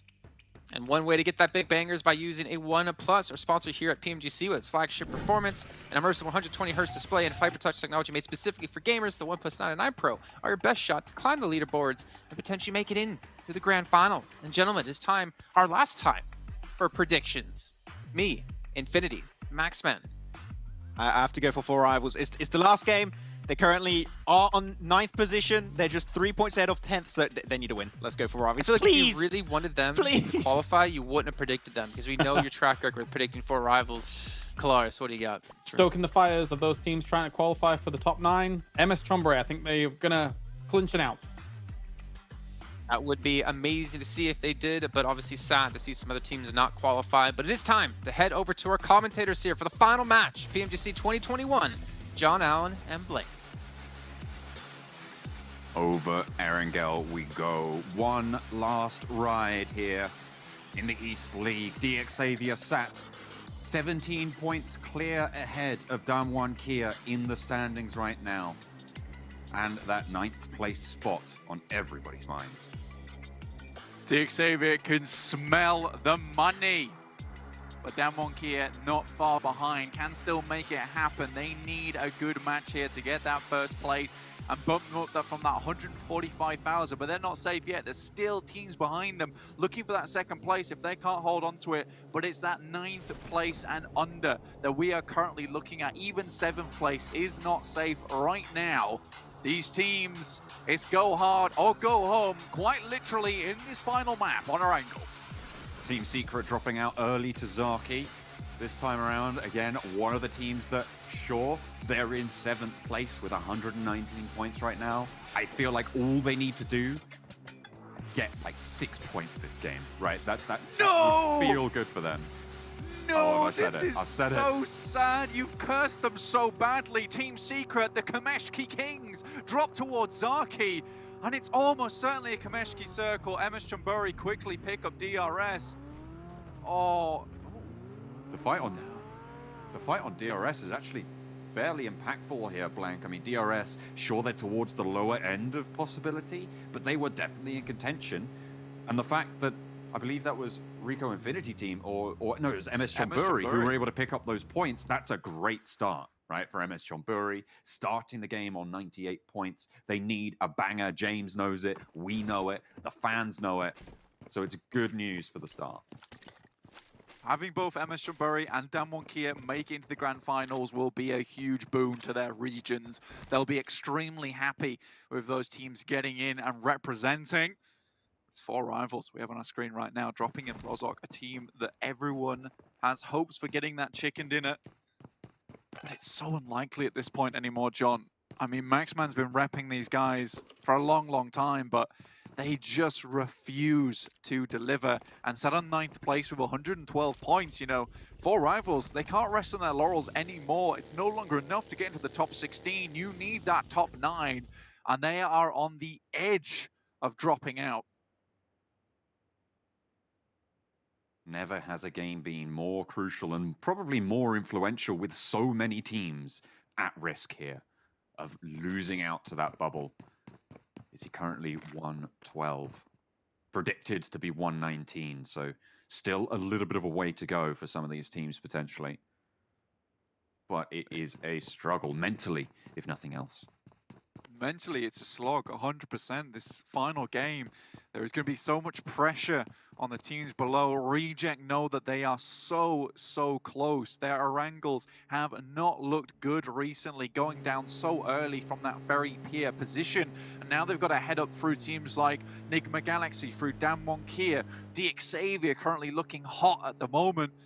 Getting up towards Yasnaya side. MS Chumburi, though, this is a good start for their game. Dropping over towards Yasnaya, getting a quick and swift elimination onto DRS will open up things for themselves in Yasnaya, particularly between that fight between them and DRS in the beginning of the game, most games. So, MS Chumburi, this is a great start for them. Sat in 12th place with 99 points. Like I said, John, it has to be a banger, and it has to come with some mash if they want to get towards that top spot. Almost necessary to get a chicken dinner. I think for everybody, almost 11th and down, 11th to 13th, so Reject, MS Chumburi, and DRS, they need a chicken dinner to be in with a chance of qualifying here. The teams above them, they're looking a little bit more at around a solid 3rd place to definitely be into those qualification spots, but it's still a tall order. Hopefully, one of those teams can make it. Someone needs to rise here to that 9th place bubble. Team Secret taking shots on Rico Infinity Team. Team Secret just need to live for longer here. And they're swinging over the top of the north coast. Good stuff for them. They'll keep it running as well, but iShot slightly behind. There's still a potential that they will lose at least one player. Good shots coming through from YWZ. Luckily, slips undetected other than that from the rest of the team. We'll just get by on the beach side. The low profile of the buggy coming in clutch there. If he was at a UAS, that would have been a knock almost immediately, but iShot stays alive. 4 Team Secret will regroup with the team.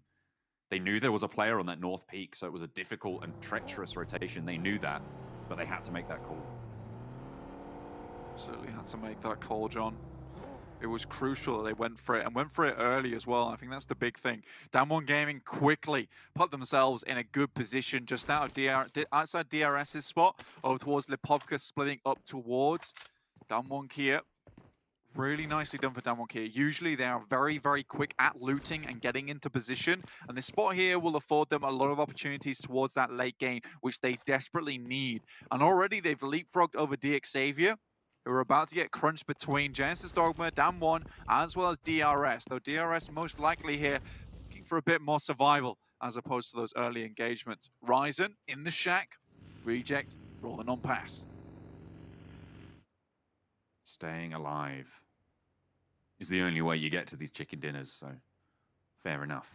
We said it would have been a great way for Bigatron to finish with that chicken dinner, but I feel like, quite frankly, for most people watching, everyone's rooting for someone else to be able to find this. How poetic would it be for 4 rivals to solidify their position, for instance, in those top 9 with their first chicken dinner of the tournament? It would be one hell of a way to go out. DXavier spot DRS Gyalzen. Gyalzen, a very good player from DRS, but how much can he do when the rest of DXavier are flooding into his position, and DXavier looking to grab some more elimination points themselves, see themselves pretty up towards the top spots. Even just losing a knock here would be terrible, though. Uh-oh. DRS have already lost a player. Gyalzen pushed down those stairs with the nade. Rav is looking to suppress that line. Gyalzen there around the side, trying to hold off DXavier, but these guys do not stop. They're at the top of the tables, and they are opening that gap time and time again against Damwon, who are really, at the moment, the only team who can take them down. And realistically, if they start a game off like that, solidify the position on this eastern coast, they're looking so strong right now. Even just keeping up towards that top 5 placing for DXavier is going to make it so tricky for Damwon Kia to be able to put up the points needed to leapfrog over them in the standings, but it would be one hell of a way to finish out this league finals. Cryptics, after a decent game over on Sandhawk, getting taken away from them at the last moment by a hard northern shift. Sat down in 14th, 87 points, and I think most would agree with me. It's very unlikely that this team makes it through now, Blank. I mean, they need to do more than they've ever done in this tournament, and I just don't see it. I think that when we think of Cryptics doing more than they've ever done before, it just leads me back to when they just barely made it through that league play into Super Weekend by just coasting along outside the blue, on Sandhawk, living, surviving. But it really wasn't that kind of play that you're seeing from Damwon Kia, from Stalwart, from DXavier, taking control of their own fates and pushing it through to these final games. So I think you're right, John. I think it's too little too late for Cryptics. Either way, they will hold on the northern side of the river near the Yasnaya Bridge and the Roshok Bridge as well.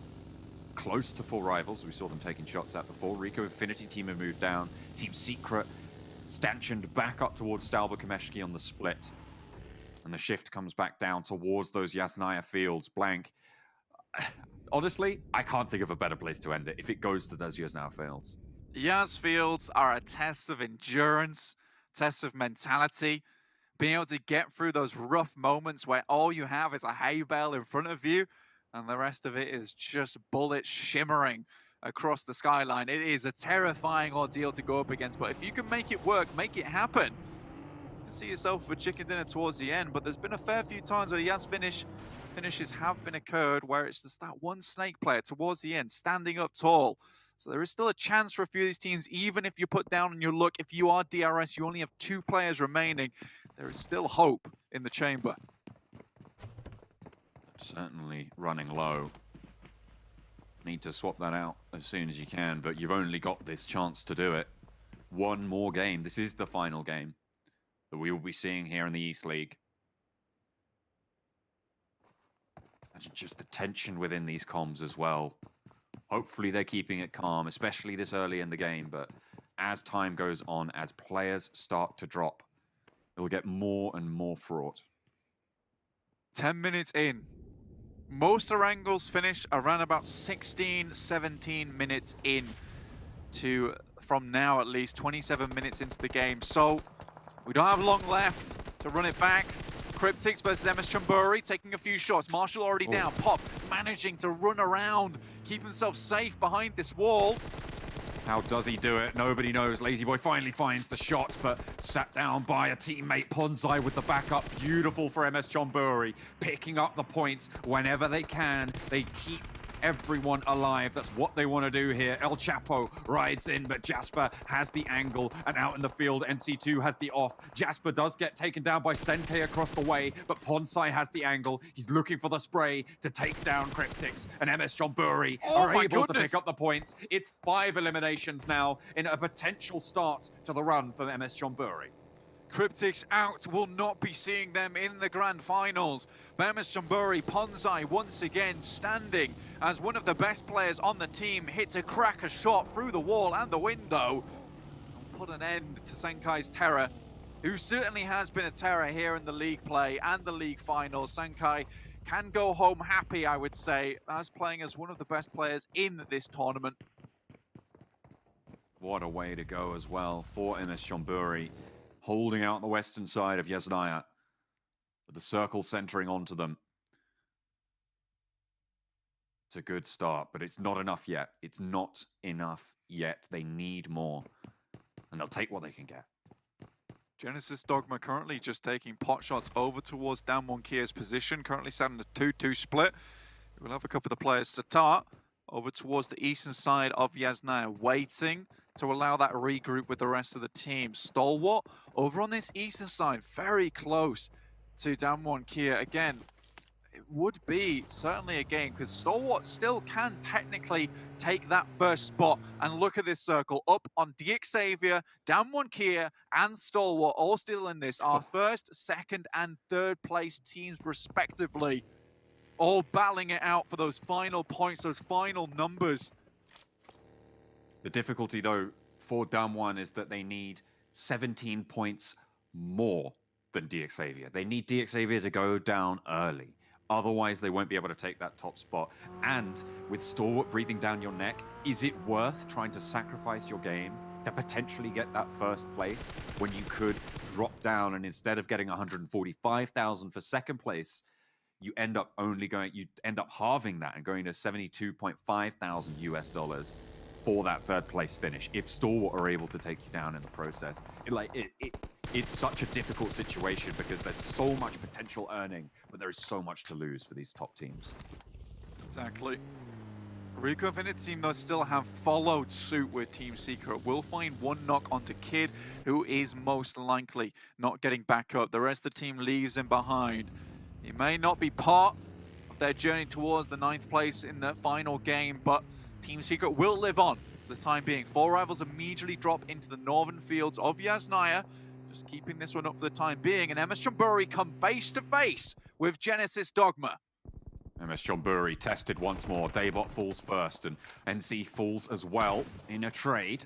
Going through, MS Chonburi low, looking for the heals. Daybot around the side. Ponsai suppresses the side, looking for the spray, but the peek out is good, and it's 1-for-1 yet again. MS Chonburi trying to pick up these points, but it's not looking too stellar right now on the eastern end as 4 rivals have oversight on this whole fight as well. They are looking at this with hunger in their eyes, looking to secure themselves into these finals as well. 3 players from MS Chonburi alive, and they are fully healthy now.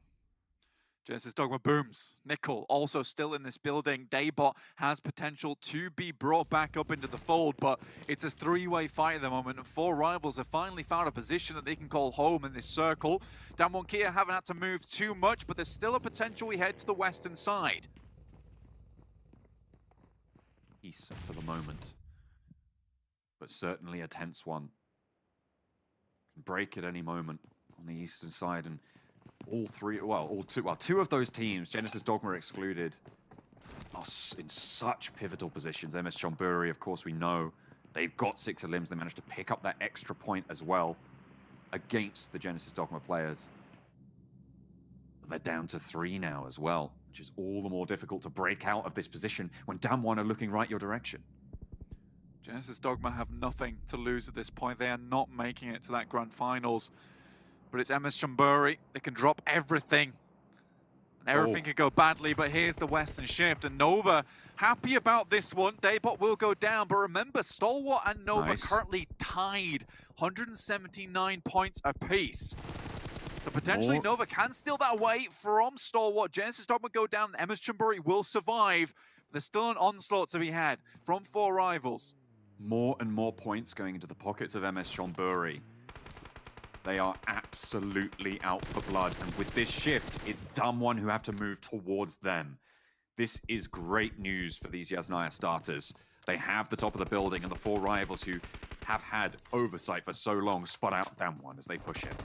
That is a swift and instant move from Damwon Kia, and one we know them for in this league finals. Stalwarts start to make their approach towards this circle. They swiftly went over towards that top side, swung around, and they're going to play from that position. Reject making their way through, but taking heavy casualties on the approach. Regiosio goes wide. There's nowhere for them to go.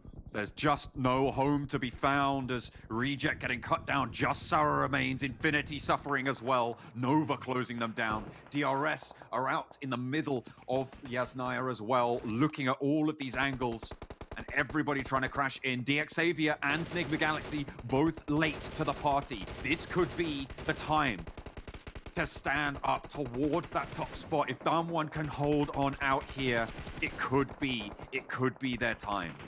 DXavier have no hope in hell. They've sent Duck across, but he's most likely going to be spotted heading directly into 628's position. They lose 1 player on the approach, down to just 3 now. Look at this, 4 rivals taking an insane spray across towards them as well. And in the midst of all that, Nova has gained 4 points over Stalwart, taking that 3rd place away from them. Oh, what a rested control position. Excellent stuff. South side for Nova on a big split as well. And it's all to play for. An urban finish potentially on the card. Certainly lots of teams still in it. Bigatron resting on the outside, the south side of Yasnaya Fields right now. If it shifts their way, they'll be laughing, but it's unlikely. DXavier lose another to Nova in the process, only down to 1 player in Lamborghini now, and this was the hope in hell that Stalwart, Damwon Kia, Nova all wanted, all scrambling for these points to make their way towards the top of the tables. If DXavier go out now, they will get 0 points total, other than the first elimination they got onto DRS. It will open things up towards the 2nd, 3rd, and 4th place in our leaderboards. People know where they are as well. MS Chonburi have rocketed to the top floors here, and they have an oversight on DXavier's position. You can see Pop there on that south side. Will be looking out for it, checking that repeatedly. Enigma Galaxy swerving around on the hillsides yonder, not really finding too much. Frankie taken down a peg, knocked by Nova. Only just got back up on his feet again, and Nova is giving them no quarter whatsoever. Daoshi, the building just looking outwards. Stalwart have that position on the north side, but so many teams could get caught out if we get a north or a south shift. We'll see where this one heads. We get our next circle on the screen, up towards that northeast side. Damwon Kia. Okay, they're still in this one, and Team Secret, luckily, stay in this circle, and they can continue to get those points and solidify their position in the finals. 4 rivals on the east end as well. In a sliver of this circle, MS Chonburi potentially here as well. I mean, it's all coming to the crunch. We'll see how much they know of that in this final difficult circle, because a lot of it is outside the territory of Yasnaya. Frankie gets eliminated, and DXavier are crumpling under the weight of this final game. Enigma Freak has to drop out the vehicle, will be taken down in the process, and Stalwart have made their way onto that northern side. Very quick rotations. In the meantime, Damwon Kia take a knock on their side, looking to pick that player back up again, but they're right in the midst of it, in the middle. Sung even being briefly outside the compound is dangerous. Moving out, Enigma Galaxy trying to control. Lamborghini will have to move for DXavier. Potentially looking for a heal strat at this stage. Every point super valuable. Bigatron on a long swing. They were on the south side for so long. Who's picking up these points? Because MS Chonburi are getting knocks. 4 rivals are getting points as well. Who is getting these eliminations? I mean, Bigatron, you can see no eliminations just yet, but these rattle downs from Ryzen look pretty good. I mean, onto 1, sure. Slowing Enigma Galaxy out in the open field. Stalwart have a position to actually take a couple of these points from Enigma Galaxy, but iShots would love any single one of them that he can pick up in his own time. 7 plays, but by no means safe at all. 119 with Rico Infinity Team and MS Chonburi still in this match. And Reject still hang on with Sarah, just barely with the fingertips. A wing and a prayer, but Sarah, such an incredible player for Reject, has done so much for the squad. But they need more from him now. Problem is that even a second place would not see him safe. Sarah needs to get a few eliminations on his back as well. And for Reject, it does not look like a fun time for them. No team willing to move in this. MS Chumbury do find a knock over towards Damwon Kia's position. Not likely that it will be flushed out considering the position that currently Damwon Kia hold. Enigma Galaxy probably in the most danger at the moment. It is the only spot they could find. Lamborghini begins to heal outside the blue, and a disgusting shift up towards Rico Infinity Team and Team Secret. This could be Rico Infinity Team's chance in 10th place to find their way into those grand finals. And for Team Secret to hold on to their position, a long, dangerous march across the way for MS Chonburi, for 4 rivals. For Bigatron, for Enigma Galaxy, for everybody on the south side. It is go time, now or never. Into the crunch as DXavier have fallen. Blank 208 points is the mark for Damwon, but they have so much to do. So much ground to cover, and where do you pick up these points? Where do you find these points? Realistically, needed to be in one of these compounds nice and early. So many kills coming through, and Rico Infinity Team take a huge amount of damage on their side. Oh no, it could be curtains for them. Escaton down, and As moving through the smoke field that's created there. As they want to pick it back up, 4 rivals with a mad dash up towards Bigatron's position as well. They go for the sprays. They're just trying to suppress these lines, but a tumble in the open field. It's all crashing down around their ears, the 4 rivals. There's no chance that they make this push. Bigatron are going to pick up some of those points, and now it's just Pemburu. He is in just the edge of the circle, and the last chance for the 4 rivals stays alive for now.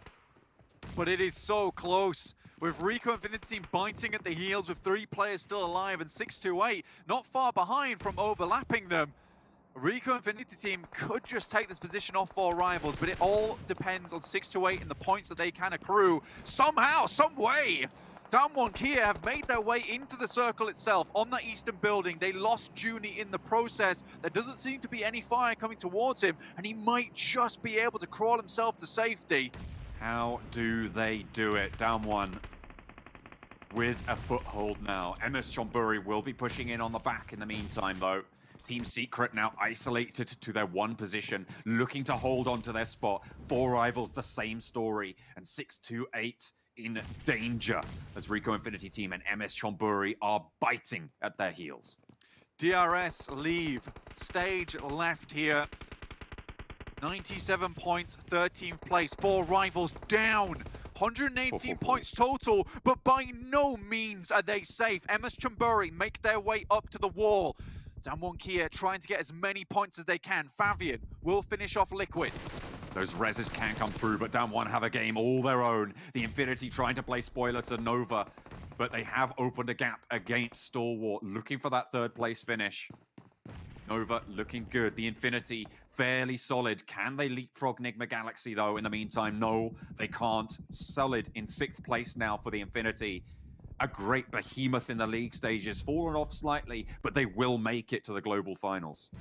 MS Chonburi, I think they've met their match. 628 finding eliminations to their side. Damwon Gaming Kia hits Junie with a nasty nay, but Nova, they might likely just go out here with the nays being popped by Dalshi. The utility coming through, beautiful stuff. 33Z ends 2 of them.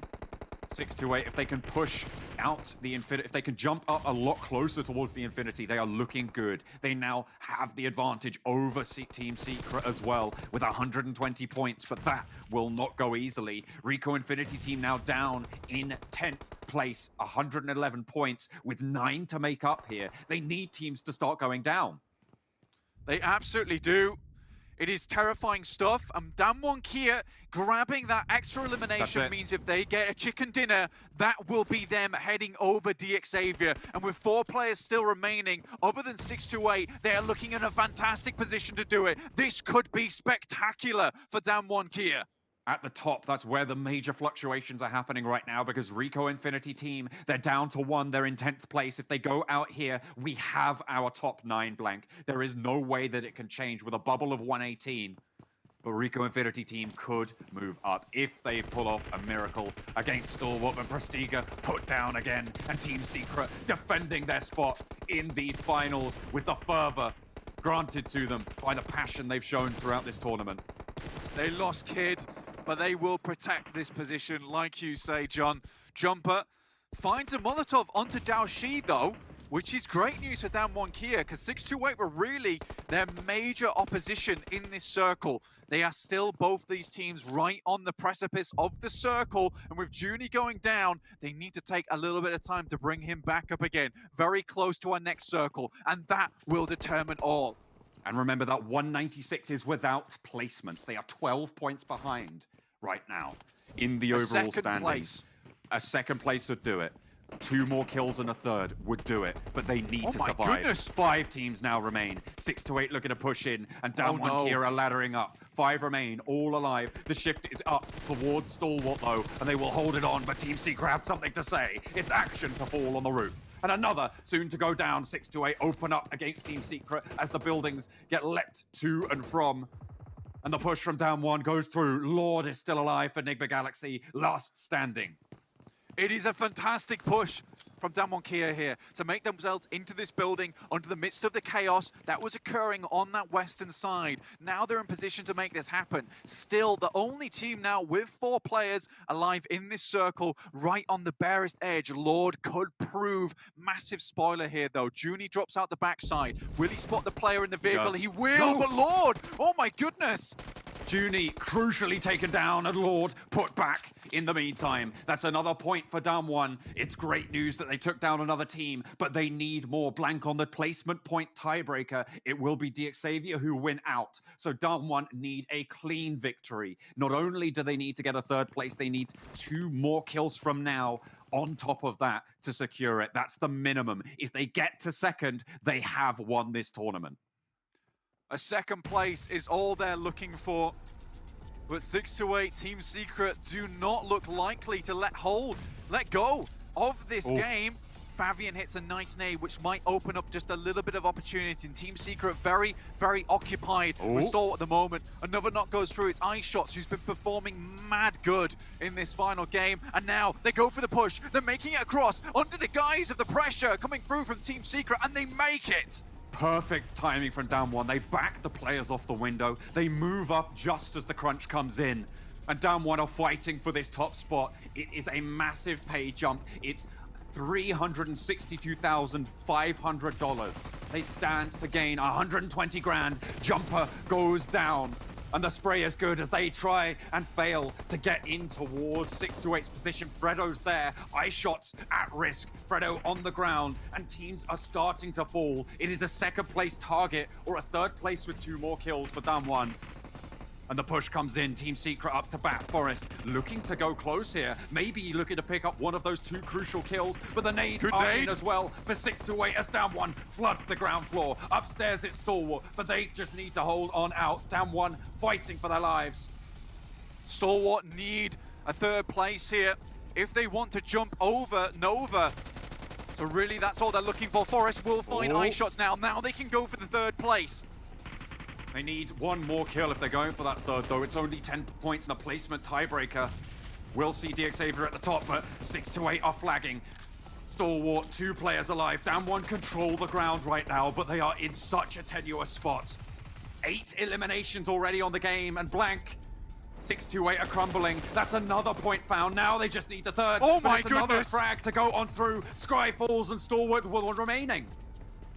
Oh my lord here. If Damwon Kia can get the chicken, then it'll be an unbelievable ending. Fabian quickly turns around. Yu Yang desperately trying to stay alive in this situation, but Damwon Kia, they are high on the glory that is coming. Damwon stay alive in the elimination of 628. That will see them with the placement points to the top. If they can finish with a chicken dinner, what a way to go. Stalwart are going to ladder up into 3rd place. It's a question of who gets that final piece of glory, who gets that final piece of the pie. But we have found our winners, and it is Damwon to come back swinging off an almost insurmountable goal. South Korea stand tall. Pika with the final shotgun on the roof. It looks like we're going down to the meds. And I mean, what a way to close things out. Stalwart will stay in 3rd place. Nova fall down. And it's all like done and dusted. The push from Forrest, but he will fall to the zone. 5 first aids, but I don't think they'll do it here. Stalwart with the boosters, with more damage.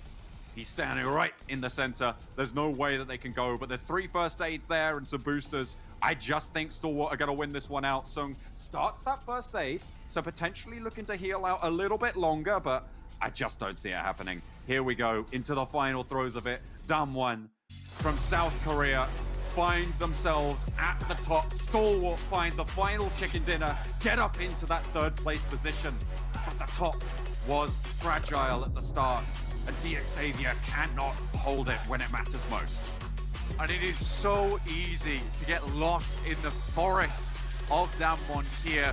If you are any other team here, it is not easy to get out. Those trees looming over the top of you, and Damwon Kia will finish this game high as the Canadian Maples here. Oh, what a way to finish it. I am just blown away by that last game. So many things had to come together. And remember, that was not an easy game for Damwon Kia, John. No, they fought tooth and nail. You can see that they deserved this spot at the top, right? As the champions of the PMGC East League. I mean, what a phenomenal run they've had over the course of these finals, surprising us all, being such an incredible force that nobody expected coming out of left field, and taking that spot back when it mattered most. I can't think of a better way to close it. I absolutely can't. It came down right to the line. But we have solidified our top 9, guys, and we have got our winners of the $362,000 in Damwon Kia. And not only that, Stalwart fighting for their lives for that 2nd place, but DXavier, that money gets cut in half. That is disastrous for DXavier. They were slower than Damwon. Remember, they were in a similar position during that game, right? But Damwon, they took initiative, and DXavier did not. It is the comparison we have been making between these 2 teams. And honestly, I think the right team has just won this. I absolutely do too, and I don't say that. I don't get to say that very often, especially in the league finals. Things get very topsy-turvy.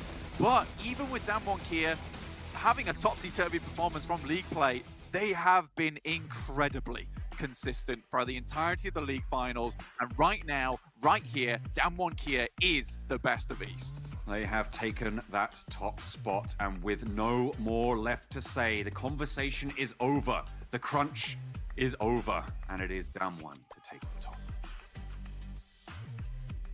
$362,500 richer here for the team from South Korea. Damwon have been able to surprise everyone out there in the world, taking home the title of being the best team in the East. Going from a mobile scene in Korea where it's just starting to really build up. They, I think, have started to cement mobile dominance in South Korea, but still, there's more to come. They still have the grand finals to play with teams from the West and a team from India, but they have definitely made a statement here.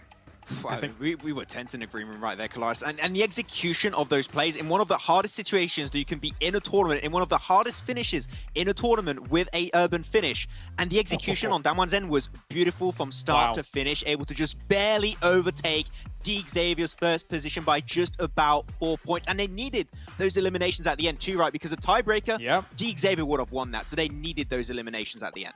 I was losing my mind here at the very end. And now, after this tournament has concluded, I can now say, here in PUBG Mobile, I bow to our South Korean overlords. 212 points, Jason. It's a magical thing for them to round out that last game as well in this way. I mean, they don't get themselves the win, but they put in such an effort in this last game to make this happen. Hey, do you think they're going to care about a chicken dinner when they just took home that much money? I don't think they'll care at all here. But let's give it a little bit of focus, though. Obviously, towards the bottom of the leaderboard here, we have Secret in 8th place, able to maintain their spot and qualify. 4 rivals barely getting through, but Rico, Infinity, and Fortune there, as we saw, not able to do enough towards the very end. Some other teams as well, MS Chonburi getting mixed up in some fights early on, down to 110 points in 11th place. Reject, the team from Japan, the old Bluebees crew, not able to qualify. But we have our 9 teams now from East, and I mean, at least I am happy to see most of the teams, if not all the teams we have qualified. I mean, Stalwart Esports as well, to give them a little bit of a highlight. The team from Mongolia picking up the reins from Zeus from last year. We've seen top action. Pika, we've seen so many players from that team be so dominant. And also here, for you guys to want to know, the Indian team that is coming in is the winner of BGIS 2021. So that is going on currently still in India, but they will be joining the likes of the 9 teams from East and the 6 teams from West. And that means we'll have our 16 teams for PMGC Grand Finals. It's barely even an invite. You have to walk through fire and win an entire tournament to then also then come to this PMGC Grand Finals. So yeah, it's going to be cool to see that actually go down. But yeah, we have 9 great representatives from East, I think, here, Jason and Max, and I'm very happy to see Damwon Kia, you know, finish this off the way they did. We were talking at length, Max, about their transitions, their smoke usage from building to building, because they weren't in an easy spot to play, I think. Yeah, it was a really tough one actually for a big portion of the game, but yet they made it work out in an urban finish. Super proud of Damwon being able to dominate towards the end and take home that first place. But you know what this also means? There's still a world where we could still potentially witness a 4 rivals chicken dinner. I'm keeping the hopes alive, okay? We'll have to wait for January, but the hope is still there. It's going to be tough, but you're very right. I mean, they have almost a month's time, just under a month's time, to revamp their play style, to improve on themselves, to research even more. But now I think Damwon in particular, them and DXavier, to be fair, are going to have so much pressure on them as being the top teams from East. Teams that I think no one really would have expected necessarily to be this high up on the leaderboards. Qualify, yes. But to be 1st and 2nd place respectively, I don't think there's many people out there that could have predicted that correctly. I mean, you have the likes of Nova in there. I mean, 628 as well, the way they qualified into PMGC to make it now into the grand finals. There's a lot of good stories here. Infinity being so consistent throughout the entire event, being the most consistent team. Yeah, they didn't get 1st place here, but they still make it into the grand finals. And even Nigma, you know, the team that really surprised us coming in from MENA, able to make their big play, their big step through, and now be able to represent their region in the grand finals as well. Yeah, a really big step up from so many teams coming into this one. And so many of these actually we referenced back in last PMGC, right, Jesse? We said when you're looking at the Japanese teams, when you're looking at the South Korean teams, those regions are going to come in really strong next year. And man, Damwon just absolutely dominated at the end in these finals. So really huge step up from them. So I am hoping that we're not going to see, you know, a performance like they did in the Super Weekends where it was a little bit up and down. If they play like this in the finals versus all of the best teams in the world, and Damwon might be able to take home 1.5 mil in those finals, that would be one achievement and a half on these guys, and that would even more press that point forward, Kalash, right, of the South Korean domination now coming to PUBG Mobile. I mean, yeah, even now, I know you want to talk about these, Jason, but even now we're just talking between the commentators and us, just saying the smoke transitions, the molly window cutoffs, everything about that last game was just, it was picture perfect. It really was. I mean, down to, you know, you're on different tiers and that's how the finish works out. But yeah, it was really cool, that last game. Wow. Yeah, very cool indeed. And I mean, I feel like almost every final we've had now have been just so dramatic and exciting. Even in the very final match, we haven't had clear-cut winners like we've had in previous years. But just to bring this up one more time before we continue to talk about this, the treasure box is still happening between the 22nd and 13th of January. You get permanent items unlocked for yourself when you're watching in the Esports Center or over on YouTube. And also, hopefully, we've been able to hit that 500,000 peak concurrent viewers because it gets you 2/3 of the way through. 3/4 of the way through to getting a treasure box unlocked for yourself. It's not me. That's why. Hey, I've been up since 3 a.m. All right, help me out here. But it's such a job well done, and so happy to see. And you know, now DXavier, you got to do it again. You got to repeat the performance in just a month's time. That'll be the true test, I think, for them. They've found themselves in an amazing position here, DXavier. Now, the question is going to be, can they replicate that on the biggest stage of them all here in PUBG Mobile? They've got a test ahead of them, but they've shown that they're able to do it. Yeah, the team that I'm looking at as to how they might perform in the finals, right, is going to be Infinity. They've been so strong during the Super Weekend games, and they had a little bit of a fall off coming into these finals matches, which is, fine. It took maybe a little bit of a step back, which was with this amount of prize pool, I would have liked them to see them potentially in that top 3 position. I think that was the idea I had initially planned out for the entirety of the Infinity. Not able to quite hit on that kind of level, unfortunately, but they will come back stronger in the finals, potentially aiming for that championship caliber position, maybe. Yeah, and definitely. And Jason, do you want a final tally of Ralph's healing throughout the finals? Do you want... Sure. Okay, 11,709 across these games. There you go. That's a heal of the week. That's a heal of the week. Well, for you guys, by the way, at home, if this has tickled your fancy to be starting to play competitive PUBG Mobile, we do have an exciting event happening with the community and Game TV. It's open to everyone. You can go register to play, and you get PMGC tokens and potentially Google Play cards. And you can participate and maybe dip those toes into the big lake that is PUBG Mobile competitive. But gentlemen, it's been 4 weeks of time. We've had so many ups and downs from some teams. We've seen so many exciting plays. Thinking back over the course of this last month. Thinking of Sung in that 1v2, thinking of that very last match there, thinking of the flying cars, the self nades, the help me's coming in for reject. All of that. It's been a crazy event, and I'm sure we're almost done with the show, but I want to at least give you two a quick little chance to say some final words. Really, when it comes to this event, I think the expectations for everyone, myself included, have been absolutely shattered. Where people came in saying that, South Korean region maybe not going to be doing that well, not going to be too strong in the finals. Well, they're first place, and people expected BTR to do extremely well. Then last position, not even able to make into the finals. Don't have any more expectations as to what's to come in the future, because they're going to be absolutely wrecked once again. Yeah, you know me, Jason. The fans know me. I will never say no to a South Korean victory when it comes to this tournament. So, 감사합니다. And yeah, that's it. That's it from us. Okay, well, a big shout out to all the talent working on the show here. Professor Tarzan, Imperium Bled, John Allen Blank, obviously these two to my left as well. And of course, Starladder and VSPN for putting this entire event on for us and making sure it goes off without a hitch. And finally, a big shout out to all of you at home who have been making PUBG Mobile amazing for these last years, and of course, making it even better in the years to come. But we still have West to conclude. We still have West to kick off today to finish off to find our other 6 teams. And of course, in just under a month's time, on the 21st of January, we'll be jumping into the grand finals, and we get to see India back in the mix. We'll see you then, and have a great night.